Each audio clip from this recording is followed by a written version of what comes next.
Oh? Oh? Well, hello, everyone. How's it hanging? Oh, I appear to be a little bit two-dimensional today. But, don't worry. Hey, everyone, hey, Bear, hey, Slumbering Lullaby, hey, hey, Fritz, hey, Jesus, hey, Mr. Crips and Dice, how are you? Oh, there you are. Oh, you teased me such, my lovely little man. It's been ages, my dear, ages, I say. Yes, today, even though I'm looking away from you just because I'm a salty little baka, because my power went out. Such spice, we did have a bit of a delay, but you're hopefully gonna get that all figured out now. All the technical difficulties have been cleared up. Excuse me, it's not a true game till when someone gets technical difficulties. God forbid if my power goes out again while I'm doing this, I'm just gonna be laughing. Because I was doing something else with someone else today, and literally there's just like a cutoff point of like, oh, what's the shops have it? That's it. That's where it ends. Someone flattened Boss's fruitcake? Oh, no. You just can't see the back. The back is still, three-dimensional. Don't worry about that. But, thank you, Bear. But, sorry. No, trust me. He may be 2D, but he's really 3D in the back. Also, yes, good follow. Everyone within the sound of my voice, go to Mr. Cripps and give him a follow for me, please. As always, with any collab, love my friends as you love me. Well, as much as I should always be loved and everything else, don't forget to show love to this lovely person who does. He's on the sides of the church, but that's the only reason why I enjoy these things. Today, it's unlike I'm not a coffee date. Oh, I'm not playing some beautiful video games. Today, you were grabbed by like the funny mouse meme and pulled into this lovely world that you truly love and enjoy. And I have a few things to bring up to you because it's been ages since I last talked to you. You know, I've been so busy with the planning of the milking and the mooters and everything else. As I'm about to hit a year doing this game. I know, right? I know, such celebration, such enjoyment. But involving those key things. Hey, Tonbey, I miss you. I know you've been so busy. I know, right? It's been a lot. Back. Both of us have been busy, so it's been a little bit of a struggle to get this collab off the ground. But we have finally managed to get our dates aligned. But that is the spirit of D&D. Scheduling is the true evil. Exactly. But first, let us actually, for those who may or may not know, let's get some introductions real quick, just to clear things up. Who are you exactly? Hello, my name is Mr. C&D. I am a Hari variety streamer who does a lot of D&D content, video games, as well as story world building. I'm currently, though I have been on my vacation of hosting one-shots, I am now in charge of hosting dungeon raids for Once Upon a Roll. So that's why I have been a little bit. So if she, of course, the great almighty, the great DM themselves, Lullaby, is doing dungeon raids coming up, and where I'm in charge of getting people together to do these dungeon raids as of late. But I'm still doing my own, like, next month is going to be, like, huge with a lot of stuff going on. Nice. I hope you, but my introduction is beautiful. I'm the person in charge of the Faithless Project. I see. Well, as for myself, hey everyone, how's it hanging? Welcome to the stream. It is I, your guest, the coolest of cats, the fruitiest of bats, the Vtuber extraordinaire with the soul glow hair, your nocturnal bae who will brighten your day, aka Tonbey. Bars. I am a Bat Boy variety streamer who plays everything from action games to RPGs to fighting games, and today, Dungeons and Dragons or Dragons. He loves that D&D. Exactly. I like to think of my streams and my community as wholesome degeneracy. We like to chill, have fun, and engage in some dirty jokes here and there and everywhere. So yes. Also, want to real quick before I forget, like to thank Spirit Wolf and Fritz for the follows. Thank you.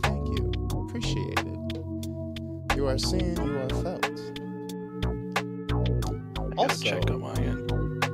Real quick, before we got into the game, I wanted to show off,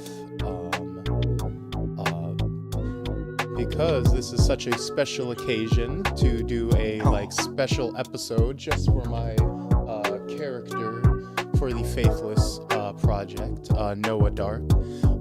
I commissioned some brand new art just for this episode.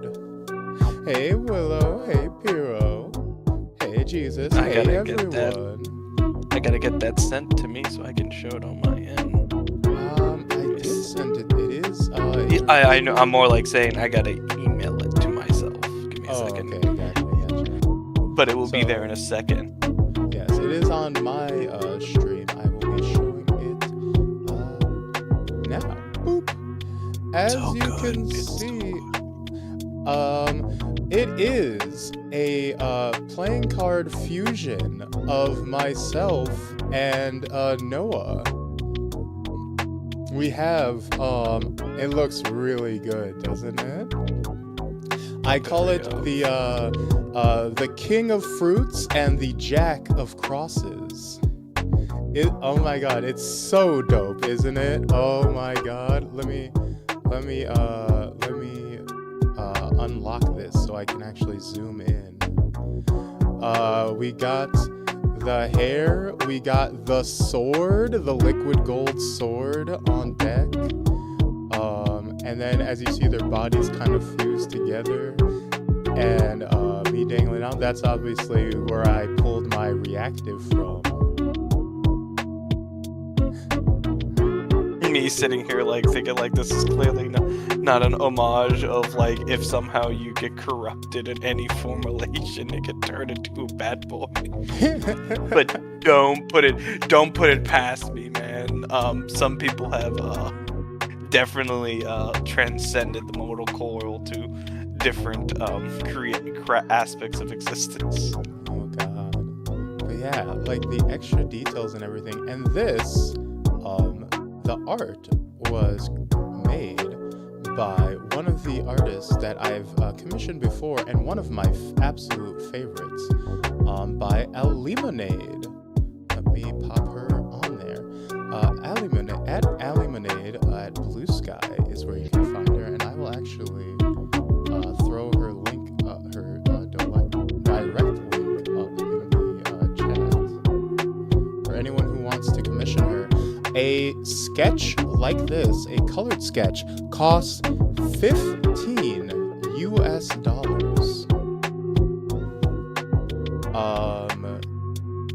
So look at the quality right here. Look at this. Look at this. The cost of a meal at McDonald's to have. You know what? That's a true shame. I'm sorry.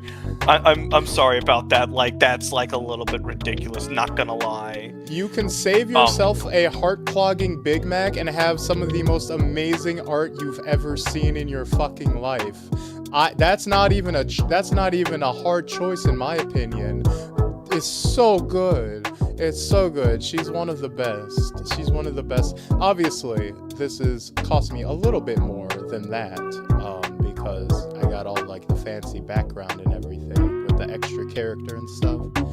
This was closer to like $30, but even that, like, are you kidding? Yeah, like I'm not gonna, like, of course, as I know, I'm a sucker for quality. I know, right? But yes, absolute wonder, a pleasure to work with, and she makes some crazy good art. And I just wanted to show that off. And as you can see, I literally have the art as my full reactive, even now. Even though I could, oh yeah, I could switch you around. Yeah, you can. You're full. Give me a second. I'm so used to putting you upside down. Yeah, all you have to do is slide the PNG to the bottom I of the just screen. as I slowly bring you down. It's like as I get my let's just get that cement sound really quick. And all of a sudden, now we are in full Noah mode.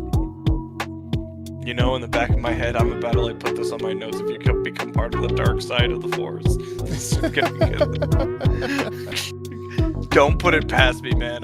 Trust me, dude. So as you last been gone, some people have been turning into primordials.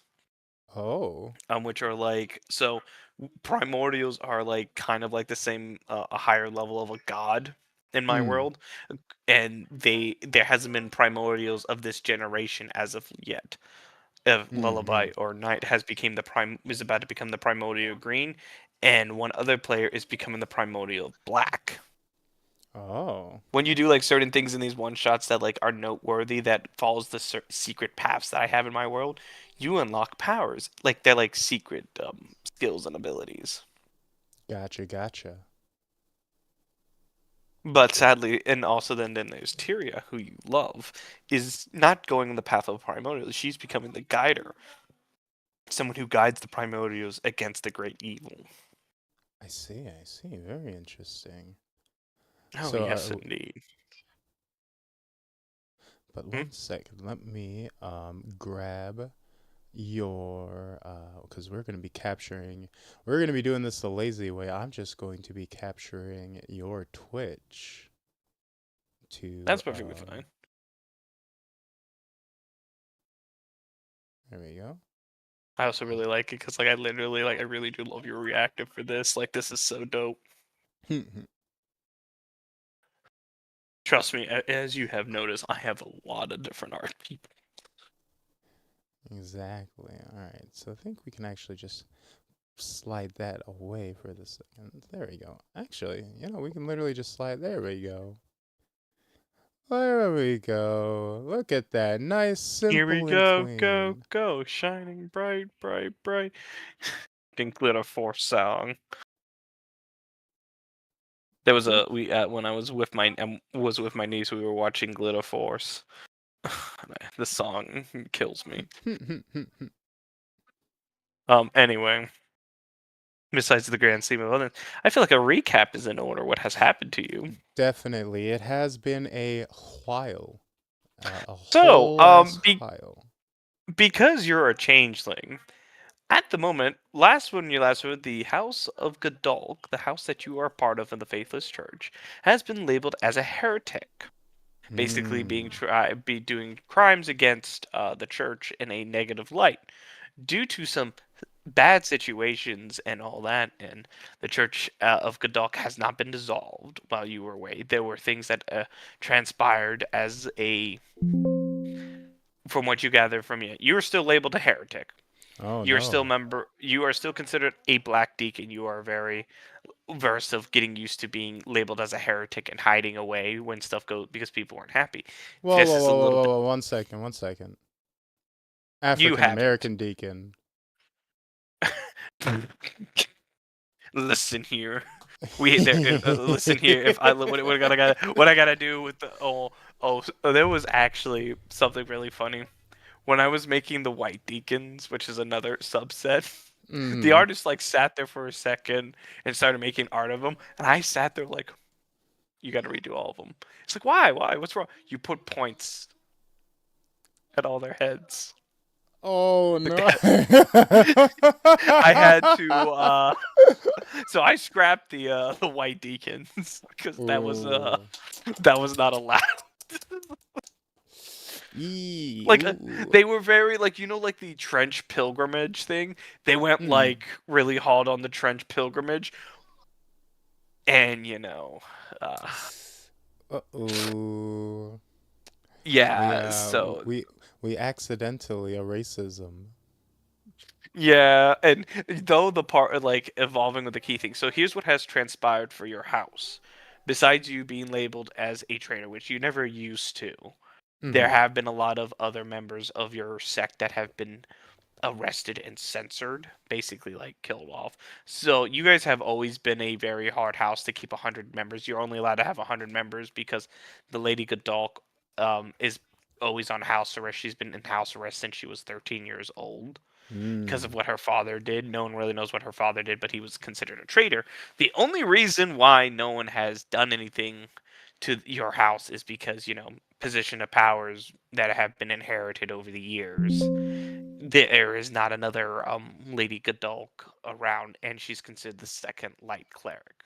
There Mm. are three light clerics in my setting.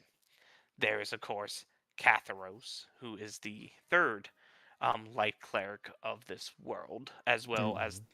Lady Godalk is the second. The first one is currently Italy as the Pope, who's currently, because now the Pope has changed, the Pope's now a guy from Boston. So here's how the first light cleric works because it's funny. So the It's light made a cleric, pope. yeah, it's made the Pope. You gotta understand, you want a deep tissue pizza. I'll tell you. So the first light cleric is a creature that is like you, who's a changeling, but of like the holy variety.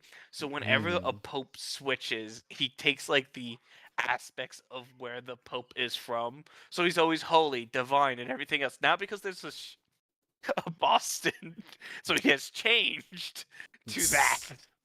And the church is like completely pissed about that because he's not like listen like he's like like cause, like people believe like he's a stereotypical Bostoner, but he's really not. He has like actually people because of the perception of reality. So he's now like mellow out and lazy, which they do not like. Mm. Like so listen, like he's also like he also now has a weapon that's a crowbar Oh without his no.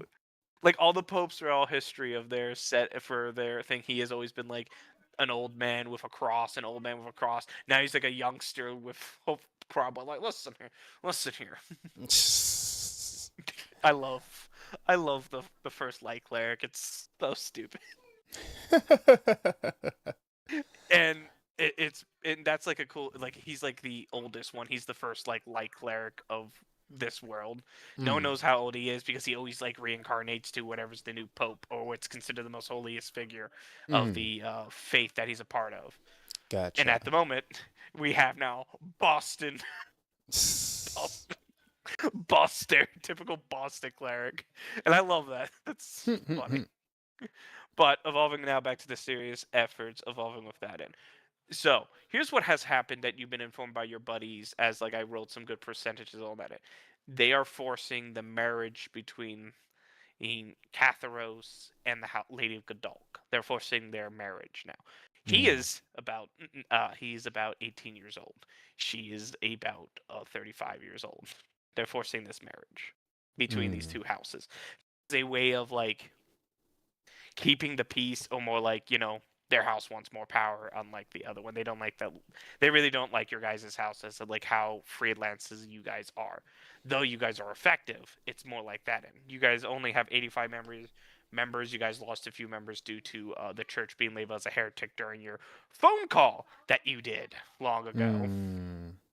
So someone's doing some high levels of cover-ups and defamation at the moment. And so people are taking advantage of the situation that was caused by this weird heresy to force this marriage to basically get rid of the Lady of Godalk and make Catharos the new charge of the house. Hmm. So you do not know if that's a negative or positive thing. It definitely pisses off all of the original members of the church, the Black Deacons, as like they are so used to being sent in the front lines. Now they got to work with the bureaucrats now. Gotcha. So you are still labeled as a heretic by the church's orders. Mm. And of So course, like is that just me or the whole sect? the whole sect has been deemed not corrupted, and it's Okay. very odd evolving with that. Like even the other people, like they killed like about 10 of your guys. They killed about 10 of your guys' members immediately, which seems Mm-hmm. like this was like a targeted attack that doesn't seem to make sense that it transpired this quickly. Of course, it's been like a month since you've been like gone into hiding and switching around, but it is definitely more. It is very odd of how quickly that transpired. Like your friend who went to the church to go tell you guys with your evidence that you had, he went missing. Mm. Okay. What was that Whether he's friend's dead or name? not. Oh, His a- name ad, ad. his name was Adeline Peace. We are in ad, so you may want to give it Oh, a. my bad. So Adeline East.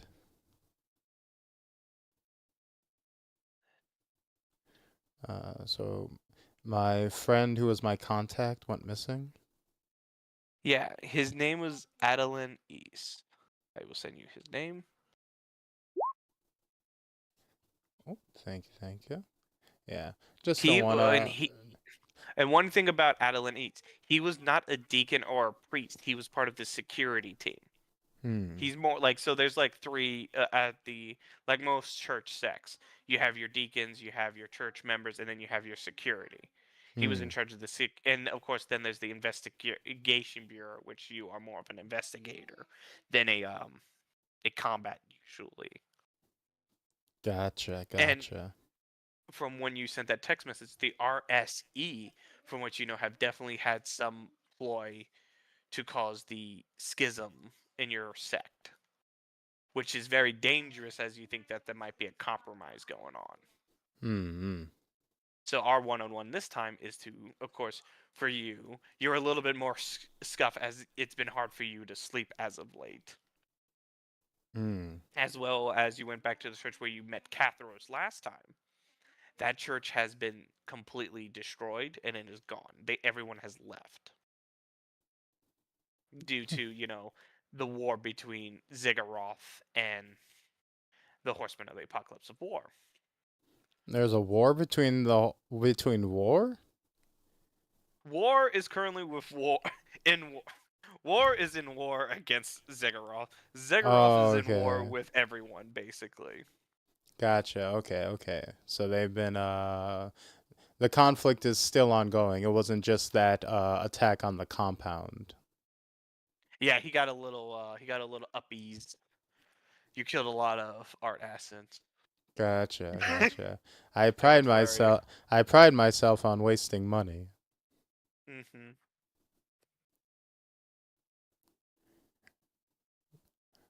All right. I think I got the basic idea now. The basic catch up. Ziggurat. I've been constantly keeping notes as all of these games have gone on, but I'm not sure Give if me a they're second, Ed. nonsense or not. I gotta be right back. I'll be right back. Cool, I gotta go cool. grab something really quickly. Gotcha, gotcha. Welcome, Shao. How's it hanging? See that I'm late? No, no, no. You're not late at all. We actually had to delay the start of the stream a whole hour, and we are just now getting started. So you haven't missed anything, really. We're just Crips is just filling me in on kind of what's happened since the last time I've played. All the major developments. Hey, Zombie Lord, how's it hanging? Welcome back, Bear. How is everyone doing, by the way? How is it hanging? Did everybody make it to stream today all right? Is everyone doing okay? For those not doing so okay, hey, it's all right. We understand. Hopefully, our D&D game can give you something to relax to and have a good time. Take your mind off whatever's worrying you. But hey, no promises. We can only do our best. I think I'm behind BRB. Um, it might be because I'm watching Mr. Cripps' stream and just streaming that to get the visuals. I'm being a little lazy, so it's slightly The visual is slightly delayed from the direct audio, but I don't think that'll be too big of an issue. If it does, I'll bite the bullet and set up the visuals on my end more directly. But you know me, guys. If I can cut a corner, I will cut it. I will do my best to be I will try hard to be lazy.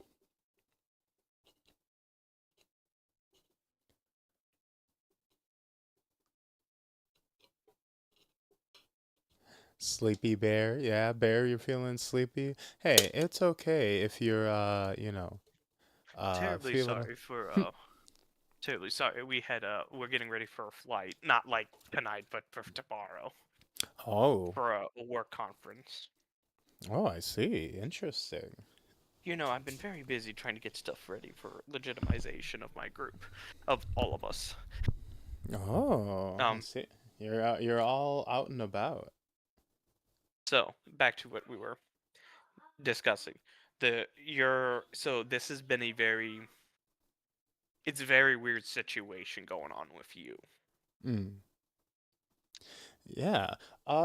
So I Hmm. guess with that in mind, where are we starting out then? Currently, you are still in Los Angeles in the slum area, the bad area that has been where most of this conflict is. That's been The transpiring in the poor or the bad gang affiliated area in Los Angeles. Though that area has definitely expanded due to Hmm. violence. Oof. The slums. Oh no. And as you are um wandering around the slums and trying to go by, I would like you to roll me perception. Perception. Okay. So if I am still, by the way, if I am still, um, on the run, still labeled a Mm-hmm. heretic, Noah would be in disguise, for this. Yeah, you would not be shape changed. You would not be looking like Noah. Noah wouldn't be looking like Noah. No, he would not. In fact, I would be, taking the guise of a white man named Jacrispy, and, um, Greasy. probably trying to pose as a local drug dealer to try to get the networking going. Try to keep my ear to the streets that way. But yes, I will roll perception. Where is? Okay, here we go. I'm gonna have to remember Yeah, I know it's been a while. how to actually do this. Here we go. Perception. And is perception one of my expertise? No, it is not. Um, so let's just go with. There we go. As you roll a perception, though they were being a little bit stealthy as they approached you, this man walks to Japrisky, a very Crispy. bike. Don't get it twisted. Japrisky. He kind of walks up with a huge cigar in hand, big fluffy beard, and definitely a biker attire with military tags on his chest and with a very, very bloated stomach, but definitely more muscle mass than most men would have. And Oh. he approaches you. Though he's being stealthy, but he is definitely approaching to your location. I feel like that man is not being stealthy at all. Look at look at that big bastard. Yeah, he is trying to be stealthy, but his big giant beer belly definitely pushes a trash can. But he's still moving like he thinks he's stealthy. You two have made eye contact, but he believes that you don't see him. Well, we got to be uh, funny around here. oh no, no. It's like he's is he crouch walking? Like what is Yeah, he? just like the from GTA 5 the crouching of NPCs. Oh no. He's doing that. Oh, this crouch walking is hell on my knees. Yeah, but he does not look bothered. And then as he gets close to you, he's like, "Are you the new drug dealer in our turf?"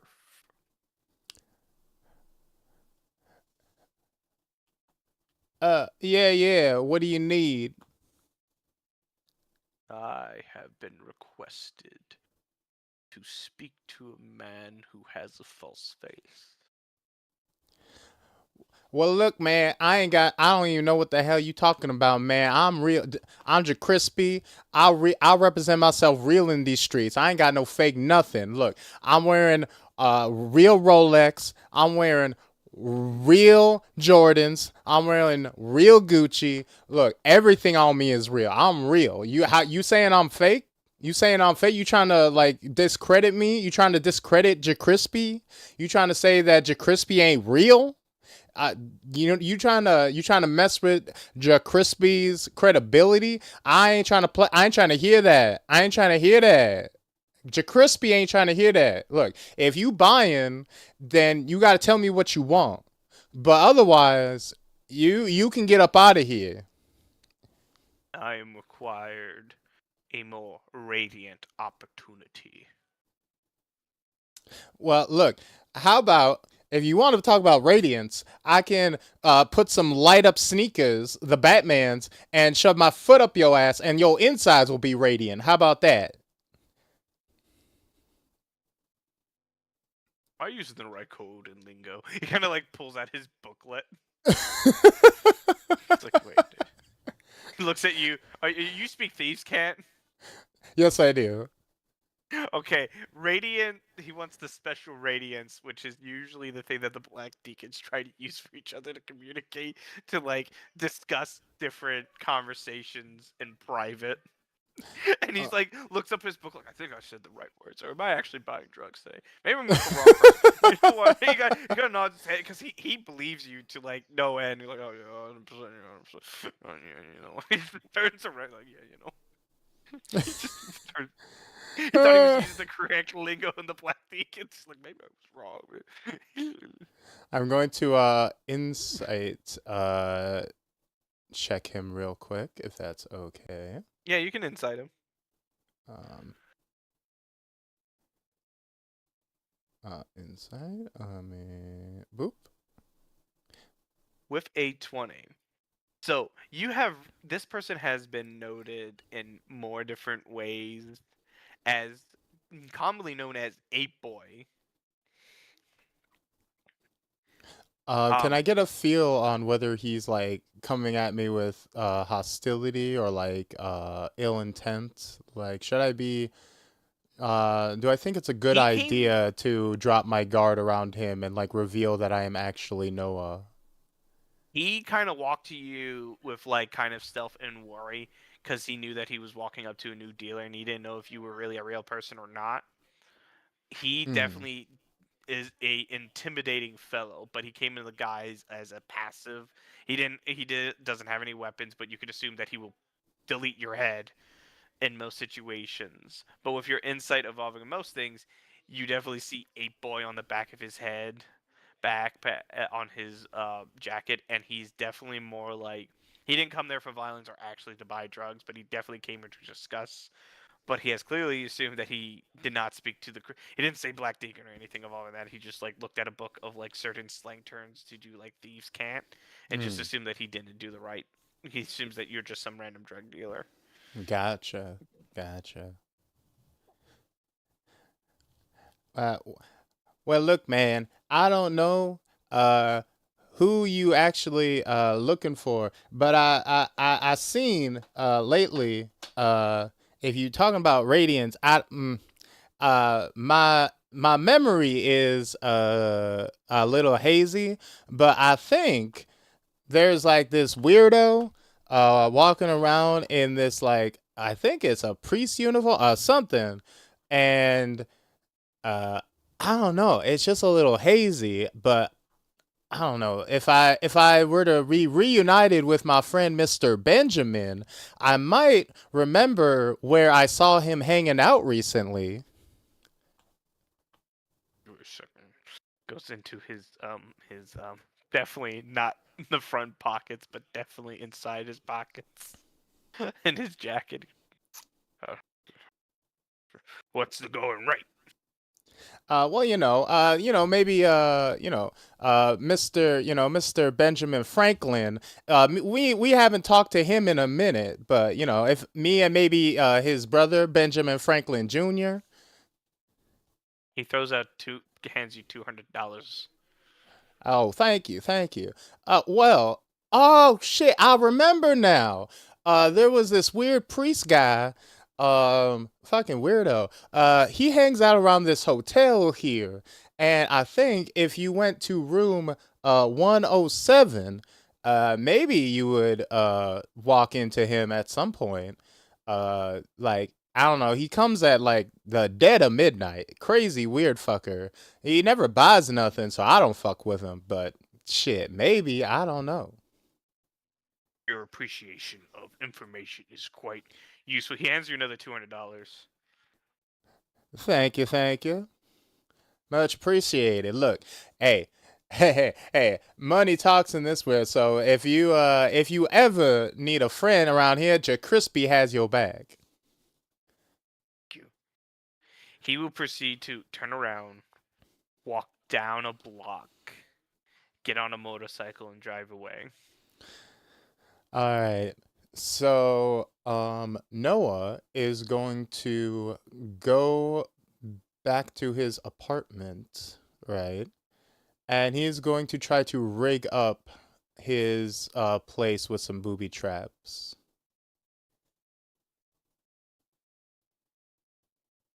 You may roll myself a sleight of hand check. All right, all right. Sleight of hand. That's a good 22 because I give you advantage because you're prepping stuff and it's a longer time frame. Yeah. So you prep a good bit. So we got I'm thinking like, some Home Alone style shit. We're gonna go like tripwire at the front door, um, and then maybe a paint can to swing into him, and then basically just set it up so that when he comes through the door, I'll be able to tie him up and take him off guard. As we await for midnight, our lovely ape boy appears.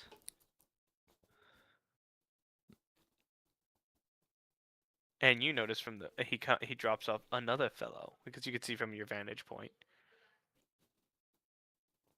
Uh-oh. Well, hello, hello. And he looks at this guy. I want you to make sure no one else appears while I go do my bit. You got that? And you got any crack? Ape looks at him. He still has sunglasses on. You know that drugs are not good for you. We try to stop Johnny, and you keep doing harder and harder stuff. Well, dude, you know how expensive fentanyl is in Ram? He looks at. Why? Do you smoke off of RAM? Well, now I want to do that crypto mining. You know, ChatGPT is popular these days. I gotta get all the RAM that I could get so I could buy more crack. He's on that fentanyl slime. You know how much fent is? We on that DDR5 slime.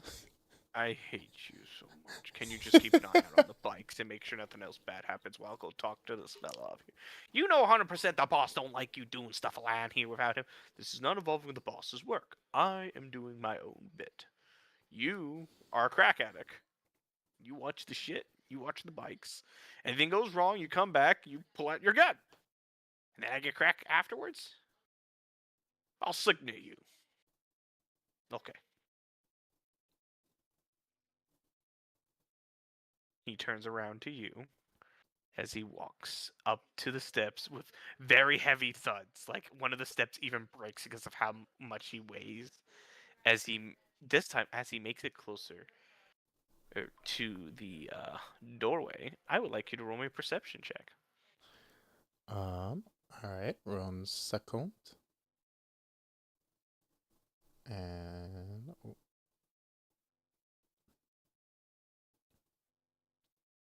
12. 12. You don't notice anything odd about him. Definitely, he looks like he has no weapons on him or anything. Mm-hmm. And he goes up to the doorway and knocks. I'm going to hide out. Um, I'm gonna be hiding in inside the apartment. But when he goes to knock on it, he's going to notice that the door is open and slightly ajar, so he'd be able to walk in. He knocks again.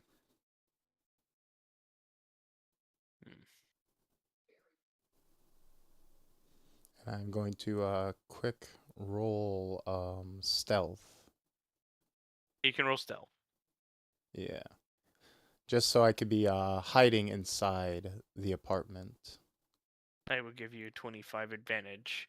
As he kind of like opens the doorway, he kind of like looks around, goes into his jacket and pulls out a flashlight and kind of like shines around, scanning at it. And is he taking like full steps into the apartment? He is more currently like looking to see if this place is livable or not at the He very will moment, and he will see like Noah will have left out signs that someone is home and that it's occupied to kind of entice him to come inside. This is when he kind of opens down and comes walking in very heavy foot with his flashlight. Definitely from your perspective of where your vantage point is, very more like special Marines going on right now, like checking corners, being very careful. And he's not even putting, like, you don't even hear his steps onto the ground, which is very unsettling. All right, and at the front of the door is where Noah will have set up his tripwires and traps. So he will have potential. This is where he will have to potentially spring these traps. Well, he is going to roll, a average, like he is going to roll a perception check like any other sensible human being. Yep. He has rolled a 10, which beats your DC. And he will Of step 20 onto of the 22 step of 22 sleight of hand. Yep. Yeah. He rolled 10. Oh. He rolled below average. Yeah, the DC Okay, for because that one is you. Okay, because you Here's said how you DC said works. you said beats. Oh, my bad. I mean, when I said he only rolled a 10. Your 22 sleight of hand check is that he needed to roll at least anything from an 18 up to be able to look around. Gotcha. So he That's why I definitely was did not confused. notice. Yeah, sorry, someone else. As I stepped on it, the trap is spun. He is currently wrapped around by a rope and flipped upside down. He does not react. He's still just stone faced with cigar in mouth. And what's more creepy about it, you don't even smell the smoke. He does not at all seem concerned about his predicament. I love Abe. He's funny. Not good. It's just not good. And you seem kind of like messing around with his cigar to like get basically set fire to the rope. Huh? He's gonna try to set fire to the rope. Yeah, as you notice, as a little flame spirit pops out of his little cigar and it's making its way down his body. Okay.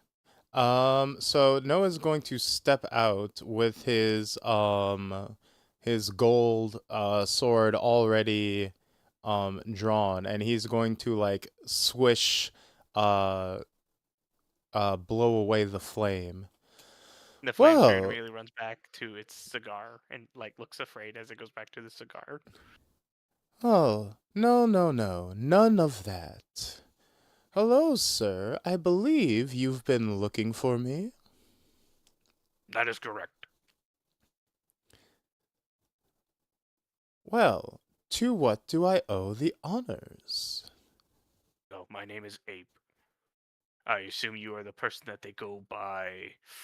You go many different names, but you are the Golden Boy Twink, some would call you. Who calls me that exactly? I actually only have one name. It's Noah Dark. Well, I didn't know if you actually go by real name or code names. I just know that the East Coast always enjoys a level of making fun of members.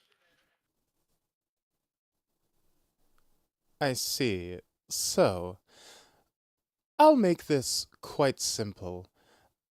Why are you poking around here, searching for me? It's, how do I put this? Dangerous to prod around, uh, for someone you do not know. Or should I say, shouldn't want to know? That is a good question. My answers are simple.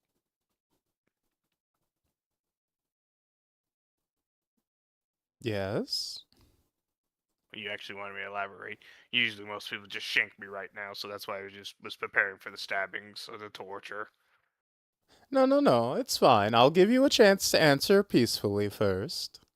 We don't have So to we don't have to ruin my floors before necessary. as we are beginning with most form of communications and deals and such, I was requested, though I am a, excommunicated individual, and I've been living my nice retirement life in the slumming around. My my niece came over and wrote down a message saying, "I love you." Aww, how I know. adorable. I know she's so adorable. I love it.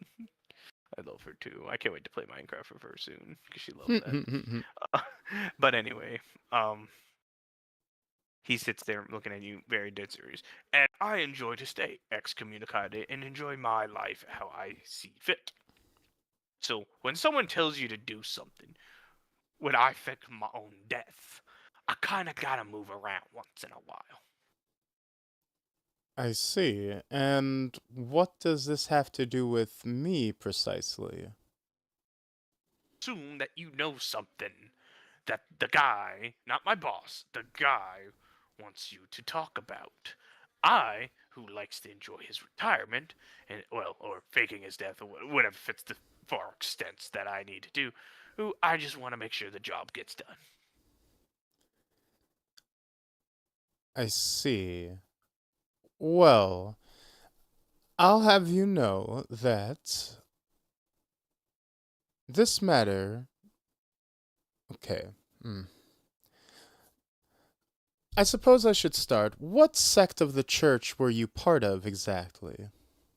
It ain't your business, mate. As you know, I'm excommunicado. I am censor. I am dead. So I don't need to tell you what I used to be a part of or what I used to do. All Noah I will. am Noah's gonna look like slightly flabbergasted. Motherfucker, you are coming for me. What the fuck do you mean? You don't have to tell me. I don't have to tell you. I have to tell you nothing. My name's Ape. That's all you get. Get? I don't need to tell some new youngin what I used to do, what I used to be. I am Ape Boy. That's all you need to know. You I was dig? going. I was going to determine how whether or not you needed to know about the developments in the church. Like, depending on what sect you're part of, this might not even like My problem. involve you at all. Not my problem. All I was asked is to look for the golden boy, which apparently I have found the golden boy. So my mission is not a failure, it is a success. I But you see. asked. So I'll tell you And this, you're boy. planning to report this back to who exactly? Not my business, mate. when a nun tells you to do something and knew who your name is and who you are, you don't question what the nun tells you. I didn't ask for names. She figured out my name, and I'm just doing a job. And trust me, Hmm. I'm good at my job, looking for little crumbs of radiance. I'm a good sniffer out, and I was smelling it all around this area. I see. I see. Ape, I believe we have got off on multiple wrong foots, but I believe I have an idea that could make this work out well for both of us. Would you like to hear me out? Is one of them getting me not upside down in this rafter? Of course. Tuck your head real quick. I duck my head. And Noah will slice the rope and let him fall. He actually falls. Well, I'm gonna roll acrobatics. It's not out of practice. He lands on his feet gracefully Oh, impressive.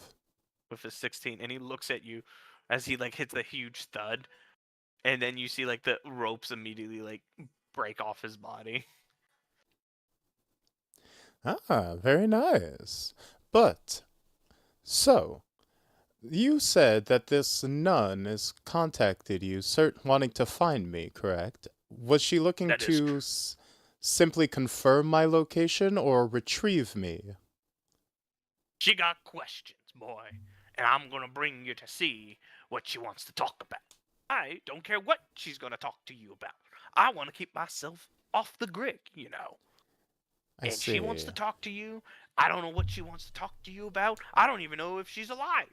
But all I know is she want to talk to you. I see. Where exactly are you supposed to meet back up with her at? Doc, What? the docks. The docks. Gotcha, gotcha. Sorry, you sounded like you had Okay. a little phlegm in your throat for a second there. Sorry, give me a second. Anyway, she wants you to meet at the. I shouldn't be more specific because you're a little analytical. God, you guys are asked too many questions.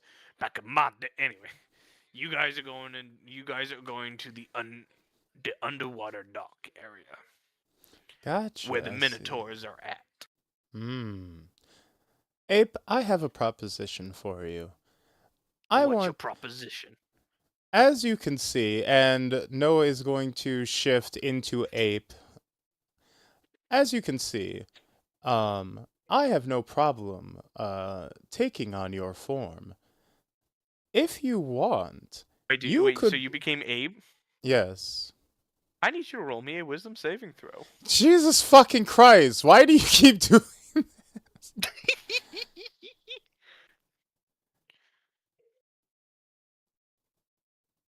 Do this with everyone. Yeah, because they're random ass fucking people. You As can't turn in- you can't just make every random NPC a fucking like god level fucking person. That's Oh bullshit. this guy is not god level. As Ape, so here's what Ape has done. This is not like a you can't turn into him and be like him situation. So as you become Ape, you notice like the area because you could shapeshift into Ape and take some characteristics of Ape. You see the Ape hands you sunglasses as he knows that you have turned into him.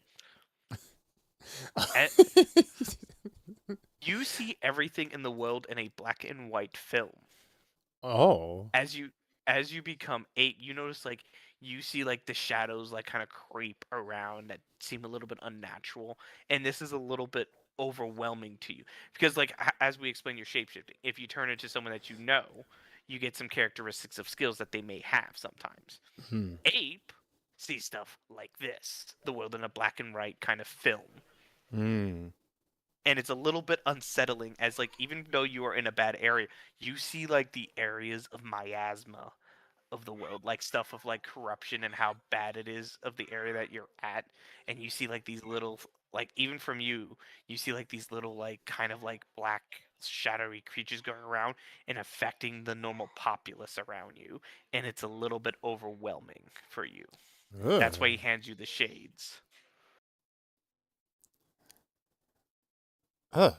That is quite a ability you have. He says, sliding the shades on. I always recommend wearing sunglasses. It keeps the things from seeing you. I see. Thank you. Well, my general idea was you may simply walk away with your part of this job completed, and I will go posing as you to Okay. He just turns deal. around, starts walking away. Oh, He just turns around. Okay, I'm good then. He well, just have. turns away. He's just like, listen, man. Listen here, man. Like, you do you, I do me. No, Peace. have a good one. If you see Oh, Jacrispy wait. again, tell him I said hi. Oh yeah, he comes. He comes back. He hands you. Oh yeah, you need the address. Here you go. He takes the, he just he fucking ta- he just leaves. He just outright leaves, which he's like, yeah, sure, yeah. Here's the thing about 8 that you don't know about. Once he believes he got a job, no, oh, you're just gonna be mean head there, sure, why not? It just turns around and walks away. Like, Hey, yeah, that's my job. hey, works for me. Yeah, yeah, No, 100%. Noah just shrugs like, oh, all right. Love him. That So was it. not he's not a. So I do apologize if you made it seem like he was like a god tier kind of guy. It's just that his eyes are very unique to the world. Gotcha. And if you're gonna be like him, he's gonna give you his shades and walks away. Cool, cool. If you want to He's got roll, the he's got a if you want, Sharingan. you can definitely roll history Well, let's do that then.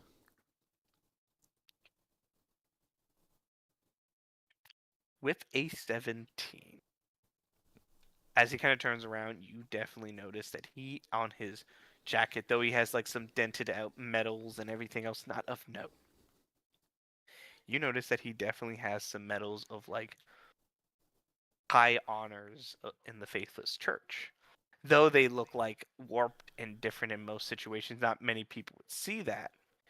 You definitely see the levels of care that he has on some of his medals. Whoever the hell Ape Boy is, he has the medal that said that he had saved an angel's life. Hmm.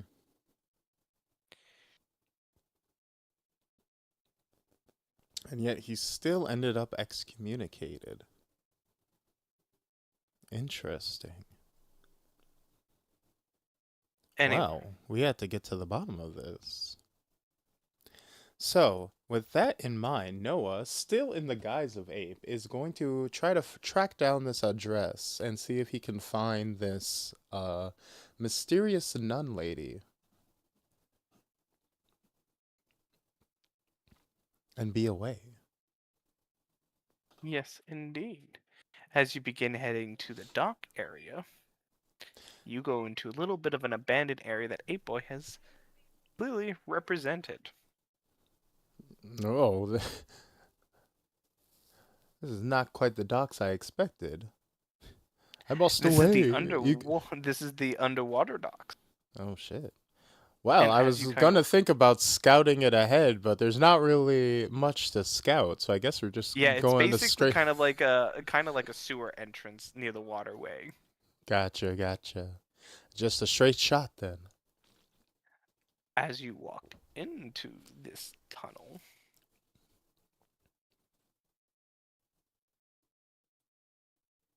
is that you? Yeah. Yo, bet. He kind of walks out. He comes up. He does like a fist bump. Gives him a lazy fist bump. What, you couldn't find the weird guy? He's a shapeshifter. Gonna take me a minute. Yeah, man. You know what? You're right, man. Where's your cigar, man? I one second. I gotta run real quick. Okay.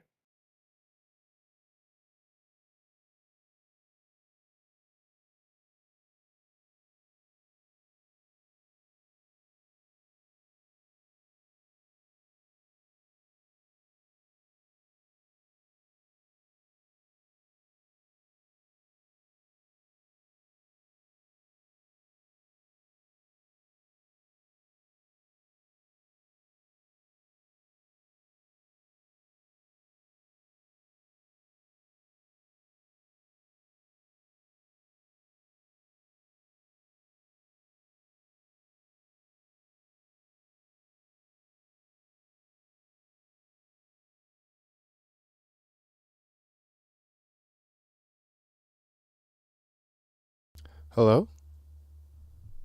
Yellow. Are we back? Yeah. Been a bit. Alright, where were we? Yo, boy, no cigar? Okay, then let's go talk to the lady. Um, yes. Yep.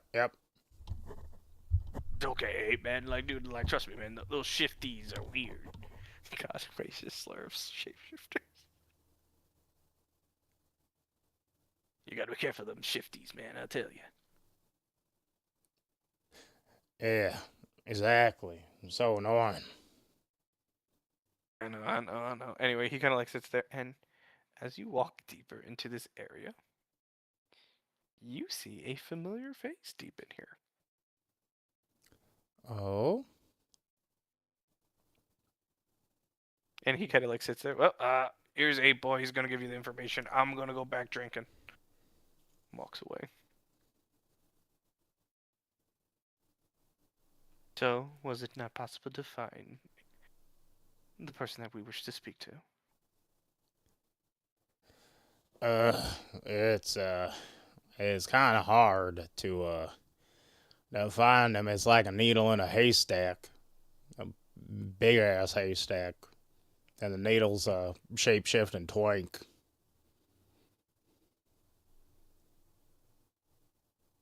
Understandable. I had Uh, feelings that that would might be a high possibility in these trying times, but faith always guides our way. Well, if who is this again? You said it was a familiar face. you remember when you did the, you weren't part of the Vault crew. Don't think so. This, would you like to roll history Sure.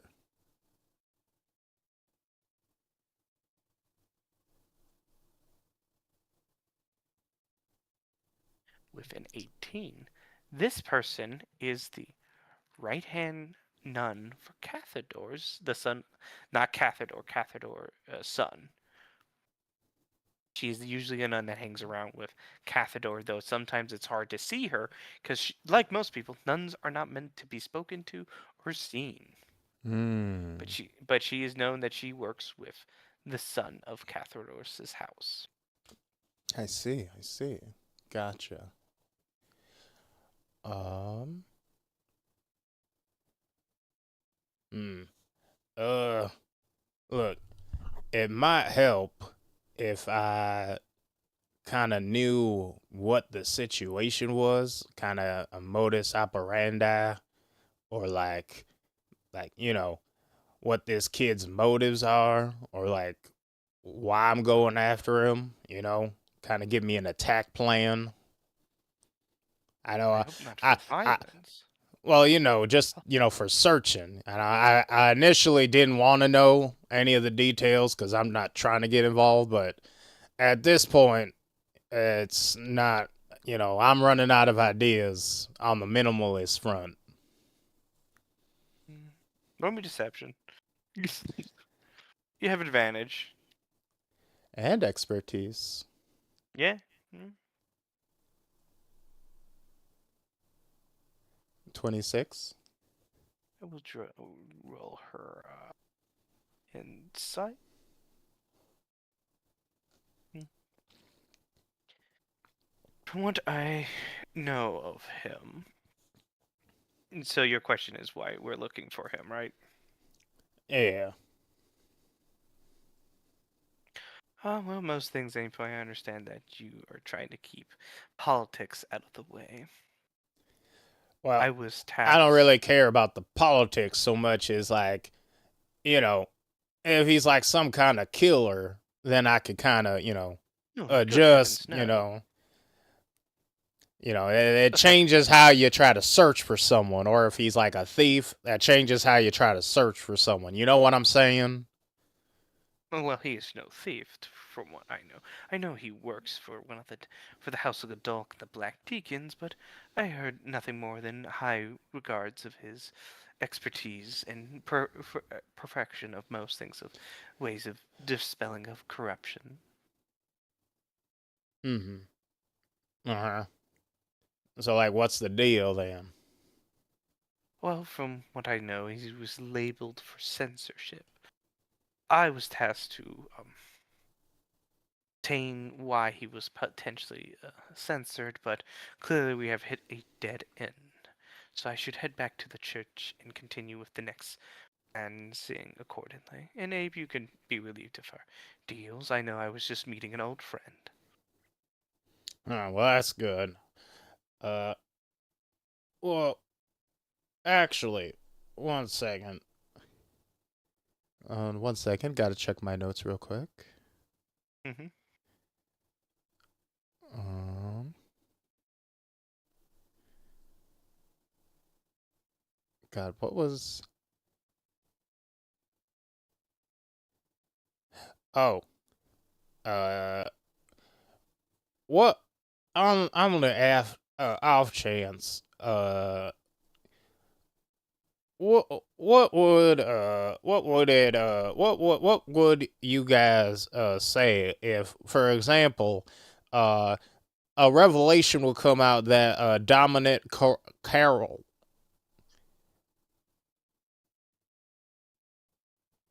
nah, Dominic not Carroll. something like that. I don't know.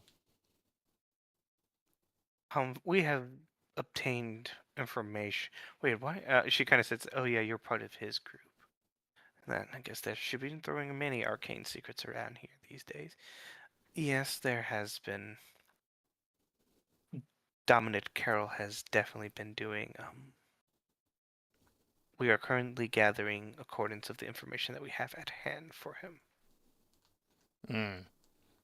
And y'all are y'all are like okay with his corruption and whatnot.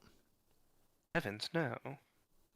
I thought you don't care about the politics of the church because you believe all of us are corrupted, but I'm glad that you sometimes believe that we are in the lot right. Mm-hmm. And Very uncouth of you, Abe.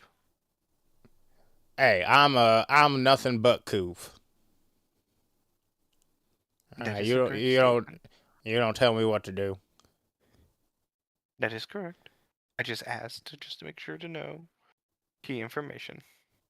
Yeah, yeah. And I'm going to insight check, just to make sure, get an Make sure that she's idea. not lying. Roll me insight. Yeah. This person is a nun. Her facial expressions have nothing been like constantly the same facial and everything else. Any forms of deception or falsehoods are not being seen, but she definitely is a little bit shocked that Ape Boy is taking interest in some things. Gotcha. So, I can safely assume that they are not in league with Carol. No. And if I were to, for example, expose stuff to Carol, do I have a solid idea that they might be at least receptive to me? Yeah. Okay. Well, you see, the thing is, the reason Noah has gone into hiding is because the church has been compromised by Dominic Carroll and his What? underlings. Oh, I didn't know you can change your voice like that. That's pretty cool. Usually I Well, thought the smoking and liquor would definitely hurt your lungs enough. Ape cannot, but Noah Dark can. I did not even give you his name. Swear to God, if you are a skinwalker, I'm going to kill you. Uh, do you. What? Do you. Are you not. She thinks that you are a falsehood now. It's like believing that you are not Are. ape. Were you not aware of my abilities before you sent someone out to search for me? What This do is you where mean? the nat one. This is what the nat one comes into play when I rolled for her. But he takes off his sunglasses and he transforms back into Noah. It's me. I'm Noah Dark. I th- Oh, how she claps her hands like, "Oh, such a beautiful trick. That is so cool." How I am. joyous. You know, it's not until you're on the outside of an organization that you start to realize some of the flaws in it, some foundational, structural issues. Anyways, yes, the reason that the Black Deacons were betrayed and we've been excommunicated is because we have been actively betrayed by several rogue agents and double agents planted throughout the faithless church. The most egregious of them being Dominic Corell. She makes eye contact with you. Okay, this makes me feel so much better because we had some contradiction of information and we needed to make sure that you were the only outside influence that hasn't been, due to how we know most things, you have not been politically inclined. Politically So inclined. we No, I simply wish for the church to be purged of these corrupt influences. We, you realize Dominic Corell murdered killed an angel and destroyed and culled the House of Godald in the past. I witnessed it with my own eyes. The and he was at the estate of Ziggurat the night that war attacked it, um cajoling with the many villainous forces there. He is the greatest threat to our organization that it has ever known, potentially, and is compromised it potentially to the root.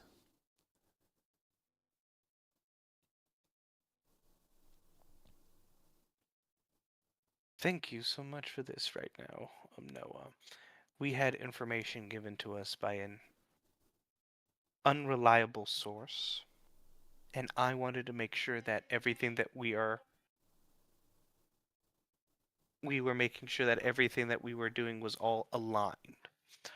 As much as we got this information from someone else, we needed to discuss with you to make sure that these elements are factually true before moves are made.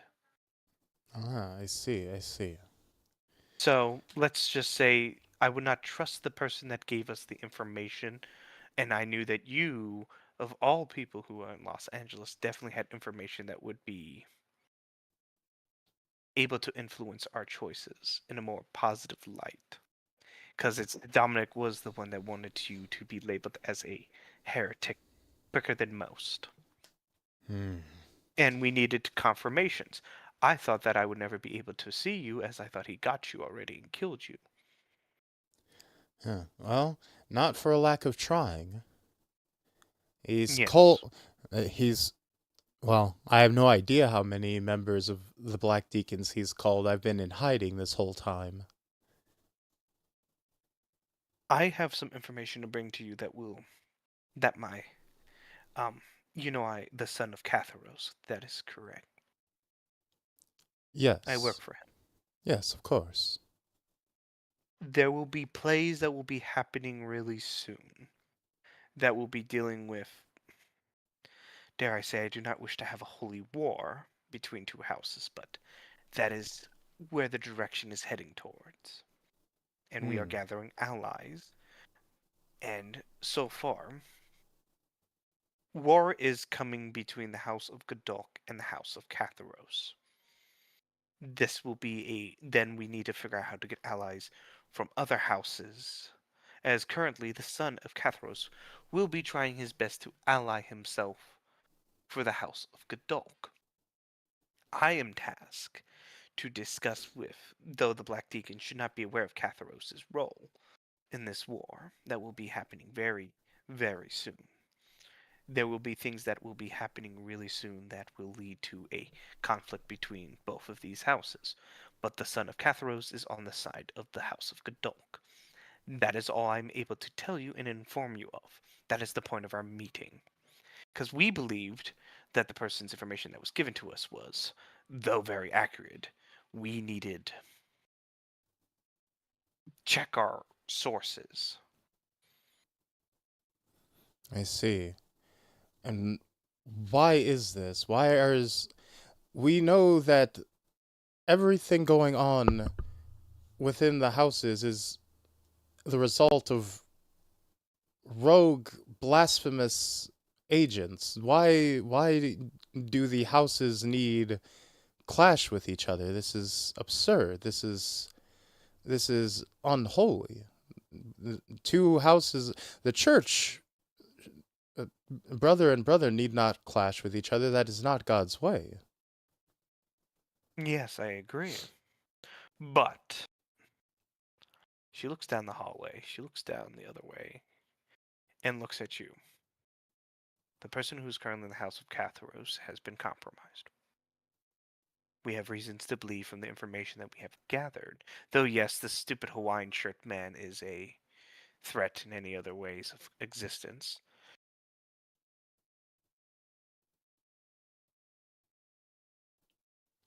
The Hawaiian man Compromise. is a threat. He is just a pawn. And we learned that the man in charge of the house is a evil person of Cain. A vampire? Cain, the first murderer. Hmm. A deep. And that's why you know how hard it is to convict a person who is at the tippy top of our order I without see. a small conflict to arise. Well, I Hmm. shouldn't say small. This would be a holy war in some ways, because like most people, people like being empowered and gluttonous and be sinful. His son is not. And we need to. It's the hornet's nest a little bit and see where everyone's alliances truly lied. We will Would it expose. would it not Hmm. be possible to handle this situation with a scalpel instead of a hammer? That is where we are currently in a problem. Oh, what kind of problem? Is he in hiding? It is, how do I say, difficult to discuss. I do apologize. As much as my lovely lord, our father, would like to be here and talking to you, we prefer not to expose your position. But I can tell you this. There will be a time where the Lady of House Godok will go missing. We know how the Black Deacons adore their Lady of the House. I'm informing you that I am going to take you as my apprentice for the time being so that we can ally ourselves with, root out the corruption in a, how do I say, stealthier manner. Hmm. As you know, most people don't pay attention to us. And I already have plans to fake your own death, like most other people of the church, and then take you as my apprentice so that you and I, can go. We are going to wait till when the House of Godok lady goes missing. Then you and I will be going through every house to see who's corrupted and see who is not. Though I believe in Brutus methods sometimes, I need people who are more stealthier than others. Who's compromised, who's not. If not, then everyone's going to start burning people by the stake. I Because you know see. how quickly people are. Indeed, indeed. I see. Well, if the Lord's work needeth be done, then let it be with a fine-tipped comb. All right. Mm. If we can spare the Lady Gadalt of She will not a... die. I will promise you this. She will be missing for a time being while the conflict arises. Mhm. That is all I can tell you. She will not be harmed, she will not be dead, but she will be missing to cause a conflict. Well, she shall not wind up in the hands of Catharos in this Oh, absolutely marriage you not. speak of. Absolutely not. The person who is going to prevent that marriage is going to be the catalyst that starts the war. Hmm. If We are Very well. preventing that marriage. Understood. Very well then. Love doing If this. all right, if we can keep the lady and her purity safe from the hands of this foul sinner, then let it be done. If we can Let me keep the first tell. church and its integrity safe, then let it be done. So let me be more at.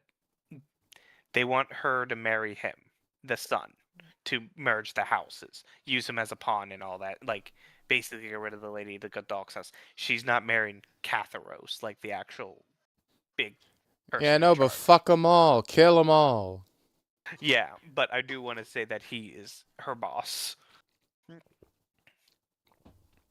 Yeah, I get it. She, But, yeah, and she if we doesn't. kill Catharos, then we don't have to worry about the marriage in any capacity. Yeah, that is a correct something. She just doesn't. She just wants to say, please don't speak ill of my father. The son is a very good boy. Out of character. Man, fuck your daddy. Your as much as and she sits there and says, but I hope that when the day of conflict arises, there will be missions that you and I will be doing with others behind the scenes. We will be attacking other houses' data vaults to see who's truly corrupt and who's not, through the guise of war between the clan of the houses. Very well. Is it possible to move before outright war takes Yes. place? Yes. You would be my apprentice, and you would be tricking the others to assume that you have always been there, because most people don't pay attention to nuns or apprentices. Good. We will move Uh, around in a decent guise. I'm just saying, when the conflict arises, you and I will be able to get more useful tidbits of who's truly trusted and who's not. Understood. Very well then. Let us. Well, I shall follow your lead. As you do that, you guys see the lights start popping, popping, and popping, and popping. As we fade into black. Meaning, like, the one shot has concluded in this story. As I gotta leave that hidden from the lovely viewers. Also because my niece is really sad because she wants to do stuff. Oh, very well. Did you enjoy your lovely role play? Because guess what you're going to be doing now? Oh. I'm going to give you all the information of the houses, and you get to choose. We're going to do a one shot where you get to investigate the churches with some old members who have been removed from the church, or Mm. black deacons that are currently retired and hiding. Oh, I see. But anyway, I have to get going. Understood. Thank you for everything, and have a good night. Have a good one.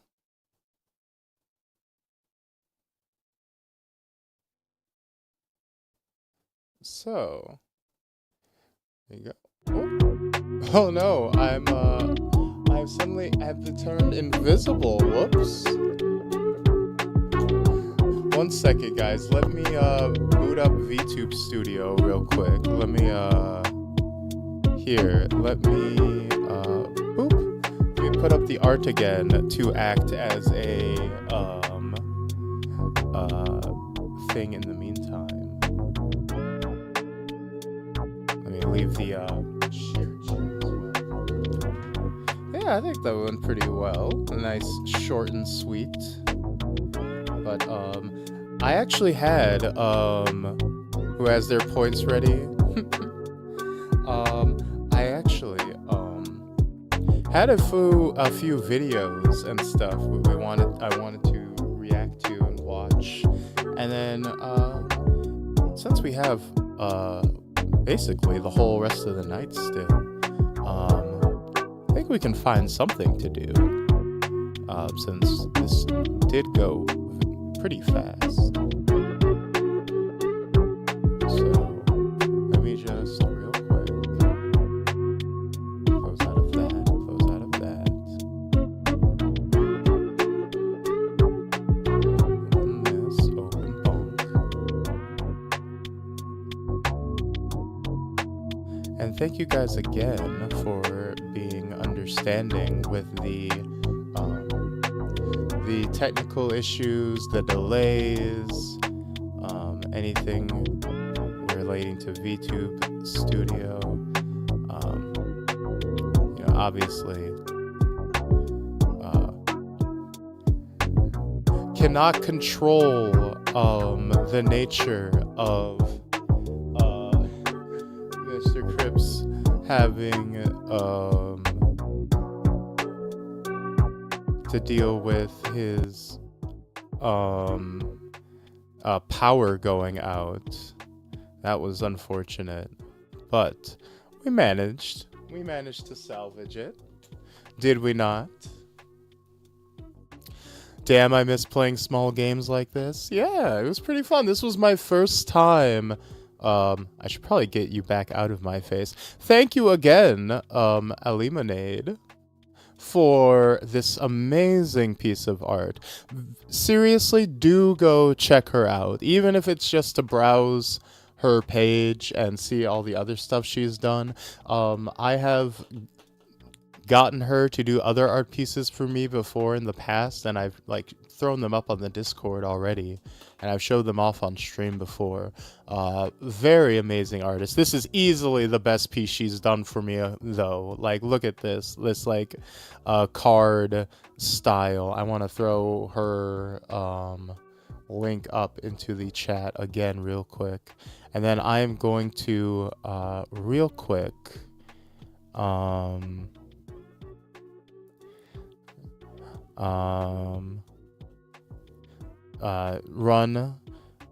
take a quick break, and then be back.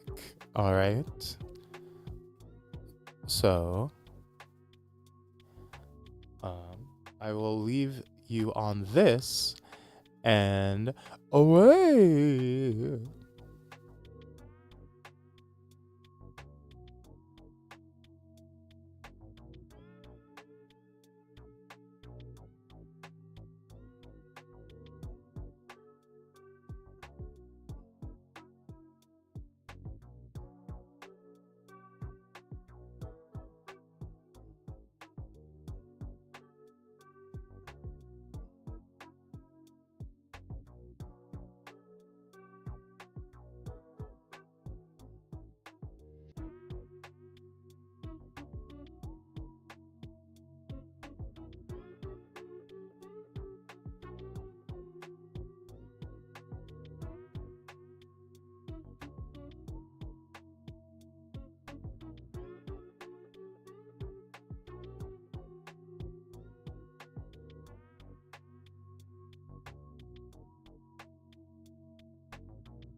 Oh? Oh? Well, hello everyone. How's it hanging? Welcome back to the stream. It is I, your host, the coolest of cats, the fruitiest of bats, the Vtuber extra— Ow! Ah. Ah.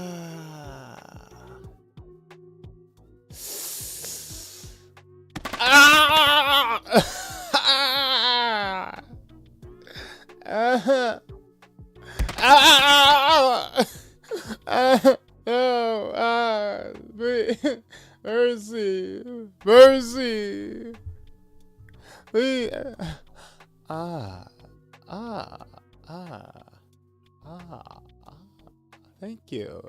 Thank you. Thank you. I appreciate that. A little— see, that's, you know, more gentle, more scritch, less throw. Come on now, guys. Come on now. Have we not learned by now that we need to be gentle with your favorite fruity bat boy? Ah. Ah. Ah. Ah. Thank you. Thank you. Much appreciated. Doesn't it feel nice after a nice riveting game of D&D to just, you know, hang out and chill and have good vibes? We don't have to, you know, be all attacking each other like this. Why? For what reason? And for that, I'm making this call-out post on my TikTok. I'm gonna expose you. Don't make me turn you into a TikTok now. Don't make me turn you into a YouTube short. 'Cause I'll do it. I'll do it. I will throw out I feel like maybe chat didn't start this. Hey now. You know what? It's about free will, okay? I put the redeems there so that you could not use them, you know, to give you the choice. You know, it's more meaningful when you choose love when violence is an option, right? Abuse and aftercare. Oh, that's so good. But yes, thank you everyone so much for coming to this. I appreciate it. It does mean a lot. But no, I will, if needed, at any time, at any place, I can make a middling YouTube short out of you and call you out. So don't get it twisted. Don't make me glorpy you.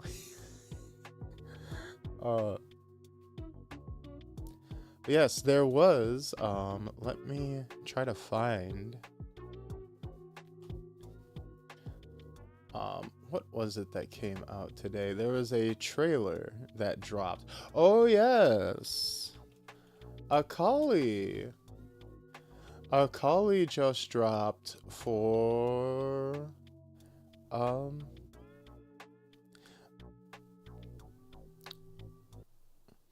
they just dropped the Akali trailer for 2XKO.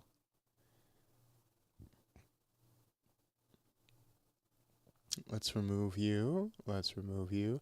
I have actually not seen it yet at all. So let us... Oop, oop, and oop. There we go. No, wait. Oh my god. I was bisected in half. What a gruesome sight. Gore warning. Oh no, that's gore of my comfort character. That's gore of my Oshi. it's the the way that the capture window for VTube Studio works always looks a little bit jank, don't it? It always creates these weird little visual hiccups. Ah, ah,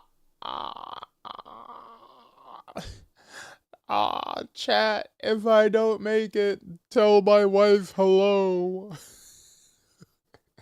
Those damn Neutronians. Their neutrality could be the end of us all. A horrid way to go, truly, exactly. Hey, Banana, how's it hanging? Also, always want to say, sorry if, during collabs and stuff like that, if I cannot, respond to your guys' comments or, involve you guys as much. Obviously, I have to be, immersed in the scene and taking notes and, responding and paying attention. I do still appreciate you guys chatting along all the same.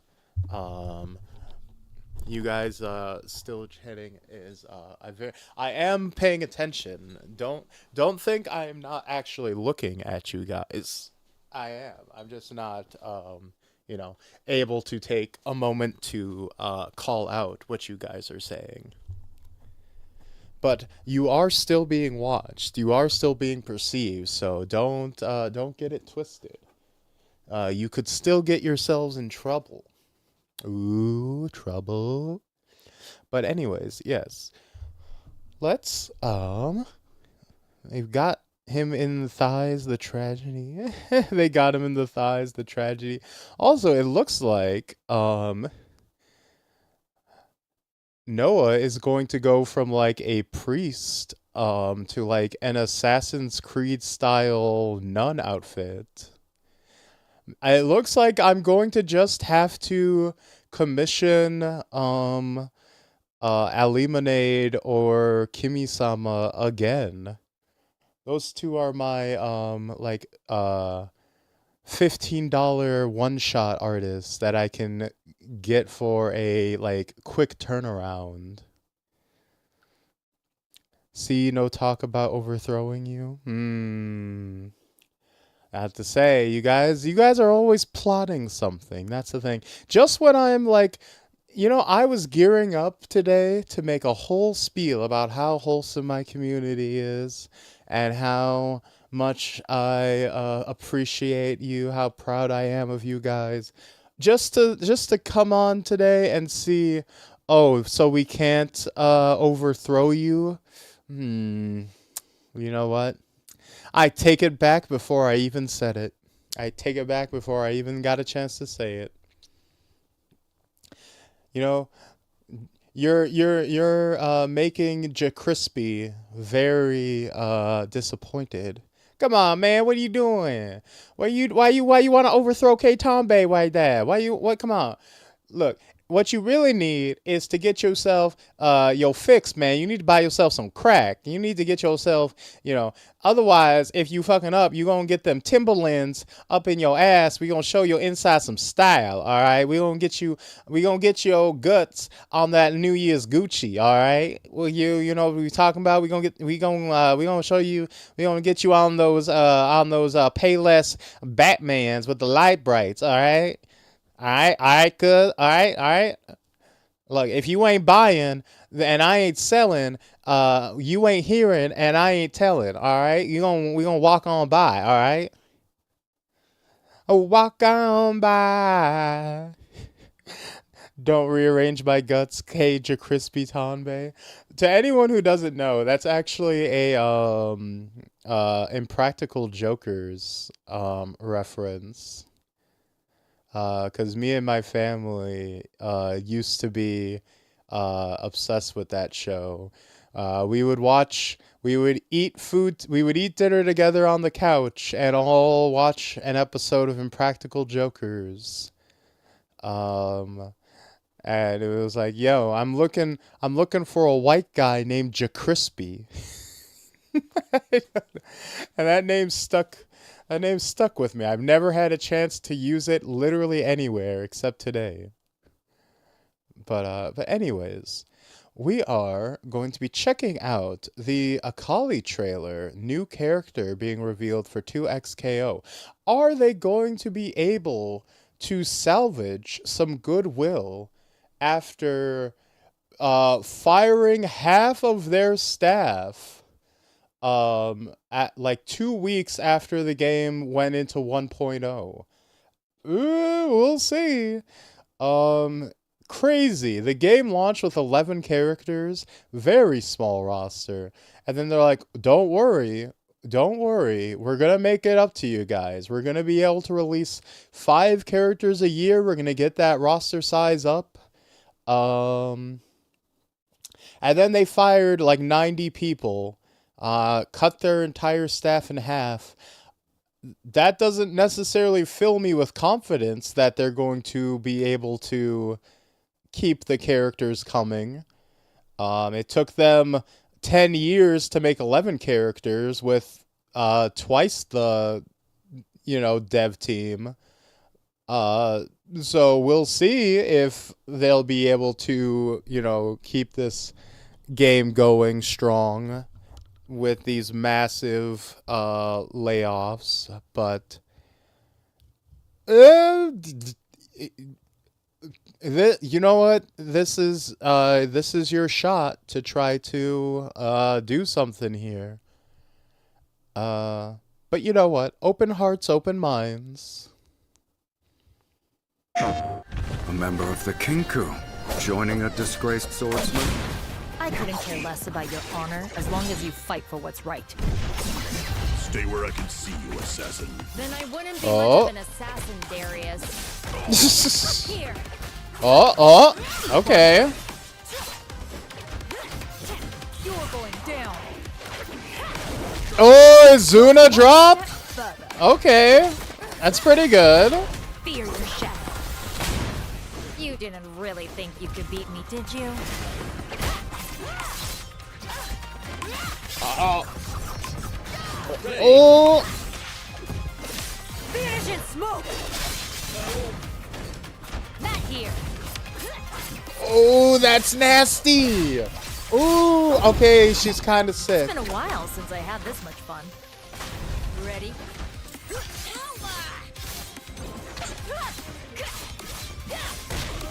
Try guessing right next time.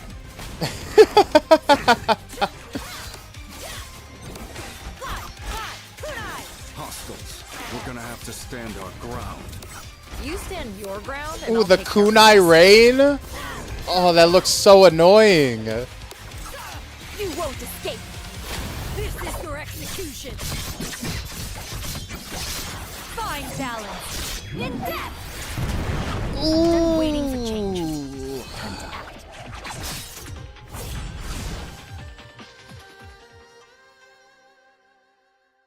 Okay. Wait. That was pretty good. Wait. All right, let's try to break down some of what we just saw there. That was her animations is very cool. And okay, as someone who plays Ari, who is like a very like fast air dashy mobile character, this is already triggering my neurons. Let's member of the Kinko Joining a disgraced swordsman? I couldn't care less about your honor as long as you fight for what's right. Stay where I can see. So, okay, we got teleports. So she's going to be a pretty typical ninja style character, right? So she's going to be very fast. She's going to be zipping and dipping all over the screen. She's going to be hitting you with mix-ups all over the place, throwing kunai, right? Which isn't a revolutionary archetype by any means, but she looks really cool. See you, assassin. Then I wouldn't be much of an assassin, Darius. Like, this is basically Beta Blade from Chip from Guilty Gear here. Darius. Up here. Darius. Then I wouldn't be much of an assassin, Darius. And then you combo off of it. The teleport straight down. So I'm pretty sure you're going to be able to teleport in multiple directions, which is going to be really nasty, really annoying to deal with. Especially when you start combining it with calling assists. Oh, she is going to be really, really Yuffie no. Kinda, right? You're going down. Wait, is this a grab or is it just a regular hit? Can we tell? Going down.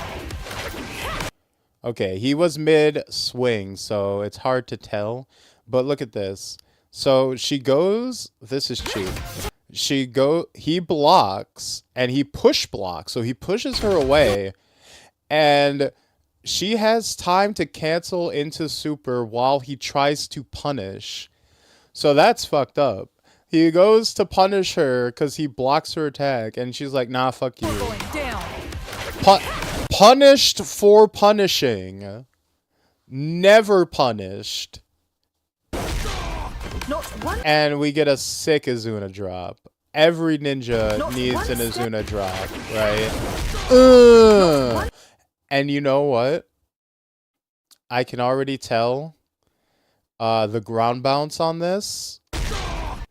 If she can't combo out of this herself, which she probably might be able to, you're with double down, you're easily going to be able to combo off of this with your teammate. I'm already seeing, imagining with Ari teamed up, you throw out, you tag in with Ari's fireball. Easy pickup to start comboing. Ooh, this is going to be fun. Not one step further. Fear Ooh. the shadow. You didn't really think you could beat me, did you? Wait, what the? Oh, look at this. Wait. Did you? She runs. She has a run that just goes through projectiles. That's cheap. Look at this. She just straight up runs through it, through the sniper. There are so many zoners in this game right now that are pissing people off. Ooh, okay. I'm playing this character. There are so many annoying projectile spamming characters right now. I can't wait to just run through their bullshit and ignore. I cannot wait. If you play Timu, if you play Caitlyn, if you play Jinx, I cannot wait to negate your entire character's mechanics outright. Fuck you. Finish it, smoke! That here. Ooh, and she puts smoke. Okay, so what is this? It's been a while since I had this much fun. So what is this here? So It's been a she gets like a air shuriken throw, right? So this is her second super. Goes into a shuriken toss, detonates, and it covers the whole stage in this like smoke. And I'm guessing what this does, it enhances her teleports, because her teleports are like little smoke. When she does her teleports, it like little smoke teleports. So maybe while this is up, her teleports get stronger or like faster or like easier, like they don't cost a resource of some kind. Because like, see, she's like double teleporting while the smoke field is up. So that's interesting. So she's getting like utility after using this super. That's really cool. Anytime you get a super that's not just damage but has an extra utility on top of it, that's always really nice. It's been a while since I had this much fun. Ready? Oh, oh. Try guessing right next time.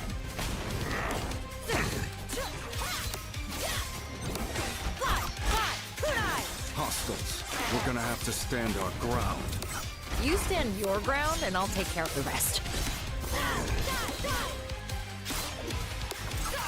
You won't escape. Oh, you can't escape. Find balance. In depth. Ooh. Waiting for change. Time to act.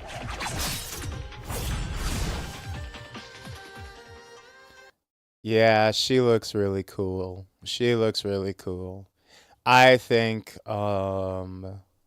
obviously we'll have to get our hands on her, but the early impression is very good. She looks pretty sick, and I think I'm going to be playing her with Ari, and going to be having a lot of fun being very belligerent and mixing people up. In fact, honestly, makes me want to boot up 2XKO right now. But also, fuck Riot. Do not spend any money on their game. If they have a, I imagine they're going to, because they're trying to recoup some losses, right, from all their, layoffs and everything.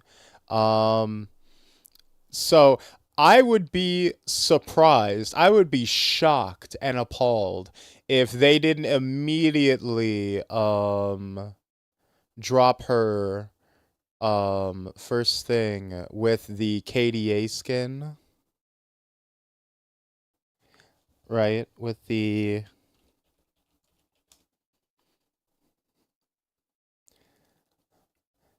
if this skin, let me pull it up real quick.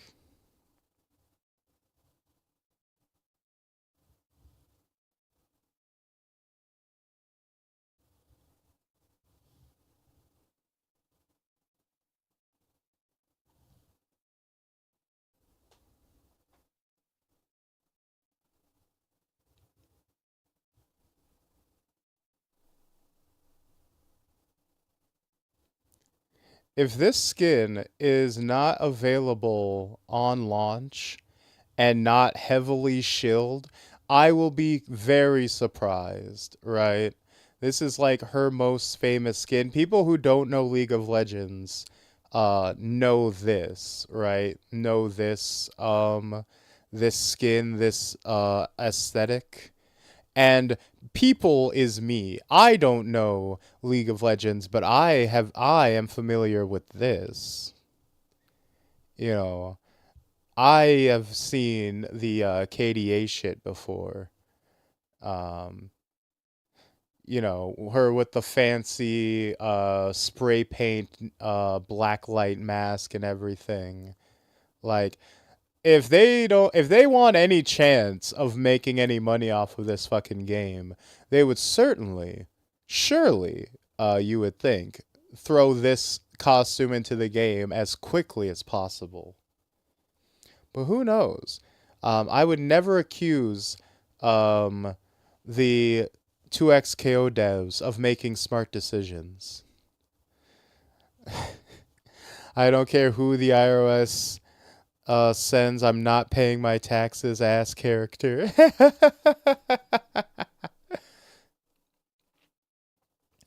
But was there another trailer that popped today that there was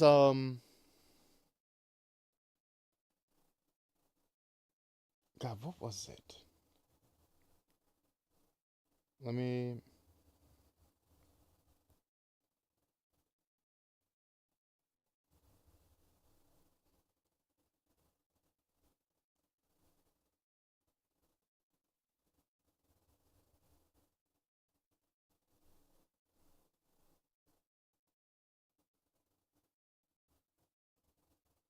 Okay, yeah, that's what it was. Got put onto this game, Panline. There's this game, I don't, yeah, I heard about this. There isn't even enough to really like apparently they're making like a Mirror's Edge style indie platforming game. And I didn't see any footage of it. I just heard about it discussed on a podcast, and I wanted to check this out as well. But like, wow, that trailer is actually way shorter than I thought it was. But yeah, I wanted to look at this as well because I was actually a big fan of Mirror's Edge back when it came out in the day. Oh.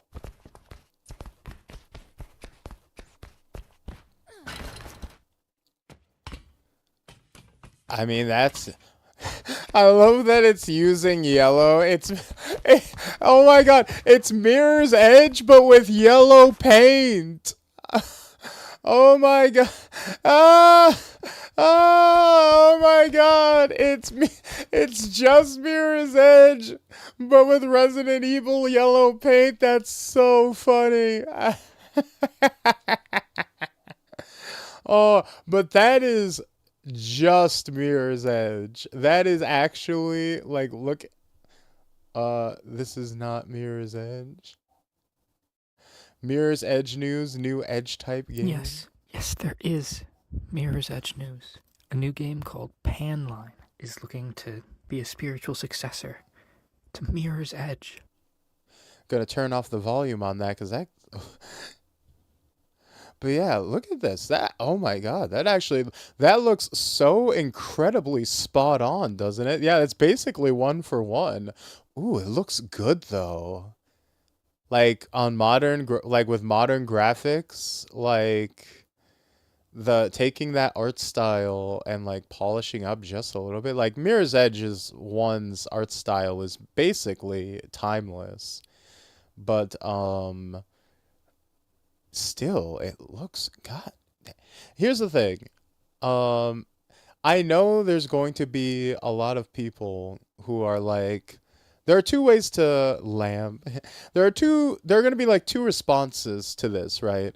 There's going to be, that's just Mirror's Edge, parentheses, positive, or that's just Mirror's Edge, parentheses, negative. And to anyone who's going to use this as like to complain or to like decry or discredit the game or the people working on it, I just have to say, do you want more Mirror's Edge or not?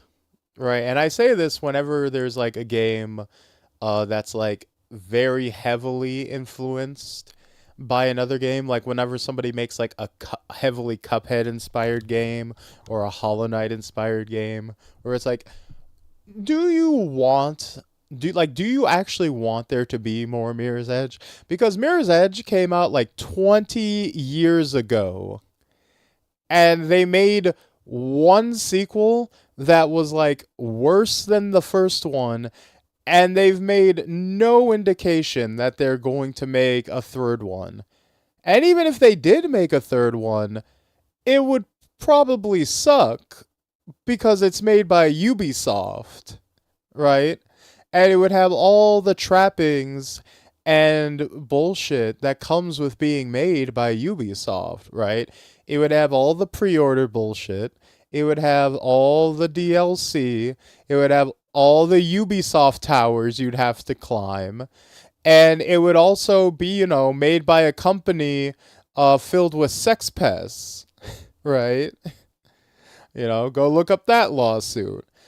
I think making literally just 1-for-1 Mirror's Edge, but not made by Ubisoft, is genuinely a value add. Like, if like same thing, like if someone were to make like a 1-for-1 Assassin's Creed game and the only change was that it wasn't being made by Ubisoft, that would just be an objectively better game. Like, so you know, obviously I don't know what the reception to this is because it's my first time seeing it, but I just know that every time a game like this gets made, people tend to like dog on it a little bit, especially with like Pokemon games a lot of time as well. But like, look, these companies are not going to make these games themselves. Half the time when they bring these franchises back, um they fuck them up in some way. And half of these companies are filled with monsters who don't deserve you to defend them anyways. So, like, celebrate it, you know. Um, let them let. I think it is a net positive that we let someone else make the next Mirror's Edge game. Also, it just looks really good, right? So fuck them. In conclusion, um, this game looks pretty good, and fuck Ubisoft. But anyways, um, what do I, what do we want to play real quick?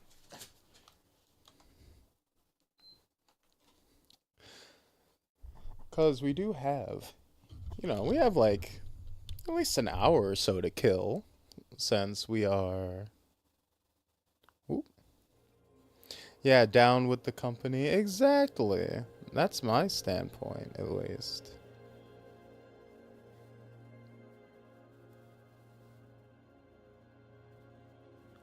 Um.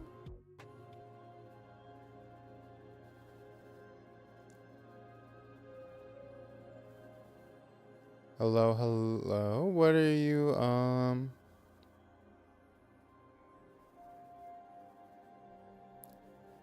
Capture card. Would you like to, show me what games do I have? Well, that's actually, you know what? I just realized I've never, have I actually never just gone through and shown you all the games I have loaded up on my PS5, for example? Why are, why are, well, let's see.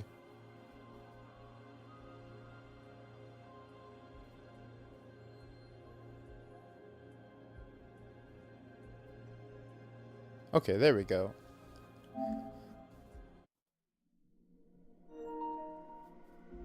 I was gonna say,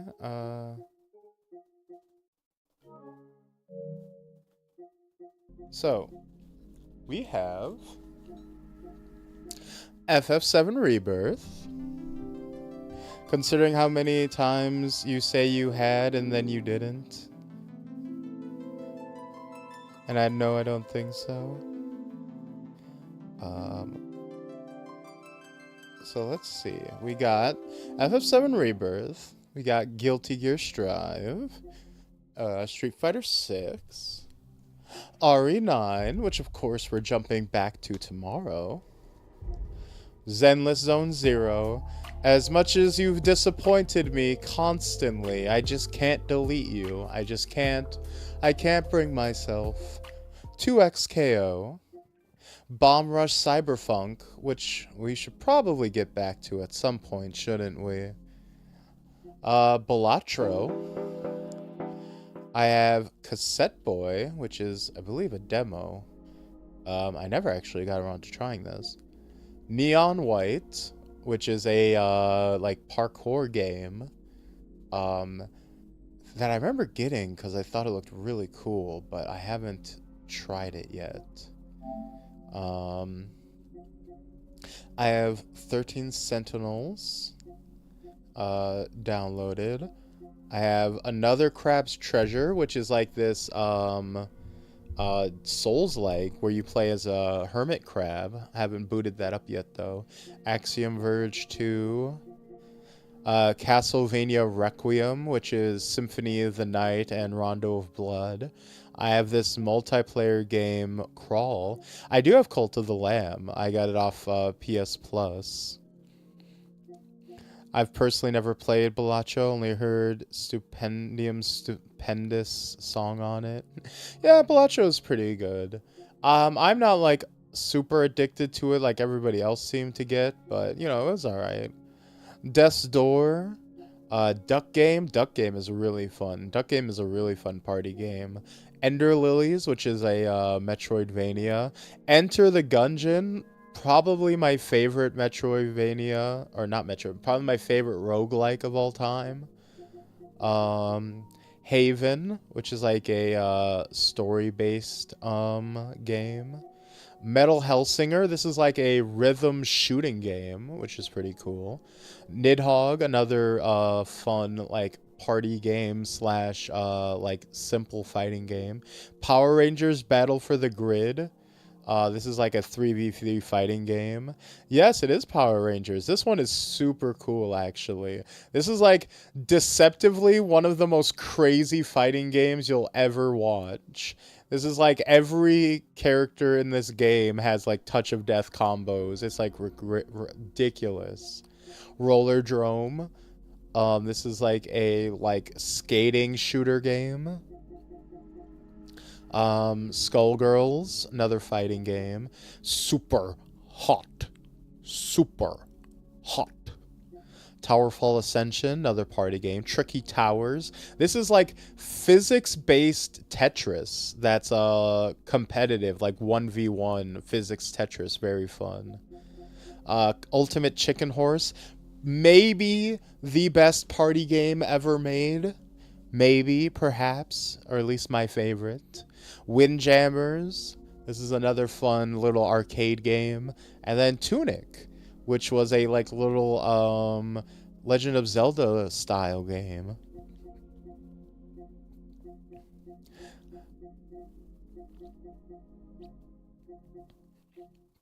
But yeah, that's just what I have on the hard drive and on a whim. But also, I do have PlayStation Plus, which means at any time I can download and play any of these games as well. Like, I was thinking of maybe at some point playing Space Marine 2. That was one that came out, oh god, 2 years ago now. Astroneer? I've never heard of this game. Looks kind of cool. Is this another one of those survival games? Looks like it's like voxel based. They got both Personas. Persona Royal. I never played Persona 5 actually.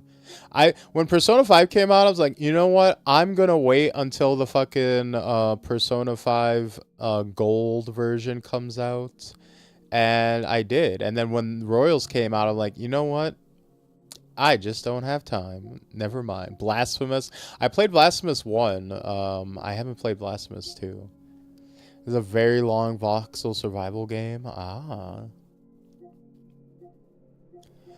Monster Hunter Rise is on there now. Slime Rancher.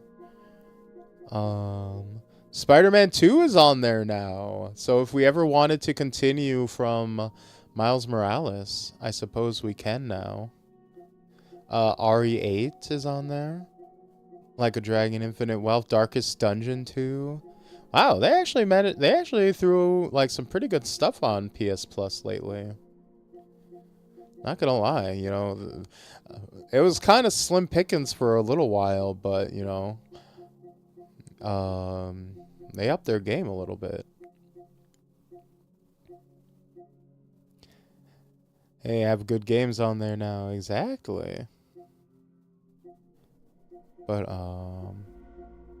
and then some of these, like the Ape Escapes. I would love to fucking play Ape Escape again, but this is actually restricted to the highest tier.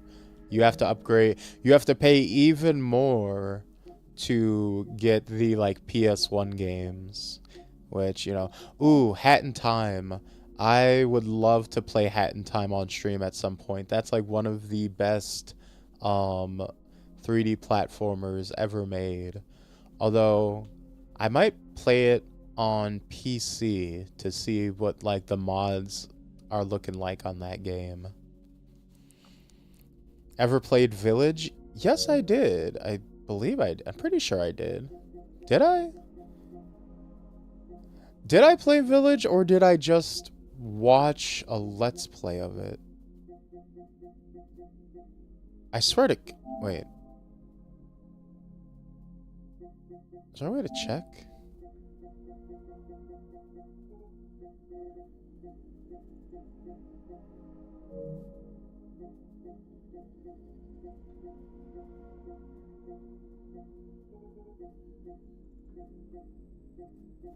No, I'm pretty sure I played Village. At some point. I think maybe my friend... I think I maybe borrowed it from a friend. Look at achievements.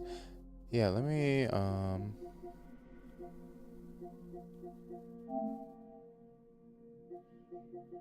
Where do I get achievements?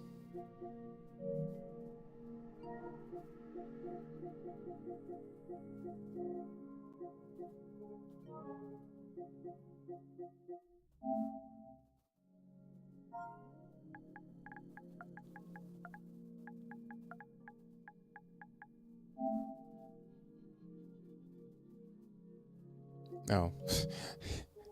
You know, that was maybe hoping for too much.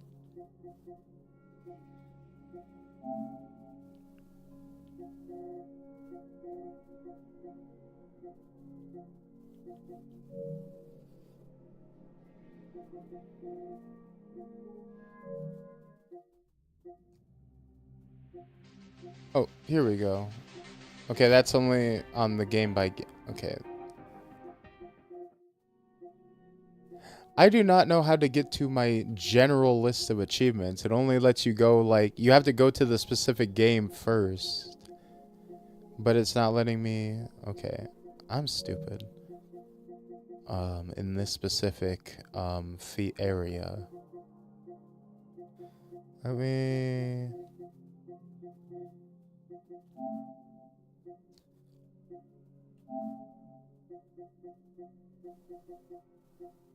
Personalization settings?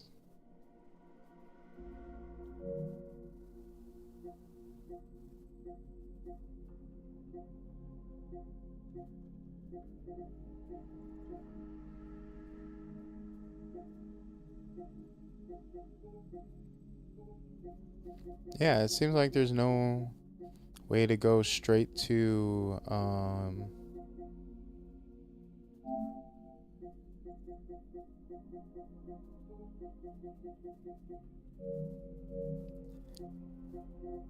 yeah, I don't actually know how to get to my achievements.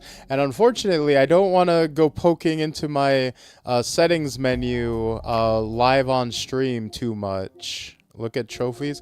I don't know how to get to trophies. Where are trophies?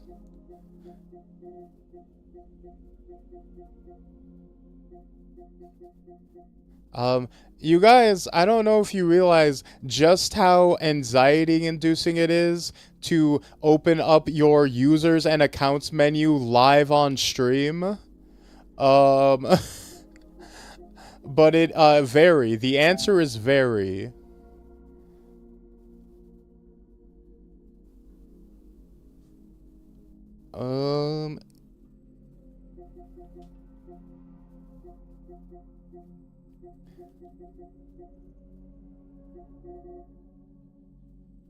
Yeah, it's not... Yeah, I don't know where trophies are. I usually don't look at trophies. Like, I don't really care about trophies 90% of the time.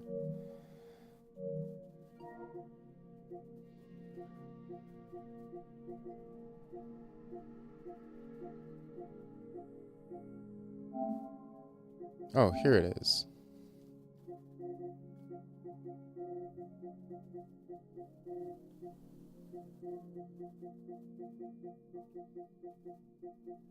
So I got Resident Evil 4.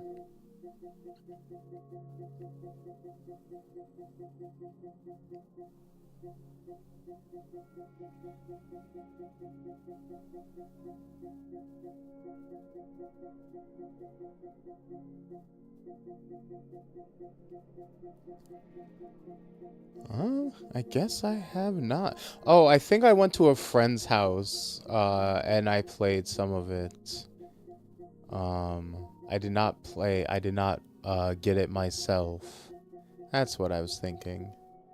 Yeah, because I played Resident Evil 2, and then I played Resident Evil 8 at a friend's house, and then I played Resident Evil 4 Remake, and then we played Resident Evil Requiem together.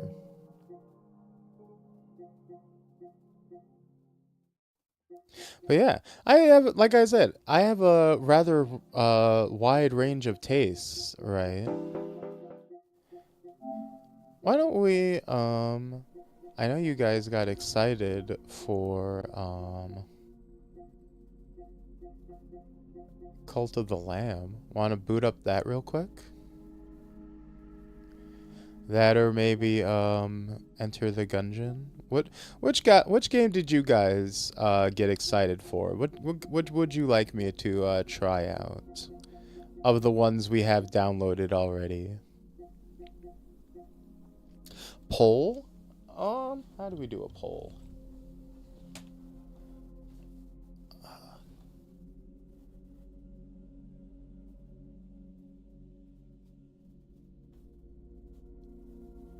New poll. Oops. Let me grab my grab the right keyboard.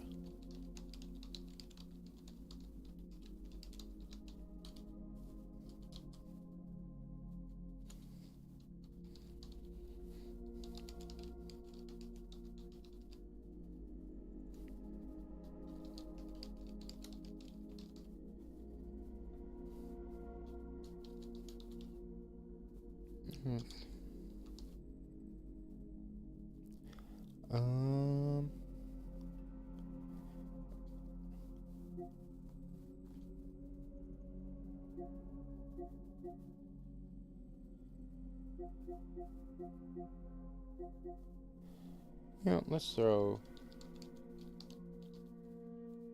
neon white there as well. Fuck it.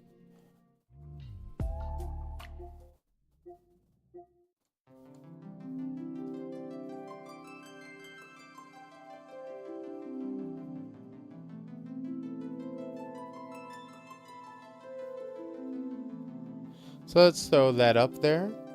Go ahead and throw in your vote. Which game should we play? We have Cult of the Lamb, Enter the Gungeon, Neon White, or 2XKO. I decided to just throw 2XKO in there since we just watched the trailer and whatnot.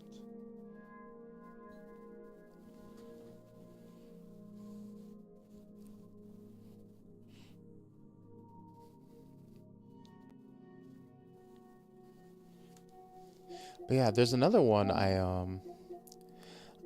I'm curious when there's another game that I'm super can't wait to come out. Where is it? Sort and Filter.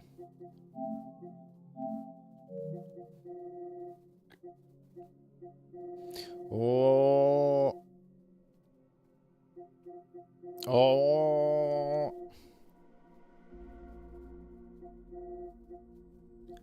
Where are you? OOOOLMNO QRSLMNO.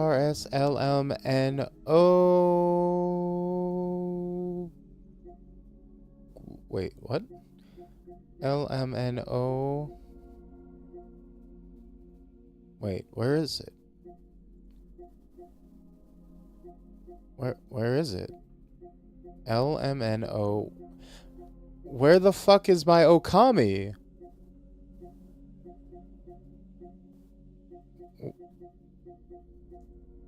This is my collection. Where is... Wait, am I blind? Where is...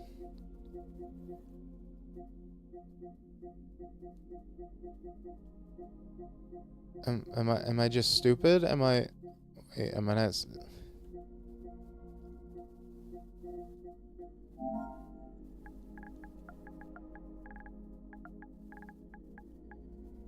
Okay. Oh, because it's like a weird, like, not O that it wasn't. Okay, this is the game that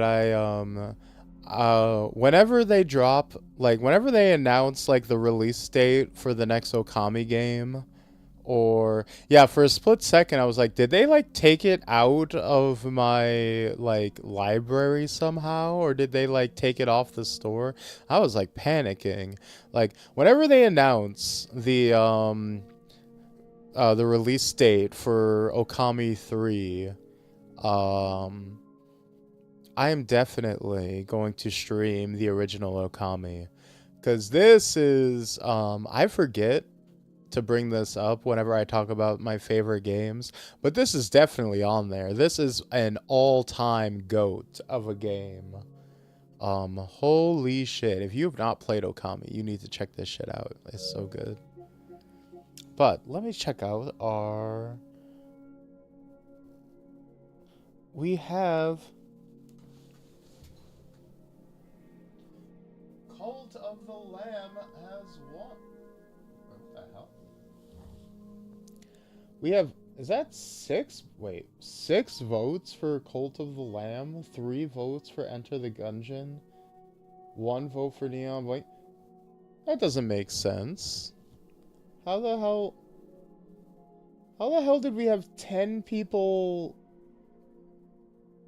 vote in the poll? Wait, can you... Oh, you can buy votes. Okay, I was like, wait, there's 10 people? I was like, I thought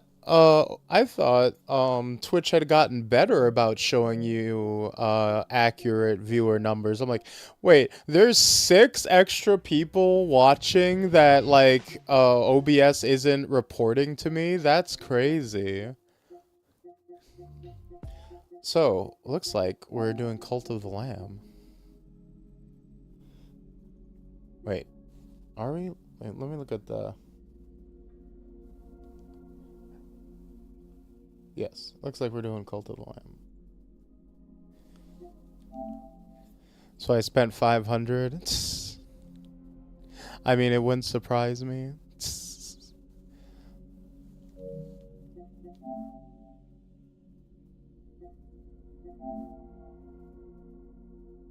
Wait, what?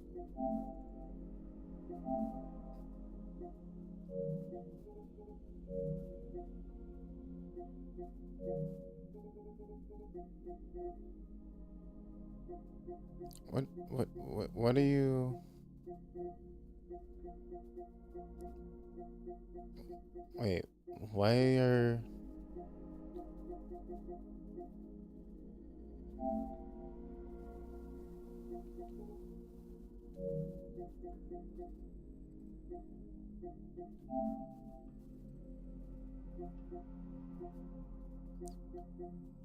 Wait, did it get taken off of PlayStation Plus? What the fuck does... It has the PlayStation Plus logo by it, and I downloaded it off PlayStation Plus. Why is it now saying view product?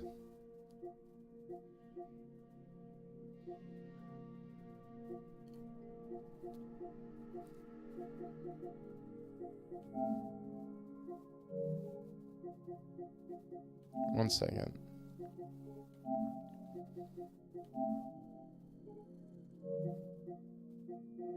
Let's go down to C.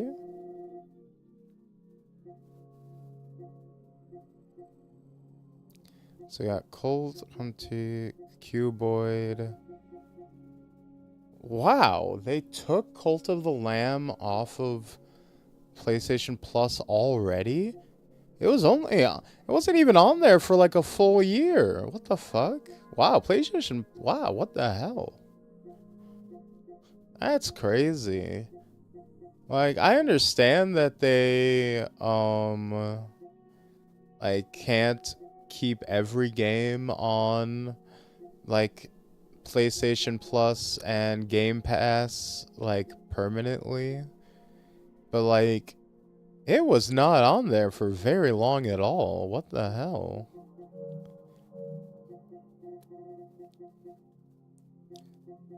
Yeah, what else has been kicked off of PlayStation Plus? Is that what that... Okay, so that's what that lock means. Oh, that's nasty.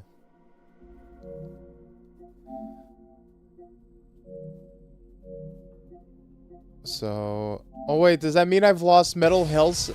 I've lost Metal Hellsinger too? Oh, that sucks.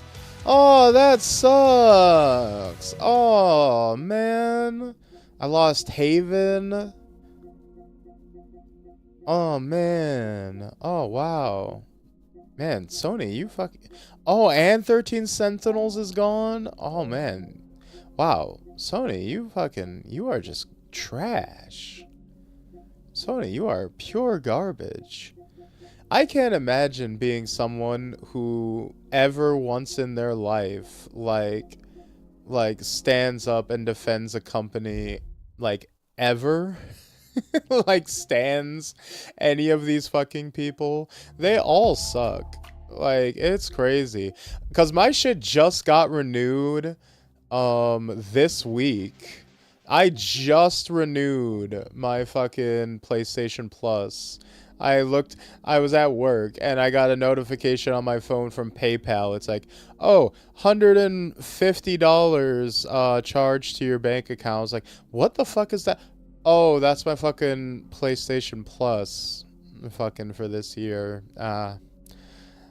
Only to find out that, like, half my games aren't even on there anymore. But yeah, what was the runner-up? It was Gungeon, right?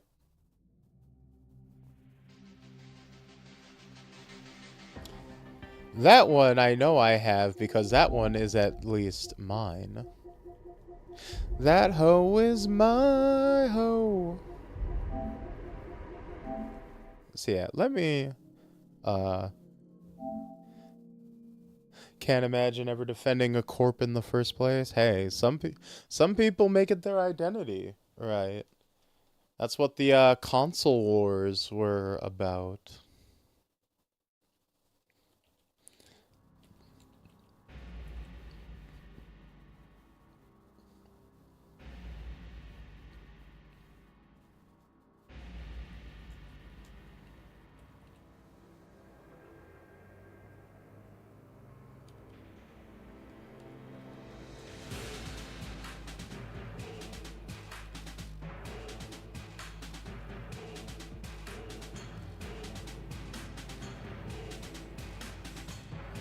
Alright, let me just switch over the stream title real quick. Let's hunt some gun dead. So, for anyone who's never played this game before, this is a pixel art, top-down shooter, roguelike, twin-stick style. Think of it like Binding of Isaac, with a more like arcadey aesthetic and feel. And more of an emphasis on comedy, lighthearted comedy, versus like Isaac's dark comedy. And more emphasis on like game feel. Like they really focus on tight controls, whereas Isaac's more like loose. And it's this idea of this Gungeon, right? This evil, malignant place where everything inside of it is a gun. You are cursed. A cursed place. Everything is either made of guns or bullets, and everything in it that enters slowly becomes a gun. Anything shaped like a gun gains the ability to shoot like a gun. And even like the gun even like hates non-gun things. So like if you go into the gungeon with like a melee weapon, for example, the gungeon will curse you and debuff you because how dare you bring a fucking melee weapon into the motherfucking gungeon, you blasphemer. Truly the American dream, exactly. But it's like a sci-fi story, right? This is the story of initially 4 characters: the hunter, the convict, the pilot, and the marine, all coming to this gungeon looking for a bullet that can kill the past. Basically, they all have a past. They all have something in their life that they want to erase, undo. So you have to go to the gungeon, flight all the way down through the 5 floors, roguelike style. And at the very end, you will have assembled all, you need to find and assemble all 5 pieces of the bullet that kills the past, which gives you, your character's personal boss battle that will let them overcome their past and, reshape their future to become, get what they want in life. And when you do that, you get your past killed and you unlock new characters, like the robot, the bullet, thing called Paradox, which is like a mismatch of different characters, and then a super secret character where if you clear it with every character and do like a super hard like 6th level like super boss, you can unlock a character called the Gunslinger. And then if you clear the game again with the Gunslinger in the same run and beat like another super boss without dying, you permanently unlock him. And his superpower, because every character gets like a special passive ability, his special ability is that any weapon you pick up or item you pick up instantly gets any synergy or like special ability unlocked. Because this kind of works like Binding of Isaac, where if you pick up 2 items that have like a synergy ability, they'll like power up and they'll get like a special like unique perk or buff, right?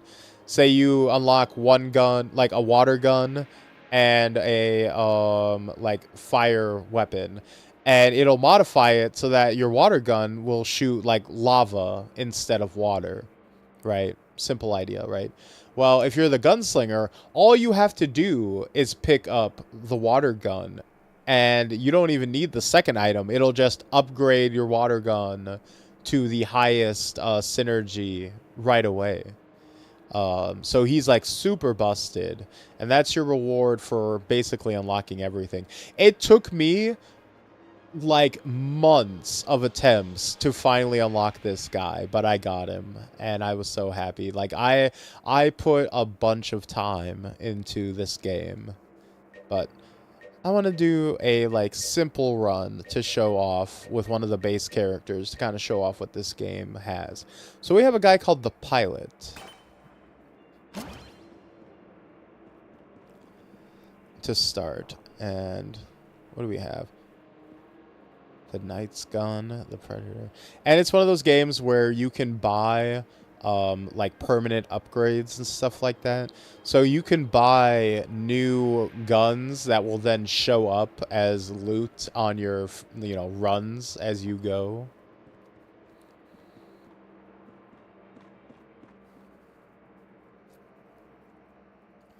A bullet that kills a temporal. Kinda, right? It's like very metaphysical and shit like that, right? So, like I said, you get your twin stick movement. You get a dodge roll that gives you invincibility frames. You can dodge in any direction, unlike, say, a Binding of Isaac that, you can only move in your cardinal directions. You manually reload, and there's an item you can get that turns your reload into the Gears of War, like, active reload, which is cool. And then,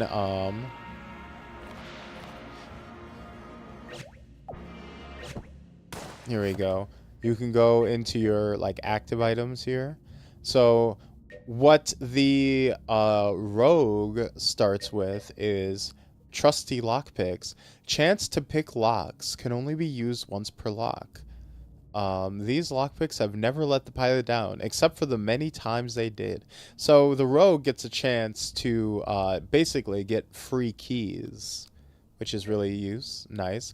Disarming personality, this is his passive, reduces prices at shops. The pilot is able to talk his way into almost anything, usually gunfights. Hidden compartment, increases active item capacity and maximum ammo counts. Ever since the hegemony caught him with a few questionable legal goods, the pilot has turned to more clandestine storage methods. So yeah, basically every character has their own passive abilities and whatnot. And the pilot is kind of a good starting character because he gives you lower item prices. He lets you like get a chance to pick open chests for free, stuff like that.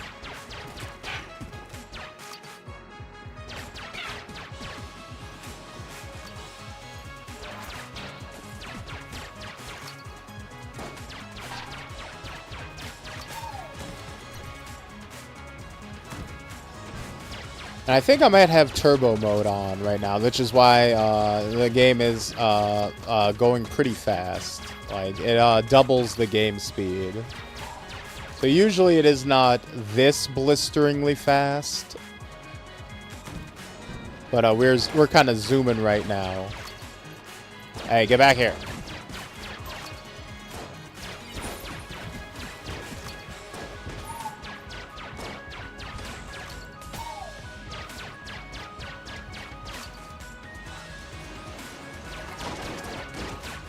But yeah, like everything in the gungeon is like a gun. Like some of the enemies are literally sentient bullets, which is really cute. And like when they die, they still shoot out bullets on death. Shoot them. So this is a ammo pickup. So your starting gun always has infinite bullets, so you'll want to leave that for when you actually pick something up.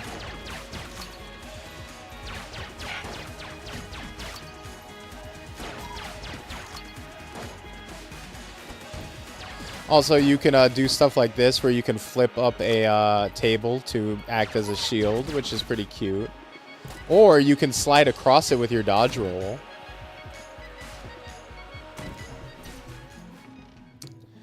And then you get a shop where you can use your bullet casings that you get from enemies to, did you bring something? To, you know, save or purchase things. And this is a guy, you can throw items down this hole to sell him things to get extra money. Oh! Also, like every game seemingly has like a kamikaze enemy, right? But this game, it's literally a sentient hand grenade, which is extra funny to me. I love that so much.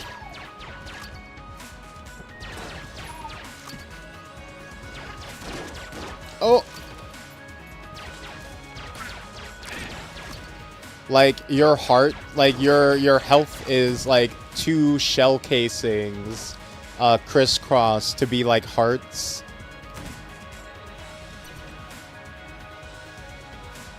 Like, there's all kinds of, like, little details that it's like, no, everything is a gun or a bullet. And then we have,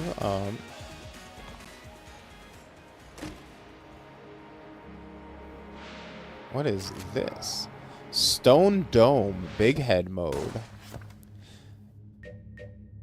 Spits bullets, fear, chiseled from a large slab of rare elemental cranium. This terrifying stone visage is a totem of an angry god. Oh my god.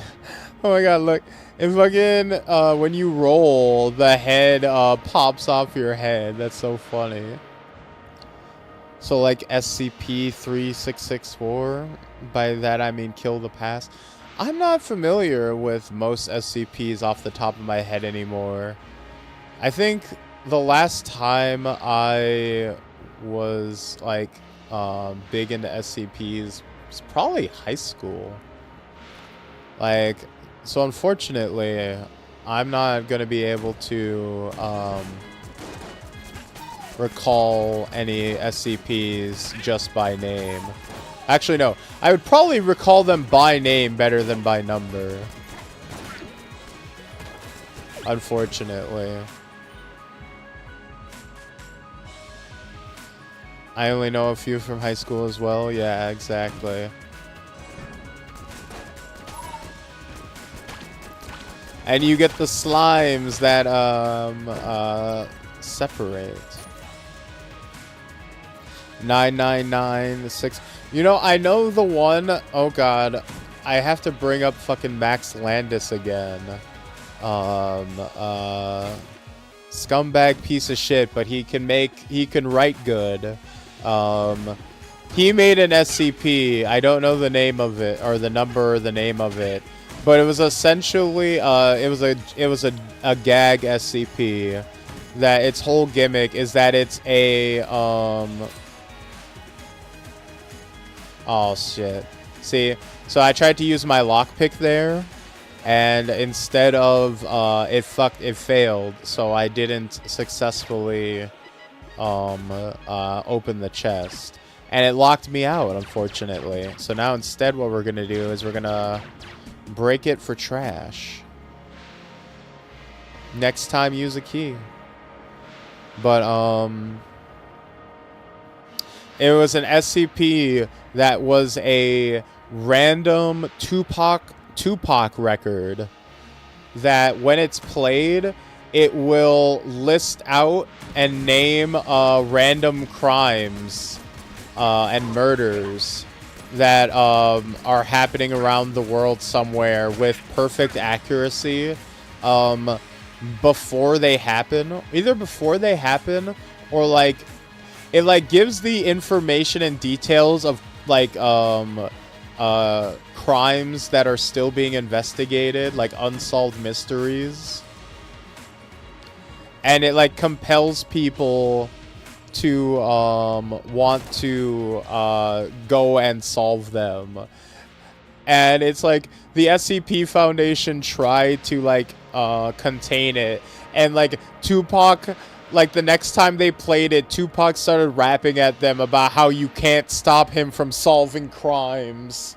Like he's gonna get out and he's gonna like go back to solving crimes and he's gonna get the message out no matter what.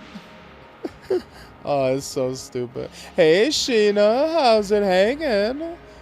Good to see you again. Oh my god, it's such a silly face. Oh my god, yeah. Look at the face it makes when it shoots. This is Enter the Gungeon, one of my favorite ever roguelikes. Incredibly peak.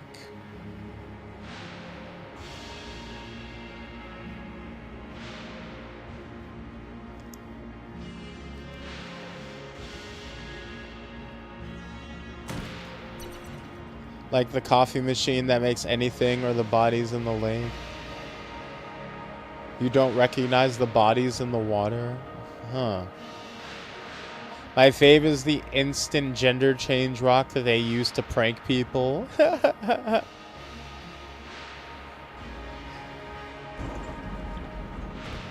Or the infinite IKEA. I do know about the infinite IKEA. Going over SCP lore, are we? A little bit. Ooh, do we want to watch some SCP videos or something like that? Also, the cool thing about this gun in particular is that it is automatic and tracking. So I literally don't even have to aim this for the most part. Oh god, I'm hit.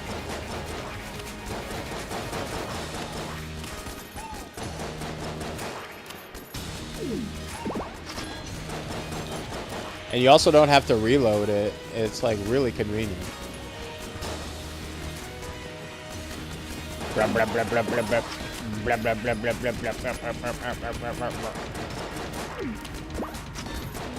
So this is the Trigger Twins. Oh god, no, no, please, please. Oh.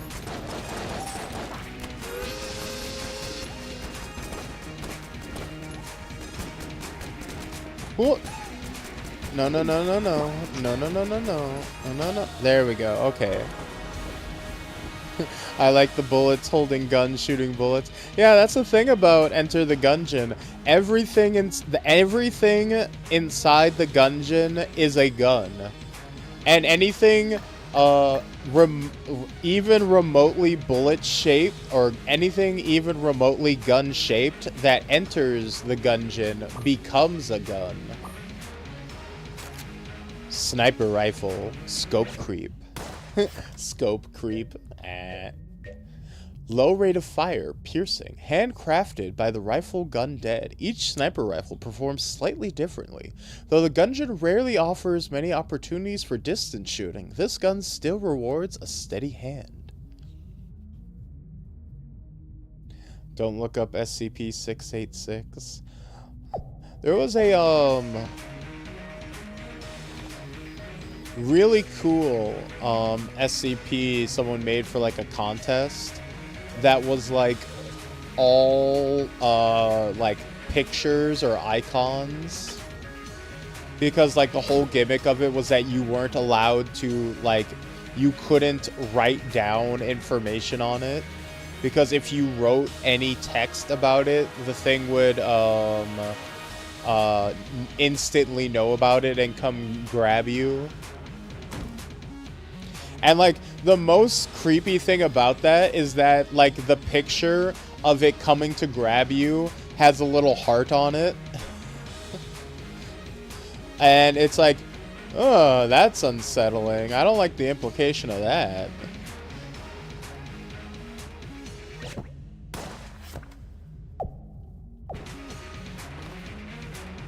It was a con. Oh. Oh, yeah, I remember the undeletable file. Well, I just wanted to pop in real quick before bed to say hi, but I hope everyone has a wonderful night. Have a good night, Sheena. Rest well. Don't let the big bugs bite.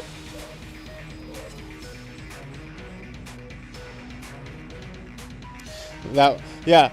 Oh my god. I remember seeing, it was like, using the least amount of words possible. And he made one with all pictures, and people were like, should this be disqualified? This is, like, not in the spirit of the competition. They're you know, this is, you know, he didn't use any words at all. And I'm like, blah, blah, blah, blah, blah, blah, blah. Mad because you got outplayed.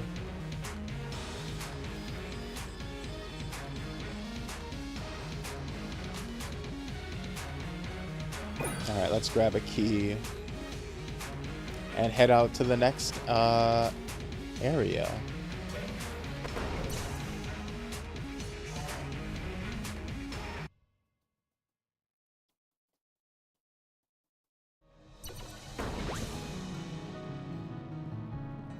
The Gungeon proper, level 2. Oh!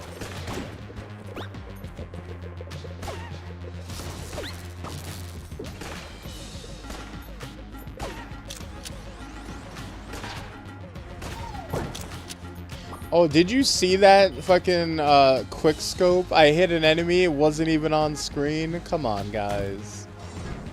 Are we still gonna pretend that I'm not good at video games?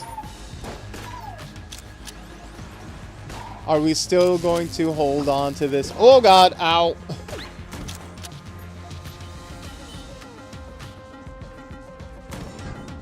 Alright, ignore that. I'm gonna have to ask you all to forget what you just saw. Oh!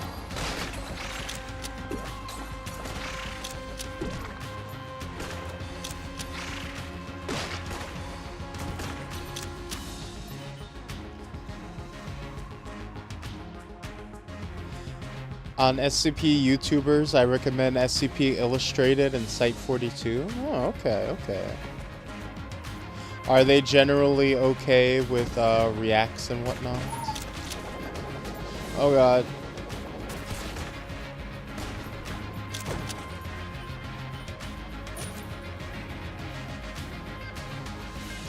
Got it removed from memory. Yeah, they have the fucking, it's like a, those weird things from the 2D Zelda games that would, like, come and try to swallow you, when you go into dungeons. Like, that's the thing. This game, more than anything,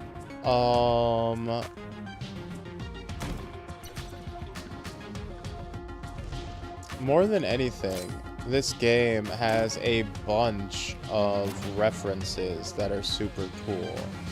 Heart holster gives us an extra heart. Wear your heart on your sleeve.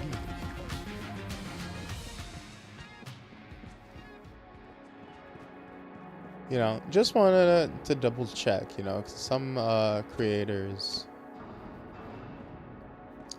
don't like you reacting to their videos and whatnot, so I don't know if these are ones that have a lot of people that have reacted to them already. Usually if it's one that a bunch of people have already reacted to, it's, you know, probably safe. Book of Chest Anatomy. That will get you out of a jam.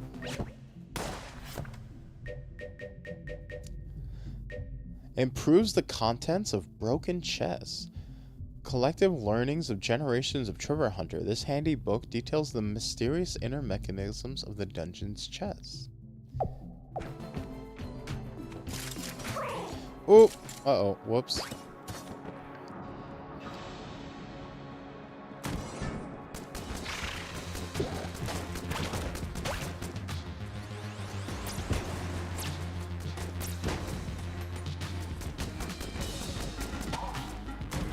It's a freaking ghost.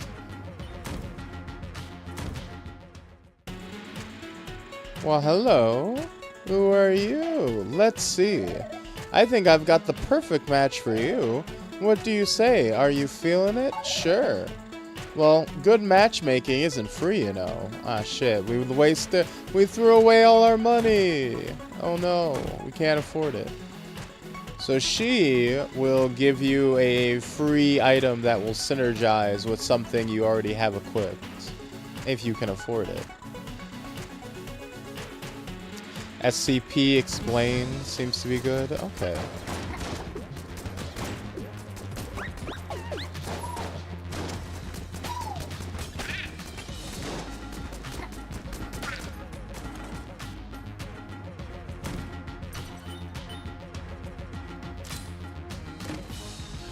Look at this, the Mega Hand.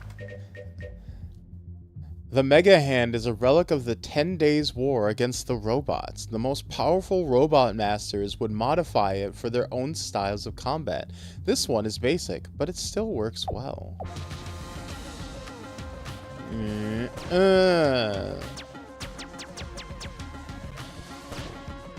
So you literally get Mega Man's Mega Buster. And there are, like, I think hundreds of references at this point in the game. They've spent years updating this game for free. What in the Mega Man? Exactly. Like, literally, unironically, Mega Man. Not even a joke. Is there enough that I could offload?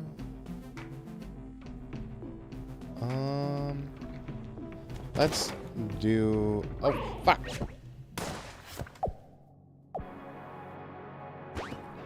Oh, whoops. Alright, let's do the boss first, and then we'll see if we can get enough money to get that synergy up.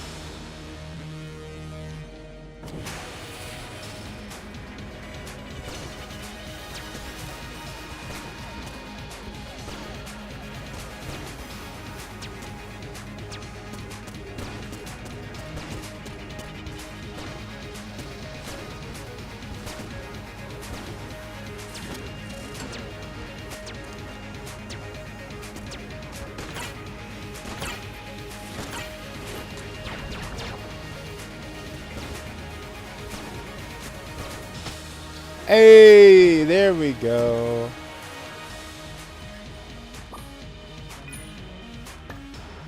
Boom. Easy peasy. Oh.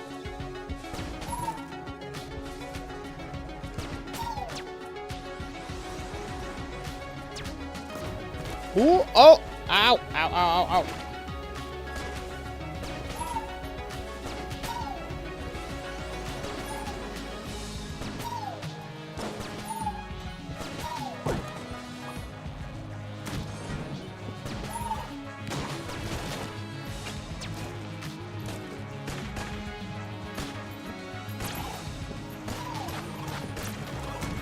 Ow, ow, ow, ow.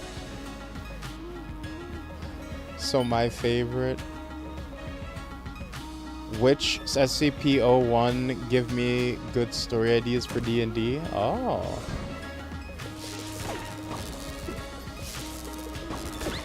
Oh. Oh, okay.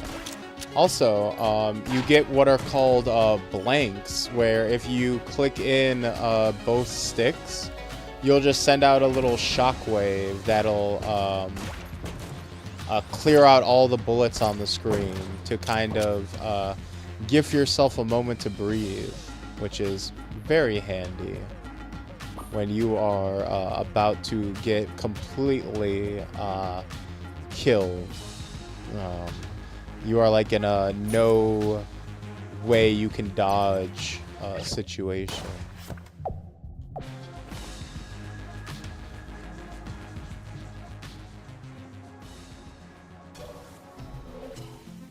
I bet that saves a lot of runs. Definitely, definitely. So let's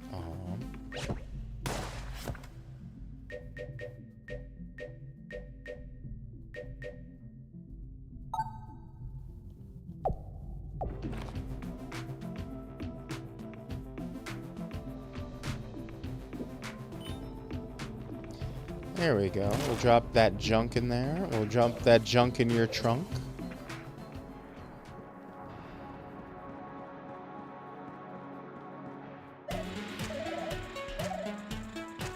There we go. Let's hook you up then. Perfect match. Really get your gear humming. So let's see if we can get a synergy for our Mega Hand.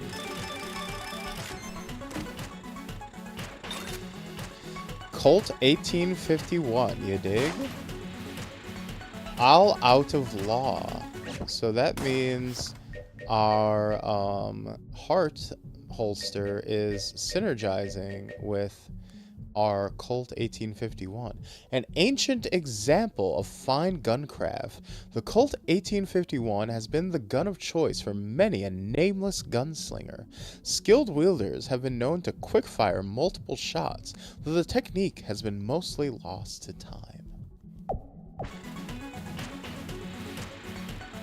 So actually, let me...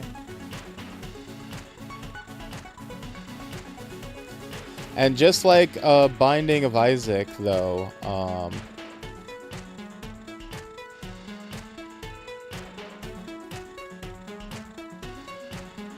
you do have to pull up your handy-dandy goose Google to see what the actual synergies are and do. All out of law. If the player has Colt 1851, it fires 3 spreads of bullets upon reloading. These projectiles can ignore tables when fired from behind, and they can reveal secret rooms. Okay. So that means... There we go. That means even when I reload, it shoots. So that's pretty inconvenient. That's pretty useful.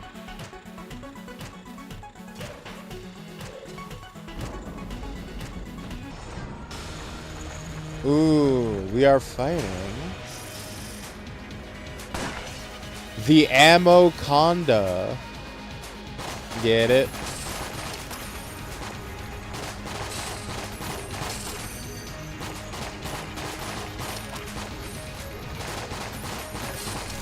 You literally never have to stop shooting.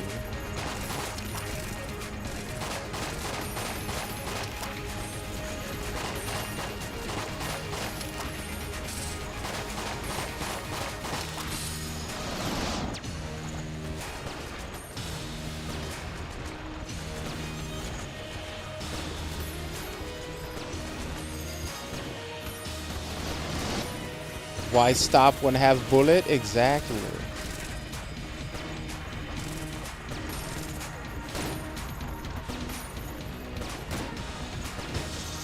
Look at that. Not even a hint of damage. And what do we say, everyone? First try. Boop, boop, boop, boop. Gives us some extra health with that. And red Gaon stone. Instead of an ion stone, it's a Gaon stone. They never intended you to have to pronounce this out loud. Red Gaon stone improves dodging. The red Gaon stone is 40% dodgeicite, greatly improving dodge roll speed and distance. From one legend to another, Rattlesnake Jack. The database, the spiral path, when day breaks. English screams. The database, the spiral path, when day breaks, and more. Favorite one is the Gate Guardian. Oh, I have seen a few SCP-001s. The Angel one is really cool. I do like that one.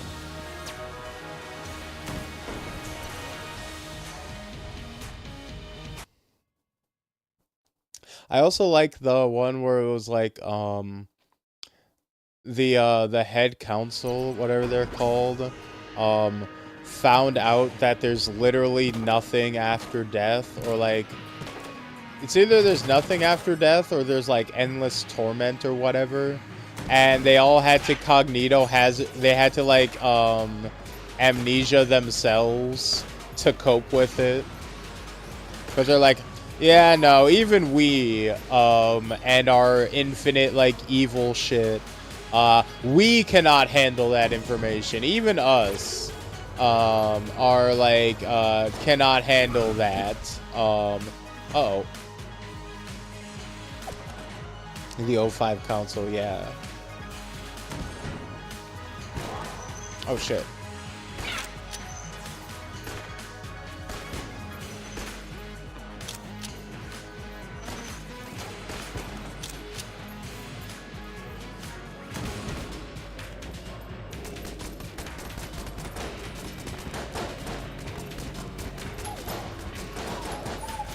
So yeah, now we're on level 3.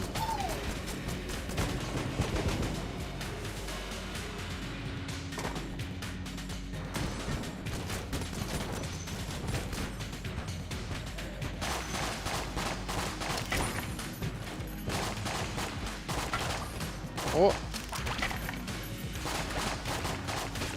No, no, not the skulls.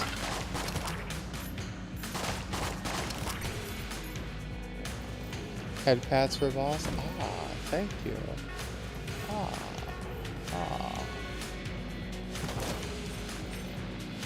I actually use SCP for a DnD idea, the Bone Wasp. I don't know if I read the Bone Wasp, but I kind of am guesstimating what it is based on the name.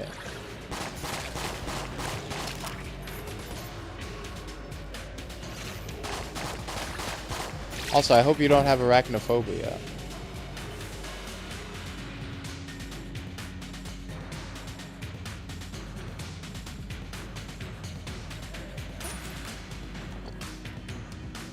I don't think Bone Wasp is their official name.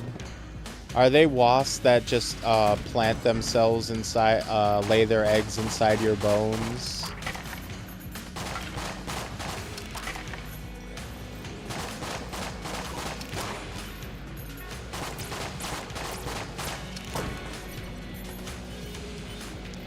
I do, but I'm looking away. Ah, fuck. Okay, so I'm in turbo mode right now, and it increases, like, the game speed by, like, 50% or double. And, you go so fast compared to the regular game that, I turn my eyes to look at chat, and that's enough for me to just casually walk, off stage and die.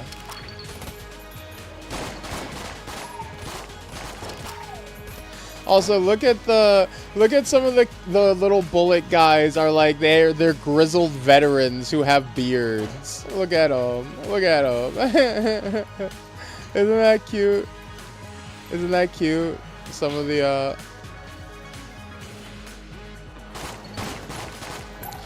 Also, just today. Hey Emmy. Hey Kumi. How's it hanging? Welcome back. It's been a hot minute. How you ladies doing?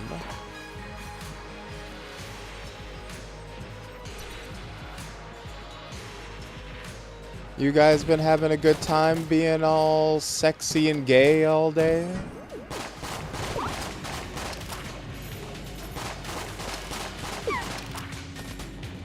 I miss you.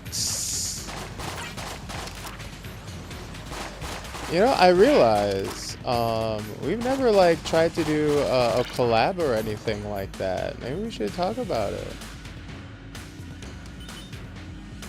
But that is something, for another time. Wait, who's been sexy and gay? Nice. You know, everybody, really. That reminds me of,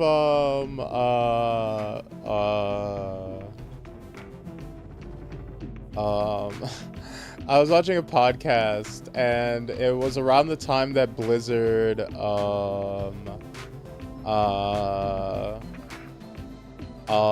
Blizzard had one of their controversies, and it was back when they were doing the old technique of Blizzard gets in trouble for something, and then they announce one of the Overwatch cast is gay, and it was like one of the really bad ones. I think it was like the sexual harassment scandal. And Wooly from Castle Super Beast was like, Blizzard, happy to announce that you, the player, are gay. It's like, we're gonna have to go for a drastic one to cover up this one. I would say, everybody, if you haven't already, we haven't rated her for a minute, so do give both Emmy Hates You and Kumimu a follow. They are friends of the channel. Gun Knight Greaves. Bomb. I know this is also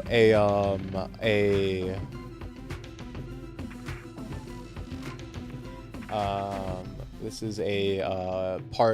is another alternate character you can unlock that I haven't gotten, unfortunately. There's like Gun Knight Greaves, Gun Knight Gauntlets, Gun Knight Armor, and a Gun Knight Helmet. You have to find every single piece, and if you equipped all of them, you become the Gun Knight. And you become a new character, and I think you unlock them. But I've never gotten it to line up to get all of them, unfortunately. Too late followed. That's right. Shower them with love, my fruits and nigglets.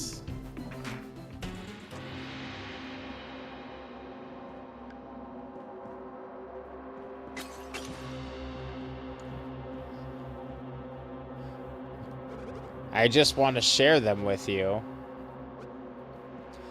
This lady sells you cursed items. So if you buy them for, you know, relatively cheap, Lament Configurum, that's a Hellraiser reference. The Huntsman, that's a Little Red Riding Hood. If you buy all these, you will get cursed, which basically gives enemies a chance to spawn in with like extra power and like will do more damage to you and stuff like that.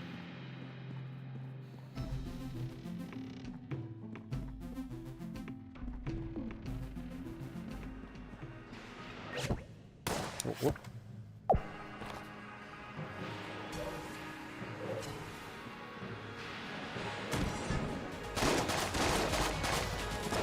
But yeah, you missed it. We were playing. We were doing a little DnD one-shot earlier today, and since we finished it up pretty quickly, we decided to just kind of hang out and you know, randomly figure something out to play for the rest of the night, and we ended up going with Enter the Gungeon. This is a really fun little... Oh god! One of my favorite games that I've been playing casually for a few years.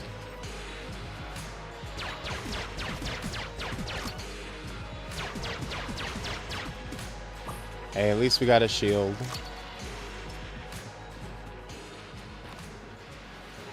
And I think after this run, once I die or complete it, we're going to switch to watching some SCP videos, because everybody's been in an SCP mood.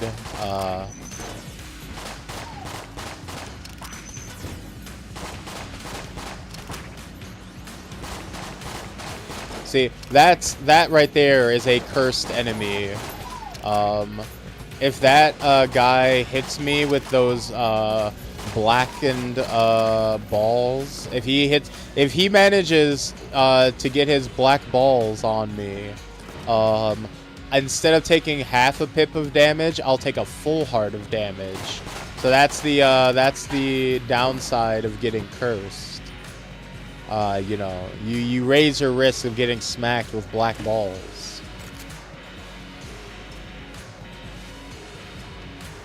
I have been gifted 3 subs in 3 weeks. I've been getting back into Twitch, and I feel indebted to gifting subs, but I'm too broke at the moment. Well, look. Oh god.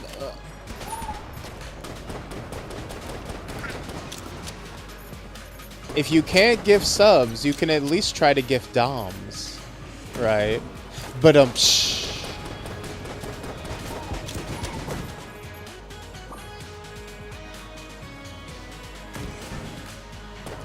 you know, I'll be real honest. I think I've only gifted subs to another streamer once before? Twice. I subbed to Salty Bet because we needed it to watch the stream without ads for Salty Sunday. And then I also gave a sub to Person Pierce when he was streaming 9 Souls, because he was thank you, because he was struggling against this boss, and I was like, hey, if you beat this sub, you get a subby wubby. If you can beat this boss on your next run, I'll give you a subby wubby. And then he kept dying, and he didn't beat the boss. I'm like, here, you get a pity subby wubby. I wanted to make sure he ended his stream on a funny note. I know, right? Roll bomb power charge produces a bomb when dodge rolling. The strange mechanism dispenses explosives when spun. See, this is a nice little Metroid reference. It literally makes the noise.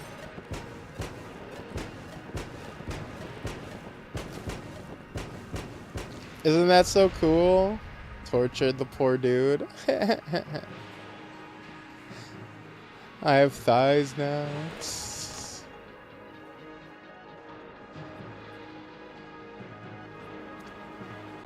Alright, it looks like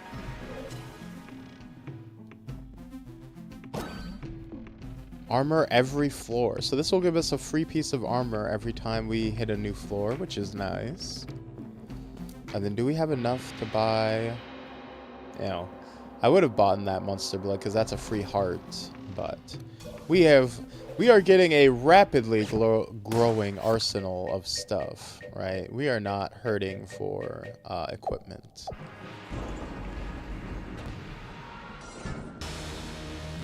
What are we gonna fight? What's coming up next? Who are we going for? Ooh.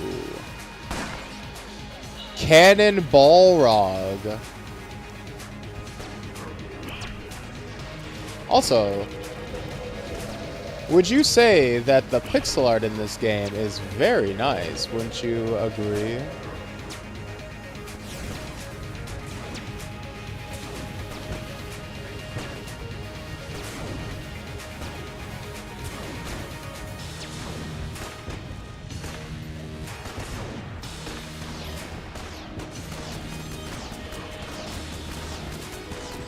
Yeah, actually, it's probably going to be a lot easier to use this guy on this fight.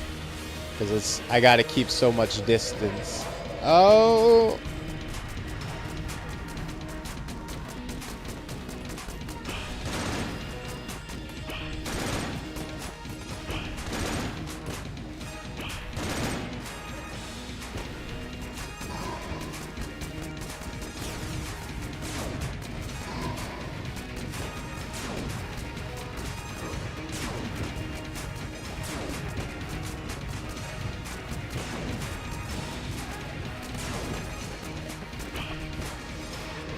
Ooh.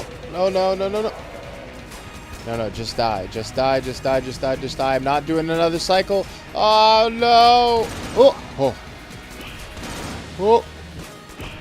Oh. Oh, you have literally 1 pixel of health left. You have literally 1 pixel of health left. Okay, there we go, there we go, there we go. Do people thirst for big dad bod fluffy cryptids? You know, dad bods were definitely in when especially when Stranger Things came out. Everybody was all on that off Sheriff Hopper build.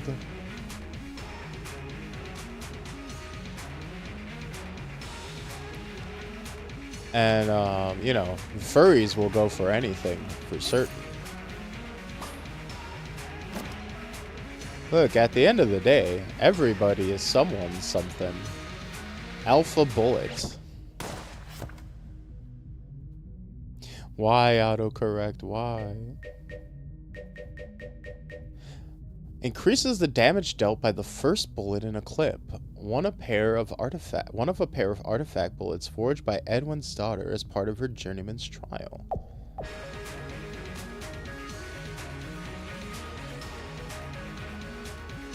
So this is good if you're like, you have like a small clip weapon, or even a weapon that literally only has one, like a single shot weapon. This would work really well for. Okay, 1 second.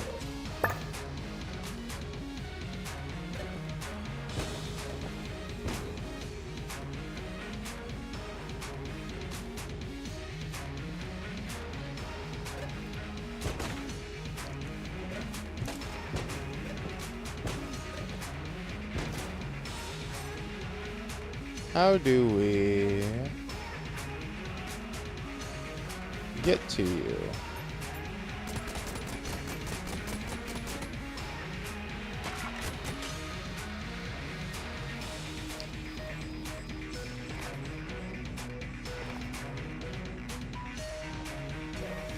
turned it off in its effort to learn to spell better. I have not gotten better. Well, you know what? The effort is what mattered, right? Or at least that's what we tell ourselves. Okay. I'm not sure how we were supposed to get there, but...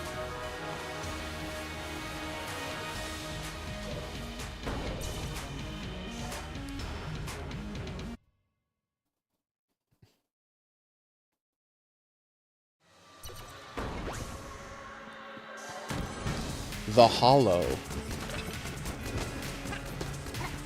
The Hollow, and soon we will get the point. Look at...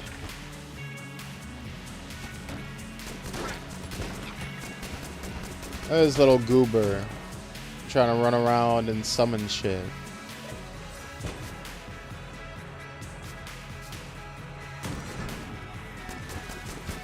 See, here's the... Oh god, here's the thing. I feel like my spelling isn't that bad. It's just that, like, the keyboard on a cell phone is just too small. So I fat finger my inputs too often. So that's why I need a autocorrect.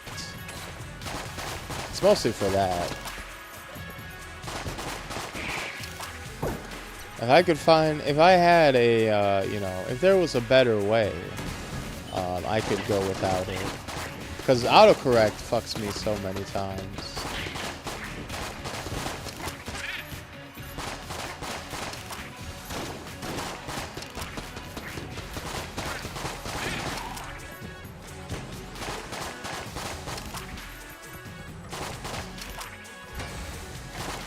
Also, look at these absolute units. Look at these Giga Chads. Uh-oh.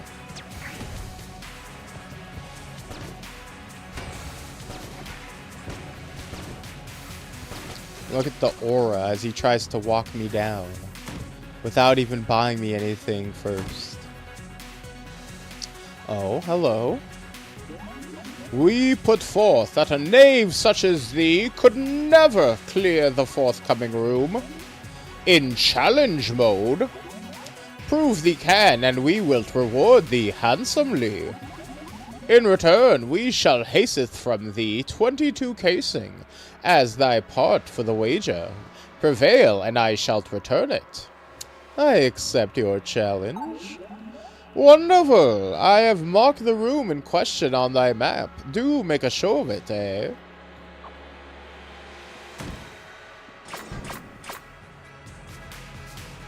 Ooh, Goblin. Ow!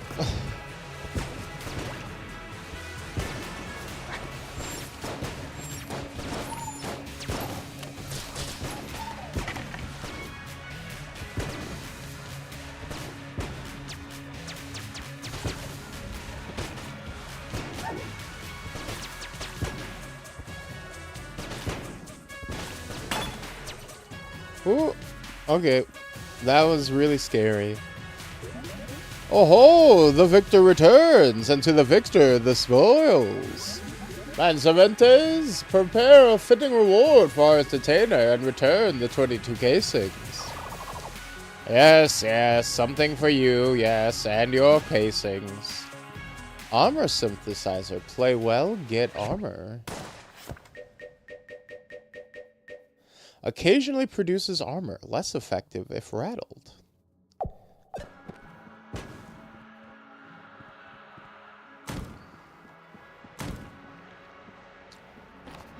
Alright, we can sell our shit there.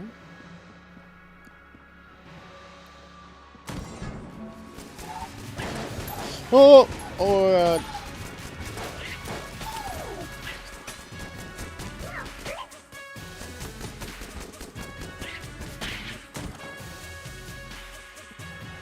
Please, please survive.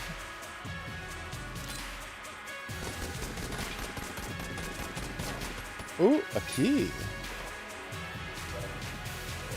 Alright, if I can get to a shop and buy more hearts or a shield, otherwise this run is basically over with how many... oh no. Oh god. Oh god. Oh god. Oh god. Please, please, please, please.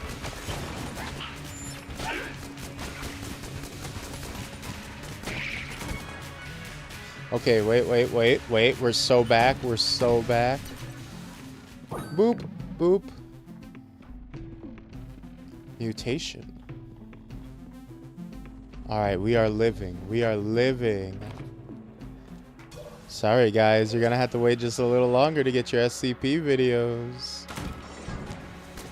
Because I am alive.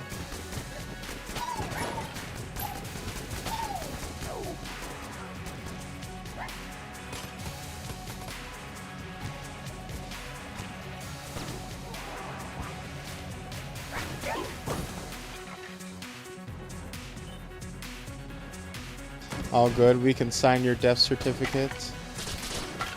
Ooh.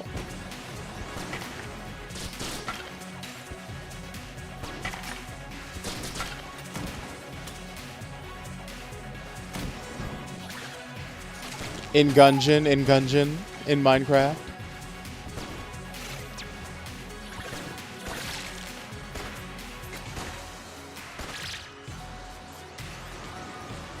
They even curl up like spider. Oh god.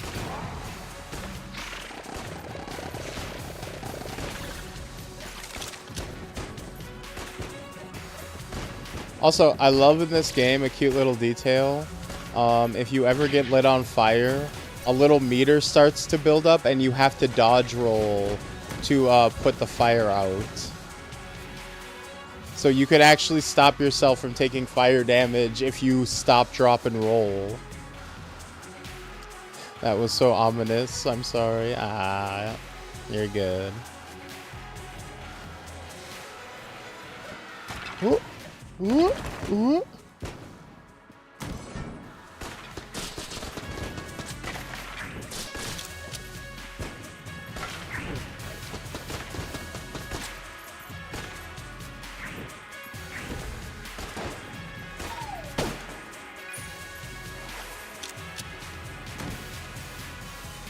That's so cute. It is. Okay, so we know where the boss room is. So let's see if we can find some more health. Or I should say... Oh god, it's the fucking Grim Reaper. So you cannot kill this guy. All you can do is clear out the room before he kills you. And he'll go away. See.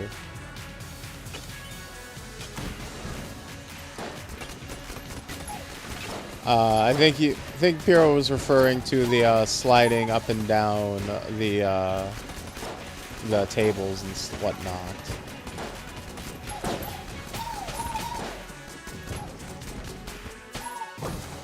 Yeah, the proper fire safety. Yeah, the stop dropping roll to... Oh no.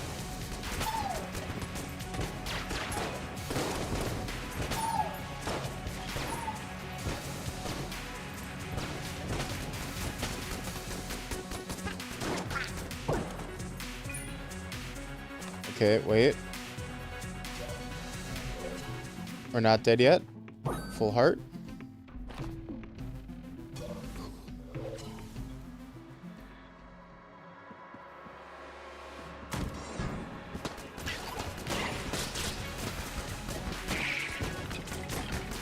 I'm not dead yet. Da, da, da, da, da, da. No, he's not dead yet. Da, da, da, da, da, da.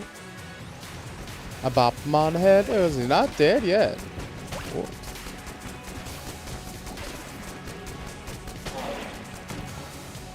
Oh man, I have been getting hard carried by this big boy. This head is great. I'm so happy that I got head this round. Always happy to get head, honestly. And that's the gospel truth. That's the gospel truth. Ah, fuck.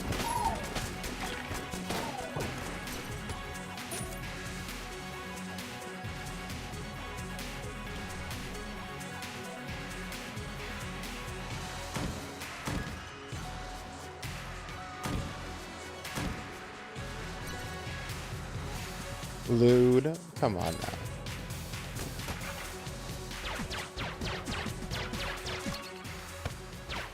Ow.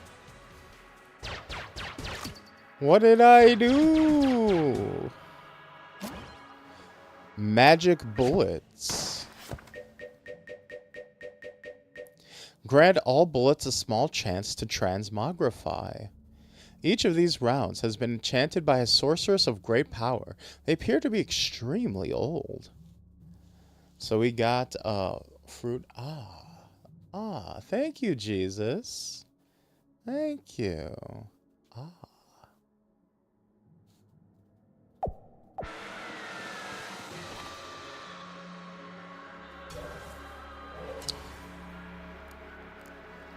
What, you said you wanted head? I thought I aimed well.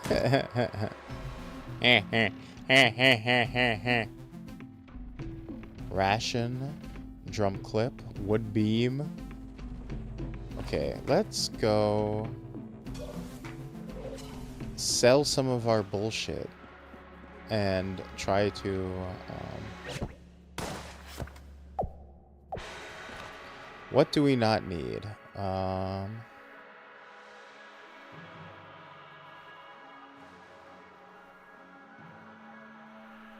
We don't need you. Oh, okay, pick him up. Pick you up and aim you properly. We don't need you. We don't actually need the transmogrify. Because we're about to fight a boss. I'm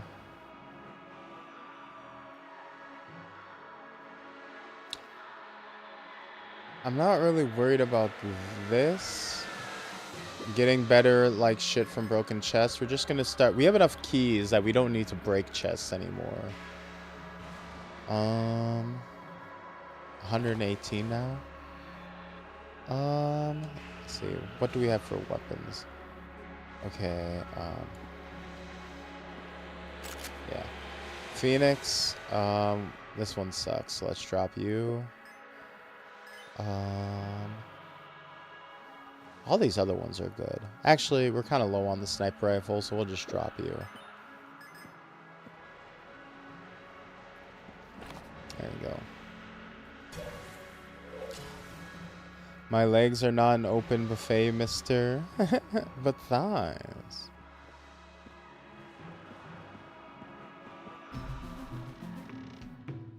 Rush on.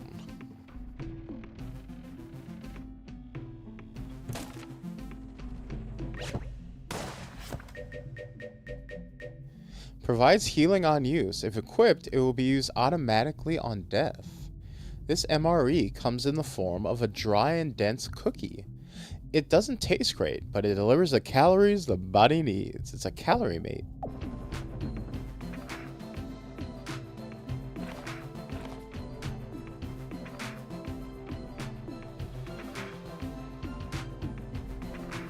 Wait, how do I switch my... there we go. So I got this ration equipped in case I die. And drum clip. One size fits all. Increases magazine capacity for all guns. Oh fuck, I used it. I was trying to reload.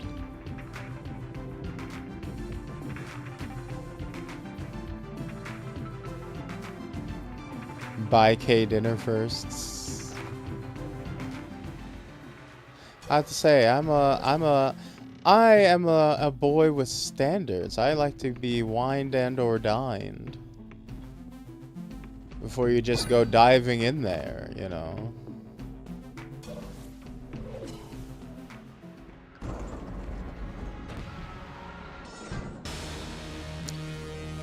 Ooh.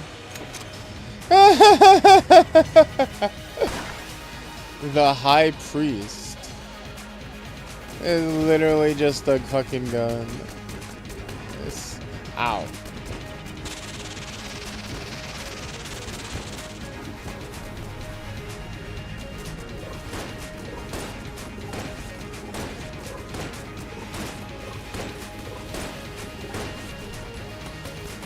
So as you can tell, as you go higher and higher and get more, get to the harder bosses, we start getting real bullet helly. We start getting real bullet helly.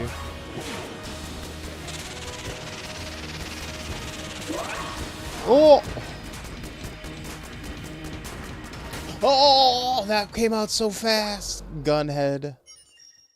And there we go. Went 54 minutes. I haven't played this game in quite a while, so I'm actually pretty proud of that, lasting that long.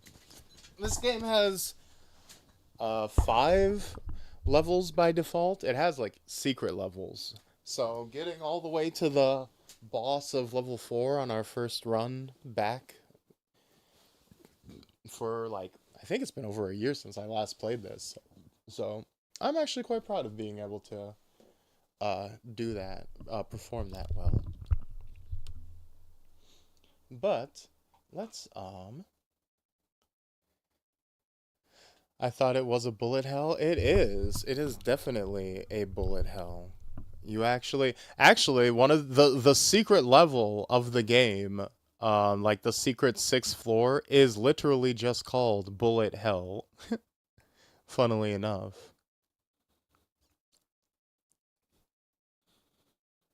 But I always wondered about Gungeon. It's pretty cool. It is pretty cool. I like it a lot. I like it. I like it. I like it. I love it. I want some more of it. In fact, they are making more of it. Oh, whoops. I got confused for a split second. I switched over to the wrong monitor. In fact,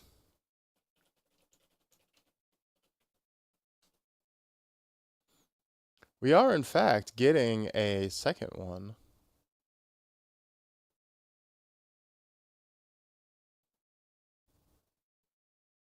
As you can see, although it does look to be a fairly dramatic departure from the original.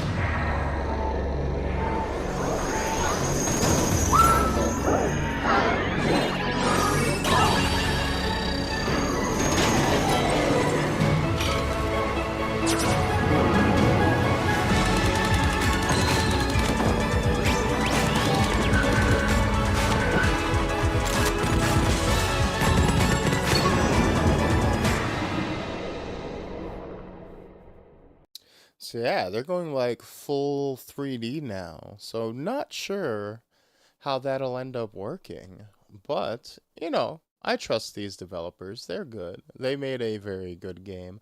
Although I will say, something like this, if you'll notice, like, I can see this being very hard to parse, like, playing in 3D.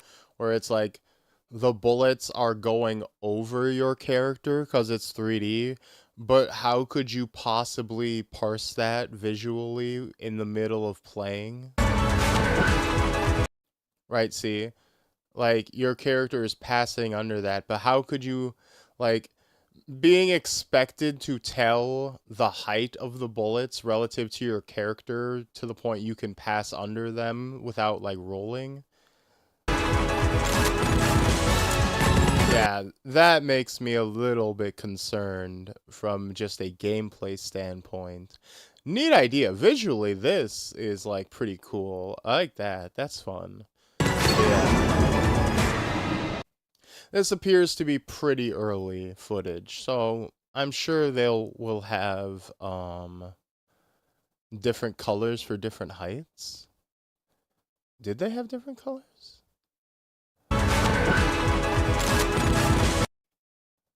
Maybe. I'm sure they'll figure out something. But yes. Okay, so which was the two SCP channels people were talking about?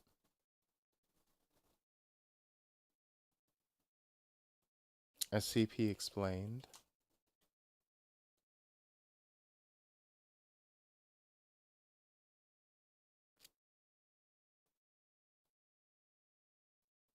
The Foundation's darkest secrets that could end the world. 2 hours? Jesus, that's a big ass compilation. Let's see. SCP 3008 and the most popular SCP 11 million views. Damn. These are some long videos, I gotta say. Let's do...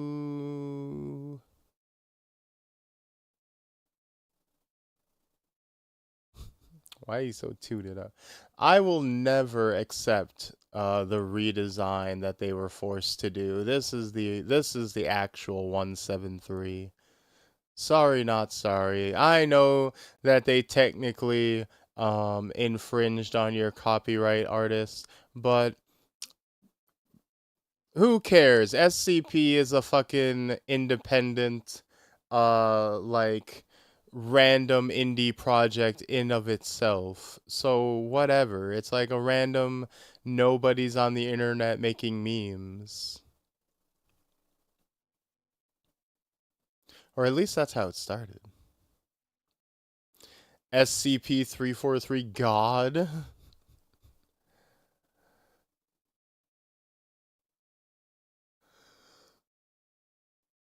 When day breaks. The Lost SCP, SCP-0. The Old Man Escape. The Suit. The Plane That Never Was. The top 14 friendliest SCP.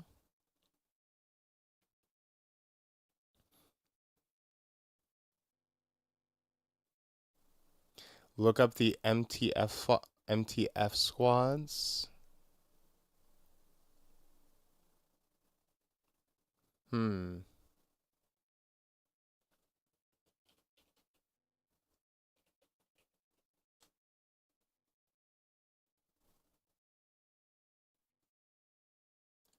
Elite Mobile Task Force explained.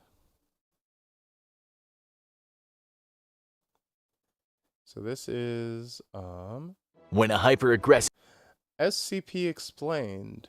SCP Elite Mobile Task Force explained.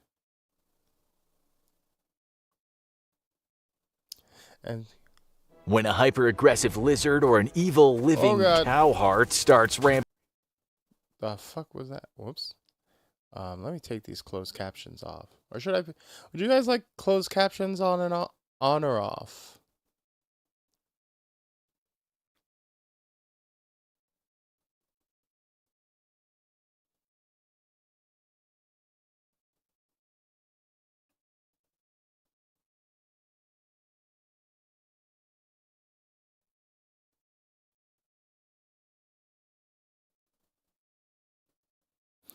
Off.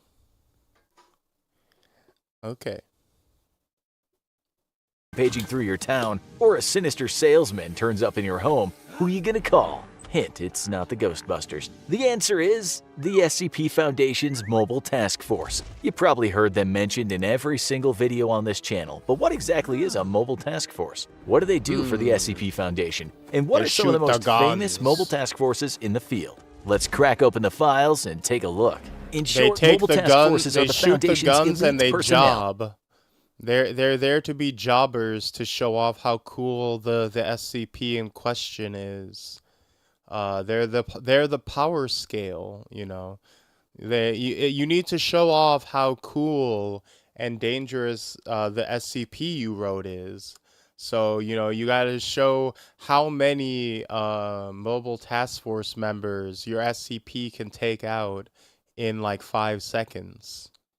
So, you know, that's why they exist, you know. and each They're task there force to is be generally Yamcha'd. made up of highly trained Foundation operatives with specific skill sets. These MTFs aren't rooted in any one base and are relocated to wherever they're I thought D class was for that. No, not really. D class are just like experiments. Like they're beyond fodder. Like D class are completely helpless. Like beating up the like MTF are like Worf from Star Trek. Star Trek. Like Worf in Star Trek is like supposed to be a credible, like strong warrior, but all he does the entire show is get beat up all the time. But he's said to be a strong warrior so that whoever beats him up gets to look intimidating because it's like, oh shit, he beat up Worf.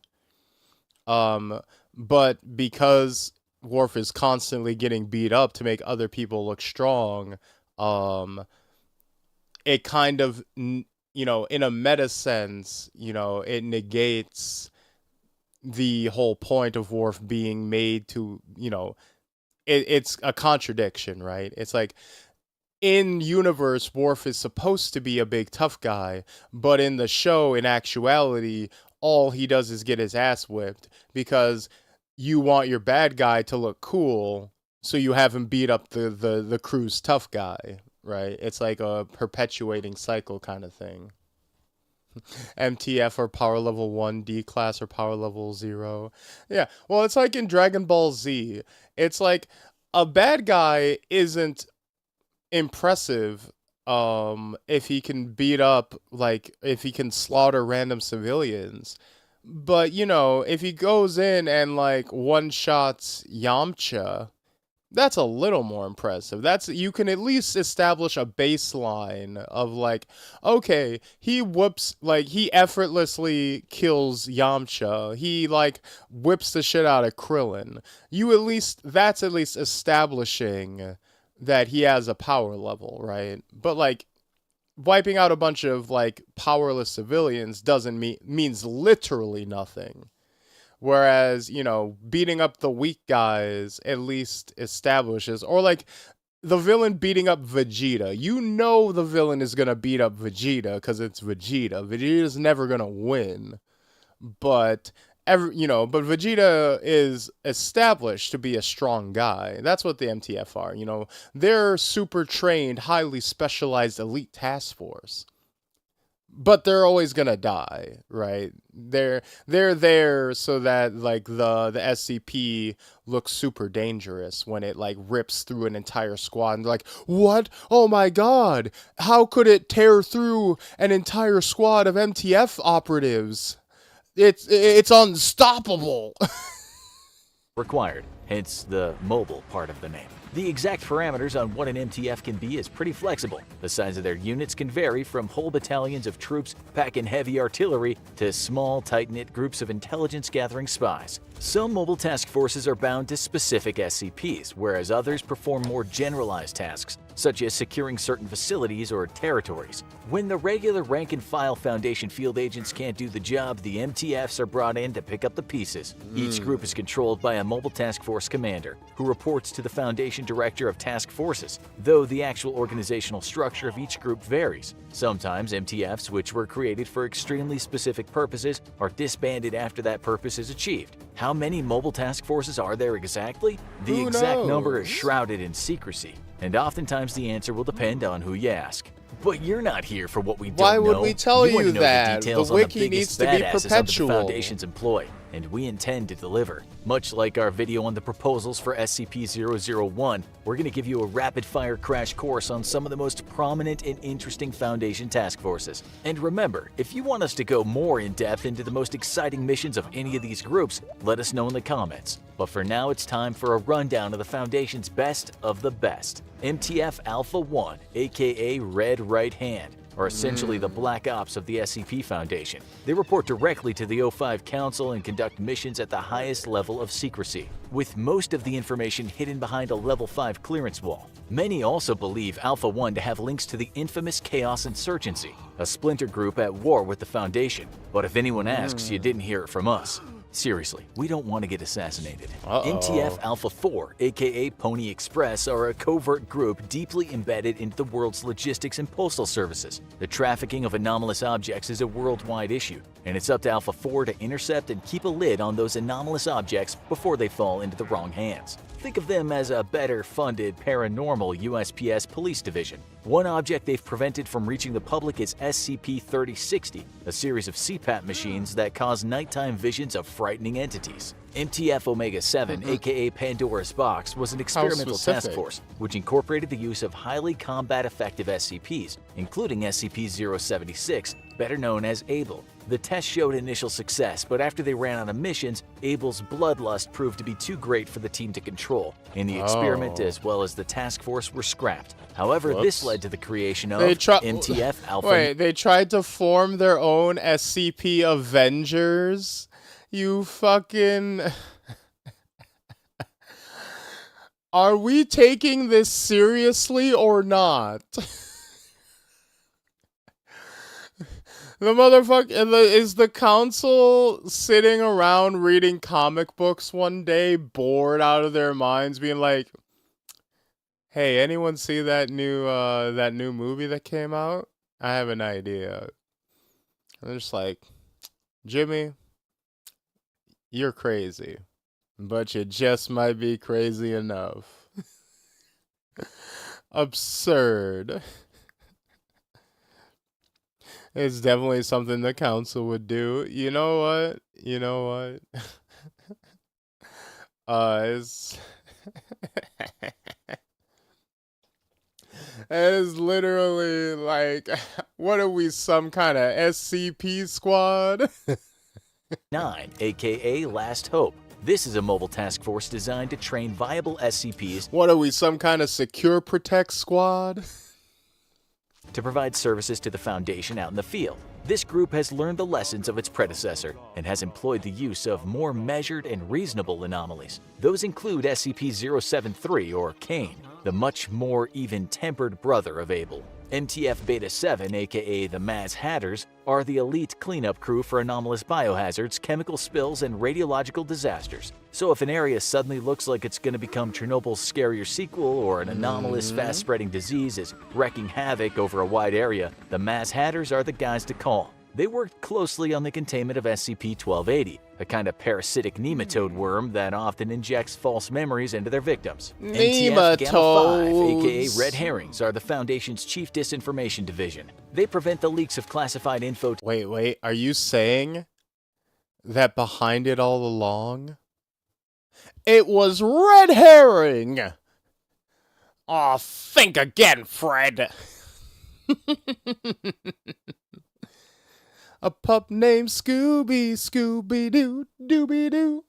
to the public, and on the rare occasions that this information does somehow get out, they're in charge of burying it and administering necessary amnestic treatment to those affected. It's a thankless job, but you won't remember they did it either way. They gave amnestic treatment to the traumatized victims of SCP-1618, a malevolent urinal which replaced the user's valuables with disgusting alternatives, from toilet paper to pig intestines. MTF Gamma 6, aka Deep Feeders, investigate and track deep sea or oceanic anomalies, a job that commands the ultimate respect from people with thalassophobia. That's the fear of the deep ocean. If something terrifying and mysterious is stirring down there in the abyss, you better believe Gamma 6 are going to be the first ones down. They keep a close eye on a number of anomalies such as SCP-1264, an underwater amalgamation of sunken ships eager to drag down more vessels and add them to its mass. MTF Gamma 13, aka Asimov's Lawbringers, are a specialized task force devoted to investigating, tracking, and apprehending anomalies originating from Anderson Robotics, a group of interest that produces anomalous robots and machines. This includes examples of SCP-2806, a number of advanced anomalous prosthetic body parts that wish to attach themselves to a lacking host, whether they want it or not. MTF Delta 5, aka Frontrunners, are a large group of autonomous deep cover agents buried in various groups of interest across the globe. It's their job to gather intelligence from within to aid in the apprehension of anomalies before these groups can get their hands on them. They also sometimes make use of anomalies to track down others, such as when they requested to use SCP-185, a Russian R-105M radio used during the Cold War that can receive signals from any time period, including encrypted ones, but can also emit sound waves so powerful they can literally kill you. MTF Epsilon 9, aka Fire Eaters, are the Foundation's resident pyromaniacs. They're the ones sent into missions involving extremely high temperature. Why are they called the Fire Eaters? Well, you see, Charlie, they like the fire. Oh, I see. Very creative. I have to say, some of the squad names a little goofy. Like, it's a very specific, not complaint, because it is what it is, right? It's more than okay to have some over the topness in this kind of series, right? That's very goofy. But like, for like a military branch, it always feels weird to have like kind of nerdy names for these things, because you got to think that these are like the jocks of the operation, right? So when you have something like Asimov's peacekeepers or whatnot, ain't none of the fucking soldiers, dude bro soldiers in that fucking unit calling themselves Asimov's fucking peacekeepers or whatever the fuck that shit is.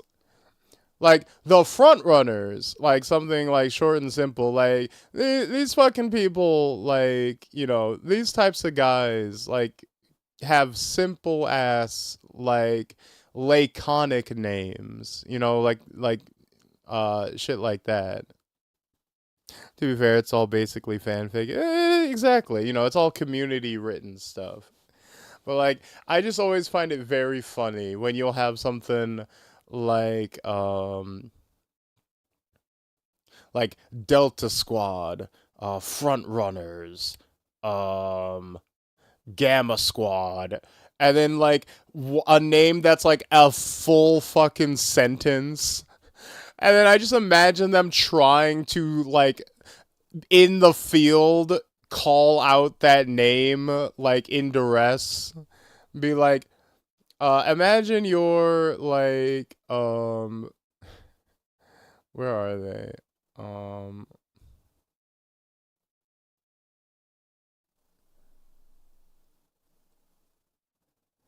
Where are you?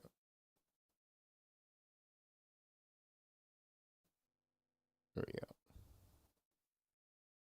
Gamma 13, aka Asimov's Lawbreakers.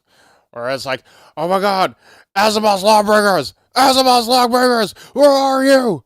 Your comms are down! We don't have a visual! Asimov's Lawbreakers! Asimov's Lawbreakers! Like, it's a, you know, I would know. It's a fucking mouthful, and I would know about mouthfuls. purpose. They deal with musical or auditory Foundation's resident pyromaniacs. They're the ones sent into missions involving extremely high temperature environments, and they're also highly skilled in the use of powerful incendiary weapons. If the Foundation needs to burn or avoid getting burned, the Fire Eaters are the ones for the job. Their vital skills assisted in containing SCP-165, massive colonies of carnivorous parasitic mites that eat prey to the bone. MTF Epsilon 11, Nine-Tailed Fox, are another one of the most— Fuck you! Fuck you! I am not— You bet— if I'm in trouble, if a fucking SCP is chasing me down or about to destroy my town, you better not send the fucking Naruto fans to save me. Do not put my life in their hands. I don't want the fucking ninja weebs. I do not want the ninja weebs to come in and save me. They're gonna come down, they're gonna have their arms behind their backs, Naruto running out into the field, and just get their fucking shit obliterated instantly. Like, the monster's gonna turn around, one hand swipe, half the squad's gonna be dead in 10 seconds. This is not, they're not getting it done. MTF Epsilon 11. Also, we were talking about, like, oh, they're probably using their unit names instead of the long, nicknames. Neither of these are good. MTF Epsilon 11, Nine-Tailed Fox, both of these are too long. Both of these, and either one of these you're using, there's no way around it. Oh, get these guys out of here. Decommission this team. Fucking spread them out. Fucking cancel this unit. Fucking split them up among the other groups. Do what you gotta do. I am not sending Nine-Tailed Fox out into the field. Classified mobile task forces existing only under the oversight of the Red Right Hand. They work internally and are only dispatched to Foundation sites when standard protocols fail and multiple breaches are imminent. They were brought in to deal with the SCP-2139 incident, a strange psychological phenomenon that inexplicably increased the suggestibility of Foundation staff at Site-35. This made the infected staff agree with everything they heard. MTF Zeta-9 Mole Rats are a task force that specializes in the exploration and containment of anomalous areas that are either enclosed or underground, particularly if, due to the effects of the anomaly, the space-time fabric of the area is unstable. You may remember them from our series on SCP-1730, the mission into and out of the anomalous Site-13. MTF Eta-10, aka See No Evil, are a team that specializes in taking on dangerous memes and cognitohazards that affect the victims through visual contact. Boss, these are you people? No, I do not claim them. I do not claim these people. One example is SCP-1561, a crown that, when worn, causes all those who see the person wearing the crown to imagine the wearer as their king and immediately adopt positions of servitude. While MTF Eta-10, aka Savage Beasts, serve the opposite purpose. They deal with musical or auditory anomalies and any cognitohazards that work through the medium of sound, like SCP-2402, a chord progression which can regenerate old or dying cells. MTF Beta-4, aka Gardeners, are a crack team of agents who face off against any botanical or plant-like anomalies. Their skills were put to use against SCP-1147, a collection of plum tree seeds which can grow out of literally any substance, even ones that... Now, what do you mean by your people? Yeah, Piro, what do you mean, weebs? They're totally inorganic. MTF Theta 90, aka Angle Grinders, are a team that specialize in two of the most frightening things out there: anomalies and math. These brainiacs deal with anomalous mathematical issues, like warped topologies and geometries. Even listing an example of the kind of anomalies they deal with here will make your head hurt. So just be thankful they're out there. MTF Iota 10, or Damn Feds, are a huge network of undercover agents based in federal and local law enforcement agencies across the globe. They intercept any anomalous objects, beings, or information and make sure that it makes its way out of police evidence lockers and into Foundation hands without incident. MTF Kappa 10, or Skynet, is a temporary team of combined meat space and virtual agents tracking down and disrupting.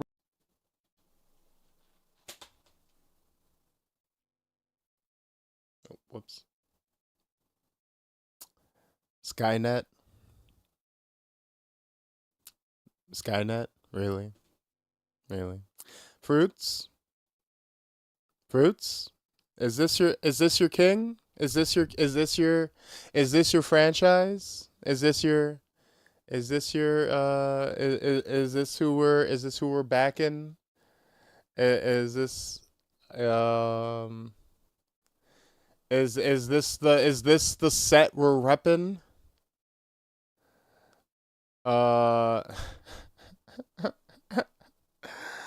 Literal. I love this idea, because here's the thing.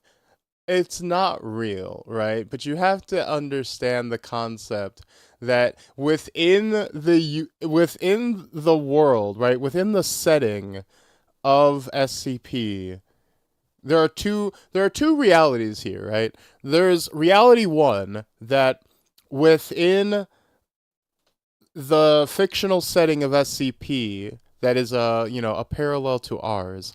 The movie Terminator does not exist, and this group just so happens to be called Skynet, which whatever. Or Terminator does exist, and they just decided to name their fucking attack squad after Skynet, and presumably they go after like AI stuff, which is just tempting fate. It's Is this your king? Is this your king? Burn it to the ground. We are being like run by surely. Does the C in SCP stand for circus? 'Cause it's run by clowns.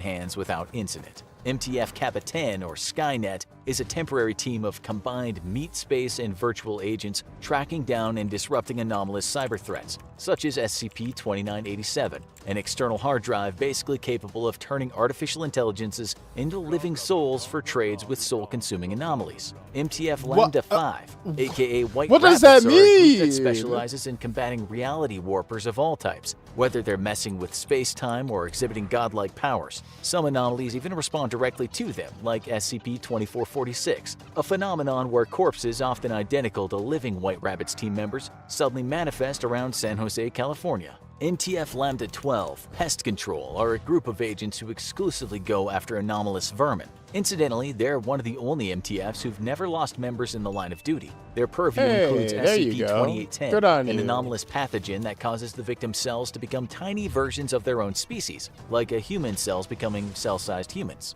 MTF Really? Lambda 14, Shit. one-star reviewers, are a task force that deal with retail-oriented anomalies. Their main focus has become combating a sinister group of interest known as the Ambrose Restaurant, a chain of extra-dimensional restaurants with strange and anomalous food and service. Do they have to deal with the Move 3, IKEA? aka Highest Bidders, is a mobile task force devoted to preventing the group of interest, Marshall, Carter, and Dark Limited, from disseminating dangerous anomalous objects and then obtaining and containing these objects. One such object is SCP-2818, a number of 50 cal sniper rifles that, when fired, turns the shooter into a bullet and fires them. MTF Move 4, aka Debuggers, are particularly useful in the modern age as they track and contain anomalous electronics and technology, including isolating and containing anomalous websites and software. One of the anomalies dealt with by the Debuggers is SCP-896, an online role-playing game that improves the physical and mental attributes of the player when they name their character after themselves. Remember when we said you didn't need to Oh wait, that's awesome. Wait. No, don't. Okay, now you're just being an asshole. There's no reason not to let us have that. See, government won't let you have shit. That's on the level of just, that's literally free healthcare at that point, right? Being able to like boost your physical health and everything just by playing a video game. That would cost us nothing, because it's an anomaly. Like there's no one's paying to run those servers. They're magic. Release that right now. We could probably like cure all the world's disease. You know, uranium was a SCP, right? I don't know jack shit. I haven't fucking read this website since I was in high school. I love how Kay's been on a roller coaster. Like, fuck it. Give me the SCP video game that gives me, like, you fuckers, I would burn down this building just for, like, denying the world the video game that boosts your stats for real. Like, That's the equivalent of like discovering the cure to cancer and then just locking it away on a whim. Like, fuck you. Actually, how dare you? All the Ghostbusters? Well, that wasn't entirely true. Sometimes you need to get MTF Mu 13, aka Ghostbusters, on the line. Okay, Since they're fuck an you. MTF whose specialty is tracking intangible or incorporeal anomalies, particularly those considered sapient or They also sentient. have that. And they're Yeah, on call fuck. 24 hours a day to serve all your supernatural containment needs, like when you're plagued by SCP-1036, which are a number of haunted Congolese fetish dolls. MTF Nu 7, aka Hammer Down, are the ones you need to call when you need real heavy-duty work. They're a huge force with a massive stock of army vehicles and heavy weaponry, and are only called in for truly catastrophic events. They're also assisted in the containment of SCP-939, the voice-imitating, amnestic-producing red monsters. MTF Epsilon 6, aka Village Idiots, are a group of agents whose specialty is Okay, Village Idiots is good. See, Village Idiots is an actual name that like a group of military guys would give themselves. Like that's actually something that like that's the kind of like stupid like gallows humor type shit that a bunch of military guys would like come up with themselves. Like it's it's simple, it's short, it's self-depreciating. Like that fits. That feels natural. I'd be down to rock out in the Village Idiots too. Exactly. Like that's good. I like that one. I like the Village Idiots. Just for the name alone. And also he's got the piece of wheat and everything. You think that they give it to themselves? Don't tell Kay there are like 4 cures to cancer. Yeah, I imagine there are plenty of SCPs that can be used for like healing shit, right? And I imagine, of course, they use it on themselves to, you know, they get to, you know, they get the healing juice, but not anybody else. investigating and containing anomalous phenomena that occur in rural or suburban areas. If you live in a small town and you're on the run from a vicious monster, you better hope the Village Idiots are on their way. They've contained SCP-2561. Yeah, please send the Village Idiots. Do not send the Nine-tailed Foxes. MTF Pi 1, aka City Slickers, are pretty much the exact opposite of the Village Idiots. Yeah, they pursue City anomalies in Slickers. densely populated urban areas, particularly in the New See, York I like these metropolitan two area. squads. They assisted in the ongoing containment of SCP-1155, the incredibly bloodthirsty predatory street art. MTF Sigma 66, aka 16 Tons, are basically the Foundation's own version of the Suicide Squad. They're a team made from captured members of other groups of interest who aren't particularly loyal to the Foundation, but whose very particular set of skills make up for that fact. MTF Tau 5, Sigma aka 60. Samsara, Okay, are another I like group you might Sig- remember. See, okay, that's also really cool. Sigma 66, 16 tons. I like that. That's a cool name. That's a cool concept, having it be like Suicide Squad style. And when you hear Suicide Squad style, you jump to thinking it's gonna be D-class, but having it be made up of other enemy organizations is actually really cool. If it can be explained by modern science, they release it over time. Oh, I see.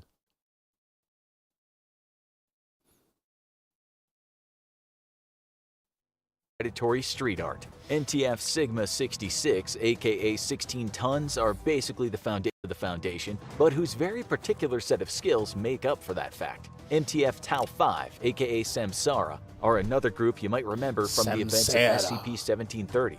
These are a group unlike any other, immortal cyborgs made from the flesh of a dead god, who can be upgraded as needed.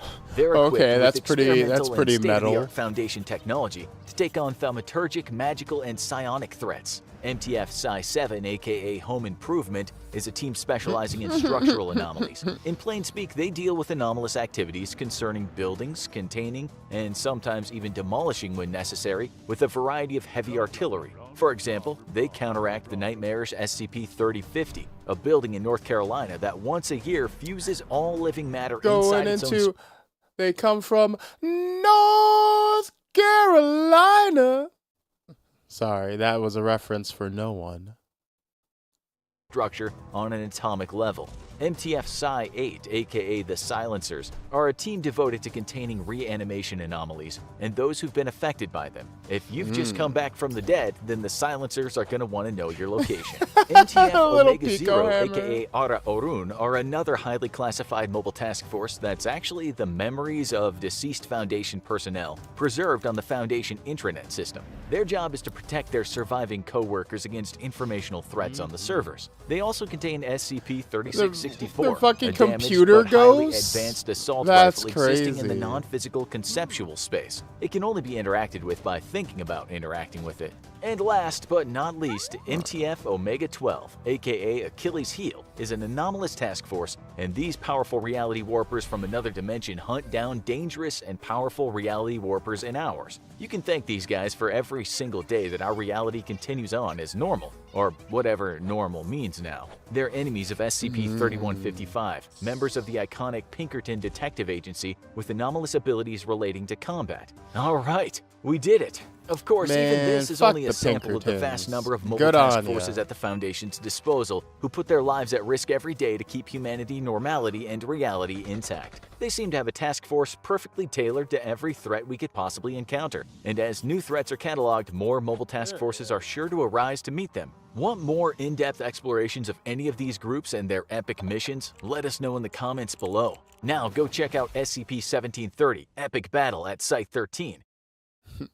Yeah, that's pretty good. I like that. I like that. There was some I exaggerate, but no, those are very fun. A nice little overview of their various task forces. Although honestly, here's the thing. It's a good thing to have this kind of thing set up in the setting.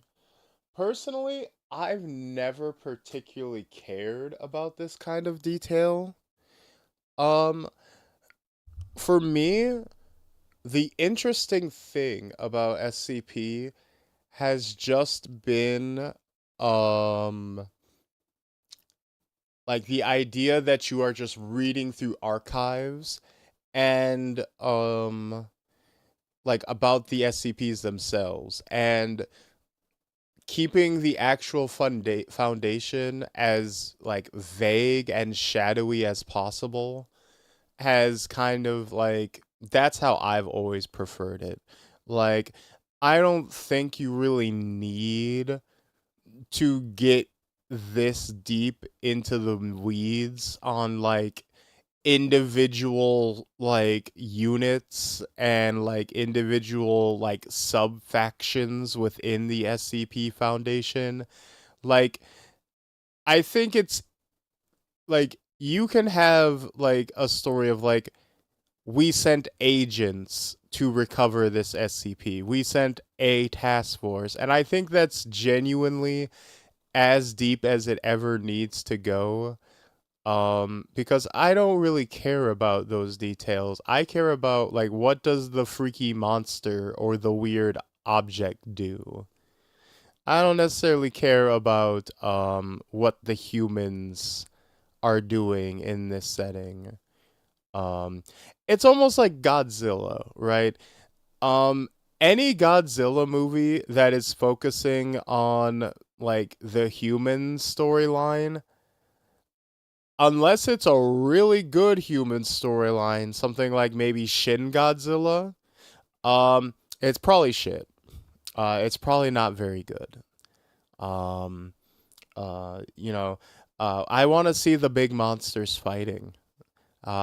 Similar idea here. I want to see I want to read about the spooky objects and what they do. Not necessarily care about the intricacies of like what the different intergroups of the SCP Foundation are and how they intermingle. Hey, the ghost in the machine is apparently literal here. Ah, yes, West Korea and an emotion just gone. Fuck the pinks. You see how Wizards sent them after a potential leaker. It's crazy to me that they literally just still exist today. And like that's just okay, right? Like no one has gone after them in any significant way, right? Like no one has tried to like disband them or like because they're documented as like killing people, right? They're like an infamously evil organization objectively. Like should we not do something about them? Should we not like try to get rid of them? Like, why are we allowing the Pinkertons to still exist as an organization? It feels like, I don't know, it feels like we're, like, still allowing Cobra Command to exist. I mean, and granted, that's a naive sentiment, because we allow, like, hundreds of thousands of evil organizations to exist today. Like, we still buy chocolate from Nestle every single day. But like, you know, the Pinkertons are like, you know, just so on the nose. And it feels like such an old-timey organization too, right? Like you think of like literally like 1920s shit when you hear of the Pinkertons. And then every once in a while you hear about like a modern story where someone calls the Pinkertons. You're like, what? Has nobody just rounded up the Pinkertons and taken them out yet? Why are they still a thing? Why do they still act in this world? Like, what is going on? Why have they not been disbanded? Why has there not been any kind of legislation that says like groups like these are not allowed? What? This is crazy. Like, I don't know, it's absurd.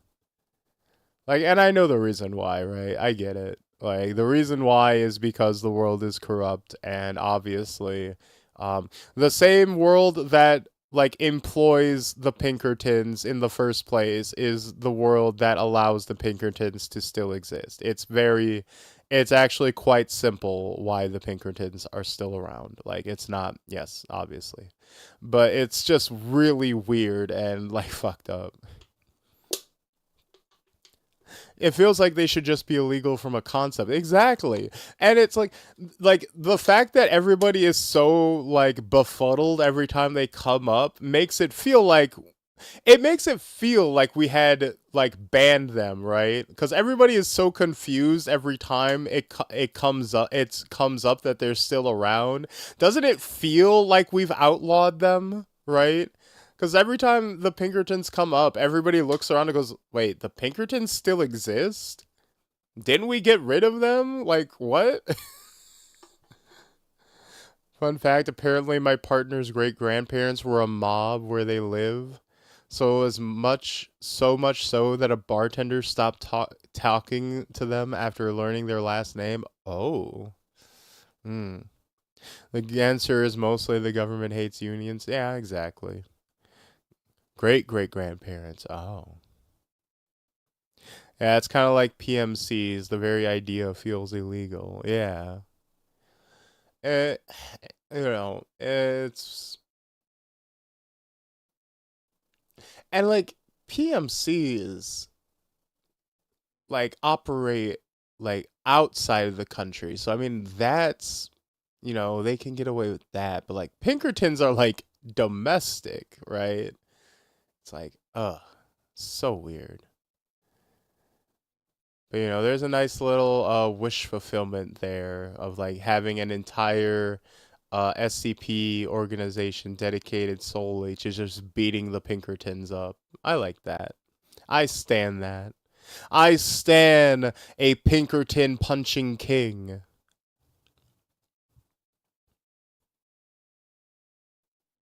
Site 42 rated MTF on how they handle hot dogs. What the fuck? That was very nice.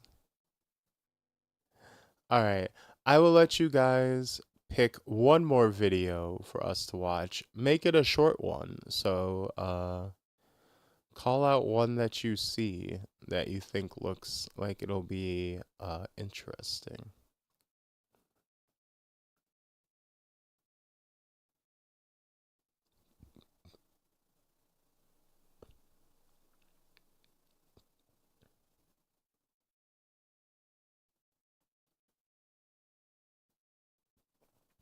Zero zero one. Okay.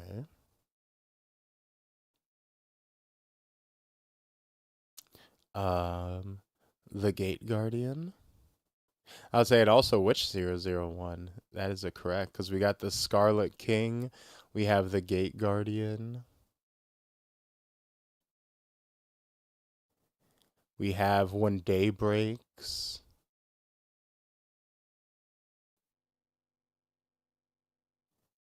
Gate. Okay.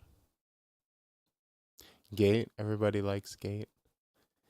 I will say, these videos are very nice. They're very well made, very well edited. The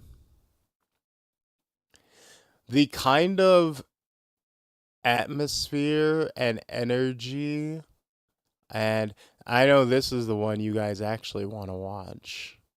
I see this. I see here. This is the one you guys really want, but we're not watching that one. I feel like the vibe of SCP is kind of lost a little bit by the art style. Like, I get the idea, right? Because this is kind of like a generic, like, corporate art style, right? It's kind of parodying that. And this is, you know, it's going for, feels very comfortable in teaching. It's kind of going for a parody. It's parodying, kind of like, the generic art style that corporations use in like presentations and stuff like that. My thing is that you kind of losing the atmosphere and the feeling of SCP in general because it's just so colorful and so lighthearted. And I guess I see the argument being that it's supposed to be like a juxtaposition thing. Where it's like, oh, look at this like colorful animation, but it's a bunch of fucked up things. Isn't that like, you know, morbid in its own way? But like, you know, it's like I said, they're very well made. But as someone whose experience with SCPs was just going to the actual website and seeing the files and reading them and kind of getting the experience that way, or watching like narrators like read out entries and putting like, you know, a like, you know, trying to keep a like spooky atmospheric feel to it. These videos, while very good, quality wise, kind of, you know, kind of miss that mark a little bit, from a horror standpoint, because SCP is a horror franchise. It is a horror series. You know, aside from the joke ones, obviously. When I first saw them, they weren't even done with the first 1,000. So, jeez. It feels like watching animated reports. Feels comfortable in teaching. It does. Although, should SCP feel comfortable? I don't know. That's the question. Illustration makes good art. It gets you in. Yeah, there's an argument for that. It makes it more accessible in general.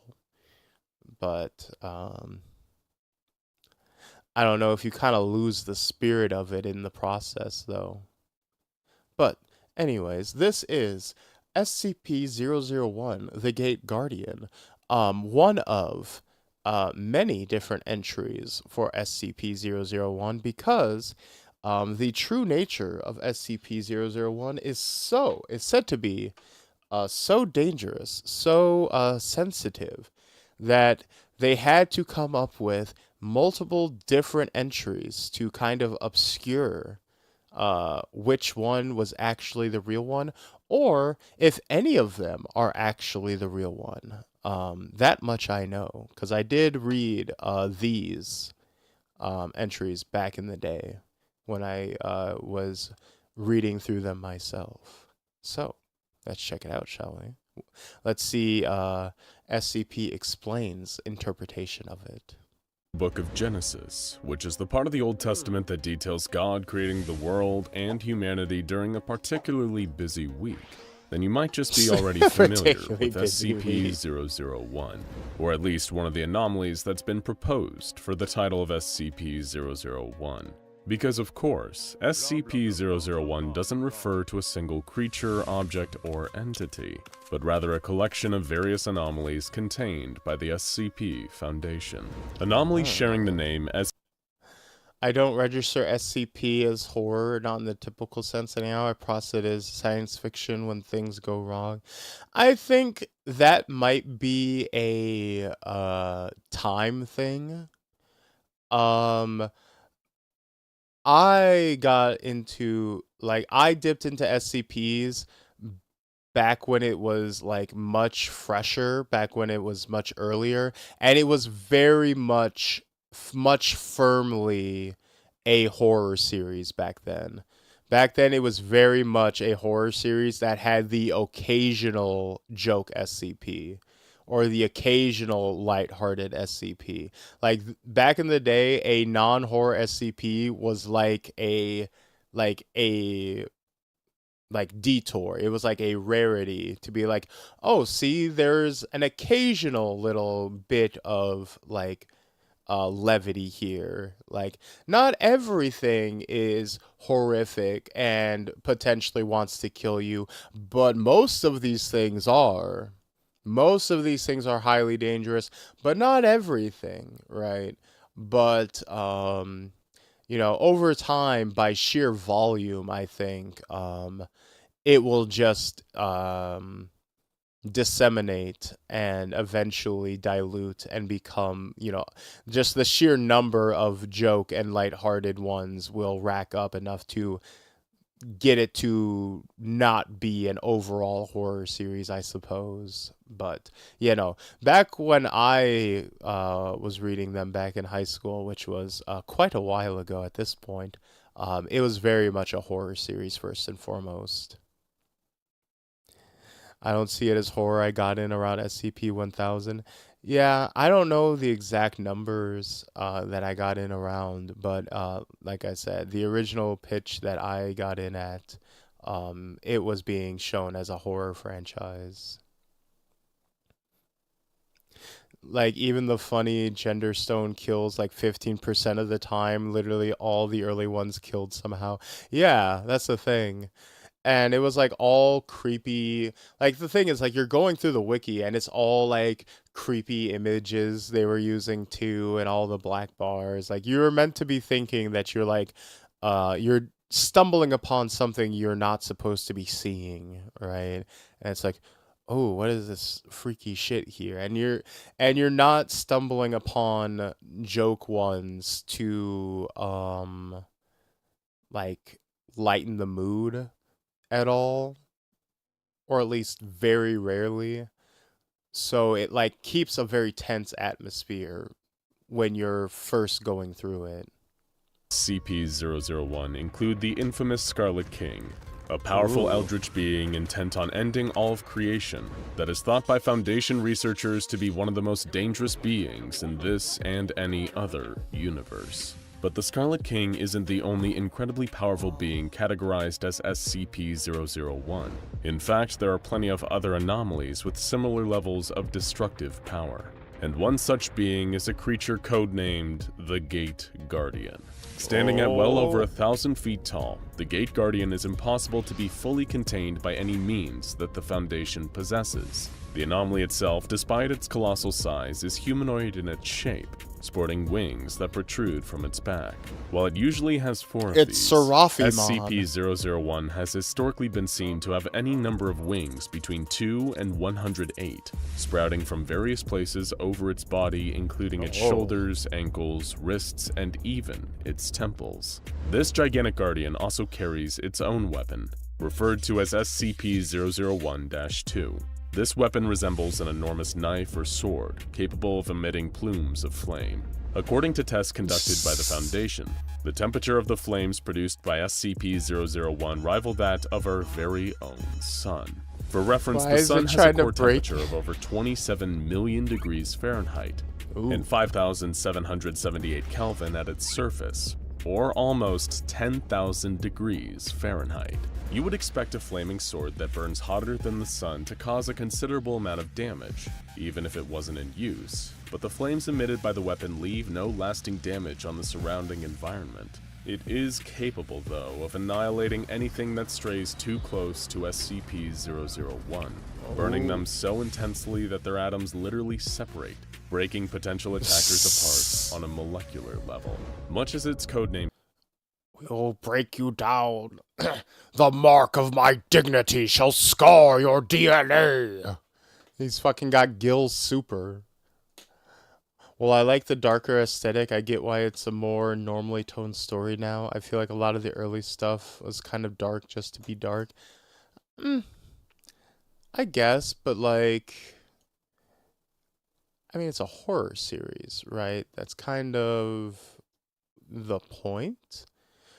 That's kind of like going to watch Freddy Krueger Nightmare on Elm Street and be like, this series is just dark for the sake of being dark. It's like, well, yeah, it's a slasher movie series. It's like, yeah, you're watching it.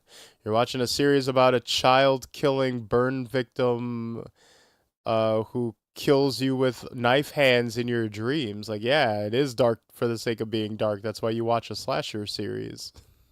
Like, that's why you came here. That was what I was advertised on the program. Thank you. Suggests, the Gate Guardian stands solemnly at the threshold of some form of dimensional gateway, which is equally tall as SCP-001 itself. Behind the Guardian is a lush grove, abundant with fruit trees of astronomical size, as well as other beings that share a similar appearance to SCP-001. This grove is thought to be the Garden of Eden, the paradise that God created and that was inhabited by Adam and Eve, the first 2 humans in existence, according to the book of Genesis. As the tale goes, the pair were created by God himself, and permitted to live in the Garden of Eden as long as they followed a single rule. Adam and Eve were instructed not to eat any of the fruit that grew from certain trees that God had specified. Within view just behind the Gate Guardian are 2 immense trees, one bearing apples and the other bearing different fruit of an unknown type. The one that looks like an apple tree is believed, even by some in the Foundation, to be the biblical tree of knowledge that Eve was convinced to pick a fateful apple from after an encounter with a snake. The other, the one with unidentifiable fruit, is thought to be the tree of life. However, this is all speculation, since it is currently impossible to venture through this gateway and verify if the realm beyond is truly the Bible's own Garden of Eden. This is largely because anything that breaches a kilometer-wide radius of SCP-001 is instantly vaporized. The Gate Guardian attacks with imperceptible speed, using its flaming sword to smite any person that gets too close. The Guardian actually moves so fast that it can hardly be seen with the naked eye. It appears to always remain in its solemn, dutiful stance with its weapon drawn and head bowed, only shifting for a fraction of a nanosecond to attack. Ranged attacks against the Guardian are just as ineffective, with all projectiles fired at SCP-001 reduced to atoms before they can do any harm. Even if said projectile happens to be a nuclear weapon, the Gate Guardian will be able to subatomically vaporize both the projectile itself as well as the person who sent it, regardless of how far away they are, Oh. all while not appearing to lift a finger. During an experiment involving SCP-001 on December 26, 2004, an SCP Foundation nuclear submarine Literally called Nautilus launched smited. a series of multi-warhead intercontinental ballistic missiles at the Gate Guardian. The retaliation from the Guardian resulted not only in the deaths of approximately 35,000 innocent civilians, but the blast is also believed by some to have inadvertently caused the 2004 Boxing Day tsunami. The severity of this incident came dangerously close to revealing the Foundation.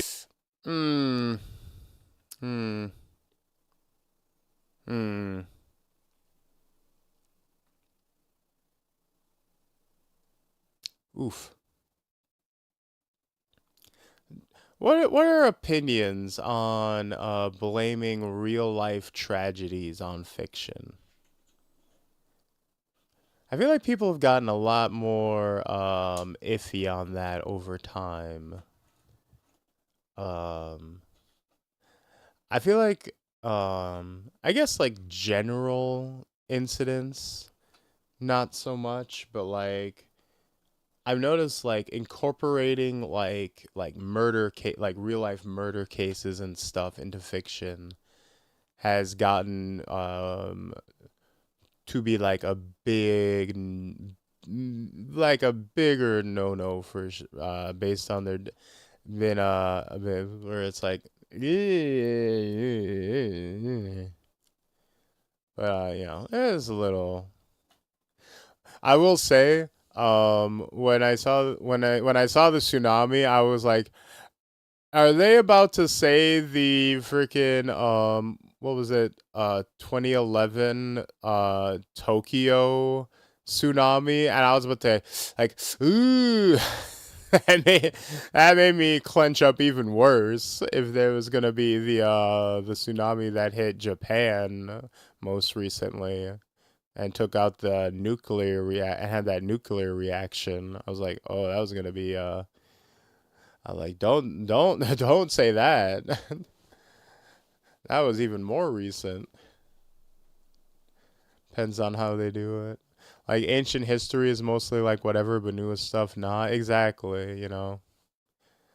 Nation's existence to the world, resulting in them rapidly deploying any means necessary to erase any trace of the 35,000 victims' families, friends, and other related individuals. In order to avoid questioning, the SCP Foundation administered amnestics on an almost worldwide scale. The O5 Council banned any further tests on SCP-001 that involved nuclear weapons. In what was hoped by the Foundation to be a test with lower stakes, they sent an expendable D-Class personnel towards SCP-001. Also, the D-Class. Come on, Angel. You didn't have. Oh, come on, Angel. You didn't have to blow up 35,000 people because they sent a nuke at you.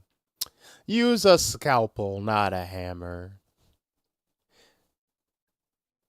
Approached the area where the Gate Guardian is located, and as soon as they saw it, they could hear a very clear command in their mind: leave.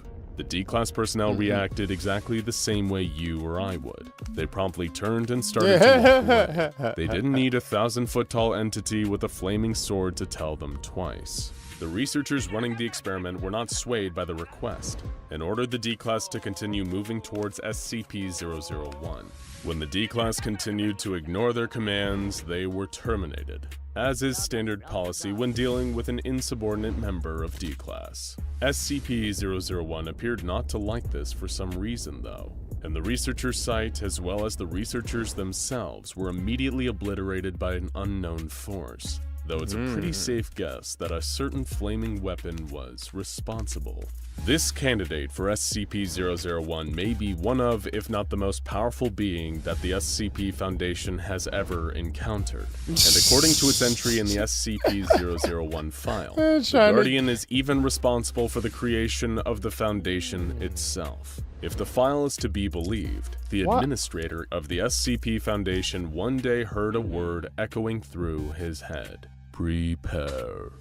This one-word instruction led him to starting the SCP Foundation, containing countless dangerous anomalies and entities in preparation for an uncertain future. In all that time, since the very beginning of the Foundation, the Gate Guardian has remained standing at its post. While it is not aggressive nor openly hostile towards humanity, the Gate Guardian doesn't seem to care much for us either, at least as individuals. It rarely interacts with human beings when left unprovoked. And venturing too close to the Guardian, however, is not an automatic death sentence. The Guardian first communicates with any living being approaching it via a telepathic message, instructing them to either leave or forget. If whomever has stepped too close to SCP-001 complies with the instructions, they'll be able to freely leave the area, while simultaneously forgetting every detail of the Gate Guardian's existence. Ignore these warnings though, and SCP-001 has no qualms about completely eliminating you from reality. Given its enormous destructive potential, it is no wonder that the Foundation has tried to use the Gate Guardian to eliminate other dangerous SCPs. I love that. Results. I love that. The Foundation at one time even attempted to use the Gate Guardian to destroy the infamously indestructible SCP-682, of course, better known by the appropriate name of the hard-to-destroy reptile.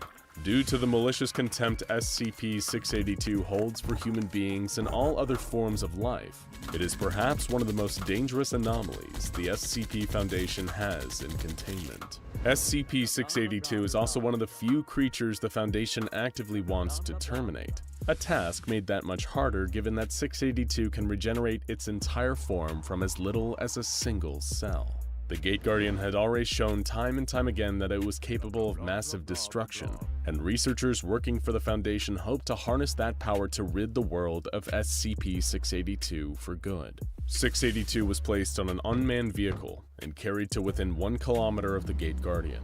The Guardian attacked the vehicle, seriously wounding but not killing 682. It seemed even the mighty SCP-001 couldn't kill the hard-to-destroy reptile. While the researchers were disappointed with this result, it is worth noting that 682 made a very interesting comment to the Guardian. 682 mentioned that the Gate Guardian is not Uriel, but a pretender. Uriel is the archangel that some religious texts describe as the Guardian standing at the Gate of Eden with a fiery sword. So does this mean that 682 knows that the Gate Guardian is not actually an angel? Or that the location it is guarding isn't the Garden of Eden at all? Any truth or meaning behind these comments has, as of yet, been undetermined by the SCP Foundation. A later experiment involved both SCP-001 and SCP-073, the anomaly otherwise known as Cain. Cain is a male humanoid of possible Arabic descent whose arms, legs, spine, and shoulders are replaced in an almost cyborg-like fashion with beryllium bronze. Much like the Gate Guardian, SCP-073 may also be the same as the one mentioned in the Bible's book of Genesis, who, according to the biblical story, murdered his own brother Abel out of spite. As punishment for his actions, Cain was cursed to eternally suffer for his wrongdoing. In the case of SCP-073, any damage inflicted on him is deflected back to the attacker, but Cain is made to feel the pain of the attack. Any plants or plant-based matter withers and rots in his presence, and he is cursed with a perfect memory, keeping him forever haunted by his murder of Abel. When Cain was brought before the Gate Guardian, an unknown incident occurred. The Foundation's records are heavily expunged, but we do know that somehow Cain's usual ability to deflect incoming damage back at his attacker had no effect on SCP-001.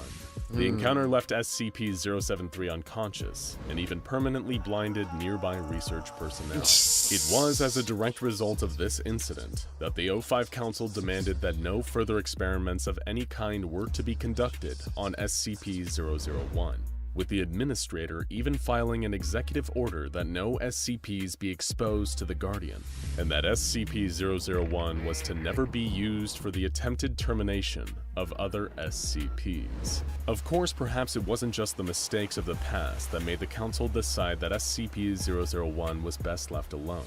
At some point, an erratic transmission was received from Site-0 by Foundation personnel, detailing an XK-class end-of-the-world scenario. In the transmission, the sender, believed to be another member of the SCP Foundation, described an event during which the Gate Guardian finally left its post, stepping away from the entrance to the Oh, we're gonna have a giant battle? We're gonna have a Godzilla fight? SCP-001 has left its location, the sender wrote. The gate is open. They are riding forth. Oh God, it's so beautiful. The transmission then goes on to repeat various phrases including, "The Lord shall reign forever," and "Hear, O Israel, the Lord our God, the Lord is one." What can be inferred from the rambling transmission is that the event being described is the end of the world.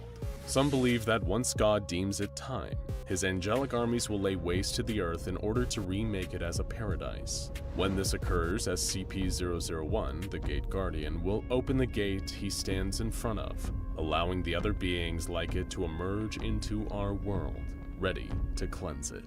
Perhaps most interesting is the that's source not of the great. message. The transmission was received from within the Foundation from Site-0.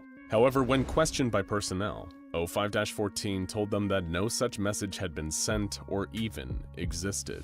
While some disregarded the transmission telling of the end of the world as a hoax, it was then that a timestamp was discovered. This warning had not been sent from Site-0, at least not yet, and was dated several years in the future. Despite this ominous warning of things to come, the Gate Guardian remains inactive, standing at the threshold to Eden, waiting. Now check out SCP-001. What the fuck? Wait, what the fuck did that bird do? That bird was denied paradise. Also, I have to say, this is very, very smart. This little bit of world building here. If you are going to introduce this type of creature, this type of entity to your setting that is power scaled this high, you need to write this. This is very smart. Little extra story tidbit to add of like, we tried to use this angel multiple times in multiple scenarios to like destroy other SCPs, and every single time we did, it either didn't work the way we wanted, or it like their abilities interacted in weird ways that like that were fucked up, and it like backfired, and like it was just it made everything worse. As a writer, that is super important to do something like that, because what that does is that puts a hard cap on it puts a hard stop on other people going, well, why don't we just have every SCP and toss them at 001? Why don't we just feed literally every SCP at the Angel and just get rid of all of them that way? If this thing just automatically atomizes everything you get within 1 kilometer of, why don't we just use this thing as a mass garbage disposal for every single dangerous SCP out here? It is vital that you close that off and account for that, because otherwise it becomes a massive glaring plot hole that every other writer would have to try to account for. So it's very good that they wrote that off within its own entry. So very smart, very clever, very well handled. As a writer myself, I appreciate stuff like this, where you cover your own ass right away, so you don't have to worry about it in the future. You know, it's like, why don't they just have SCP-01 take care of this? Well, because it doesn't work, or even if it would work, we don't know if it would fuck shit up even worse. You know, it might bounce off and like decapitate everybody else around us. We don't know. We're not gonna risk it. But anyways, it is, oh boy, it's a little late. I'm glad that you guys all showed up and showed out.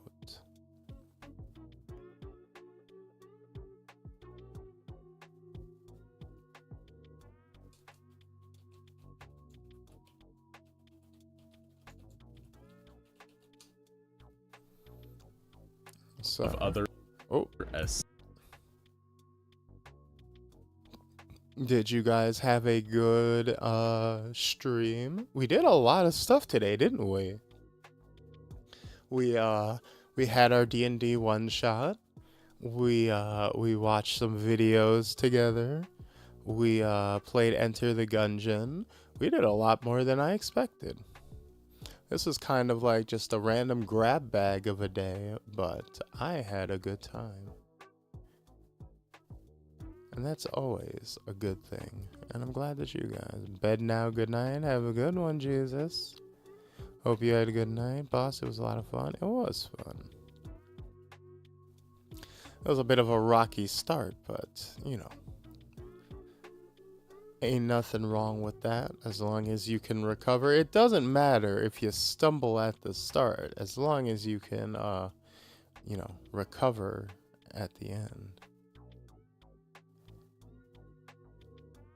You know what?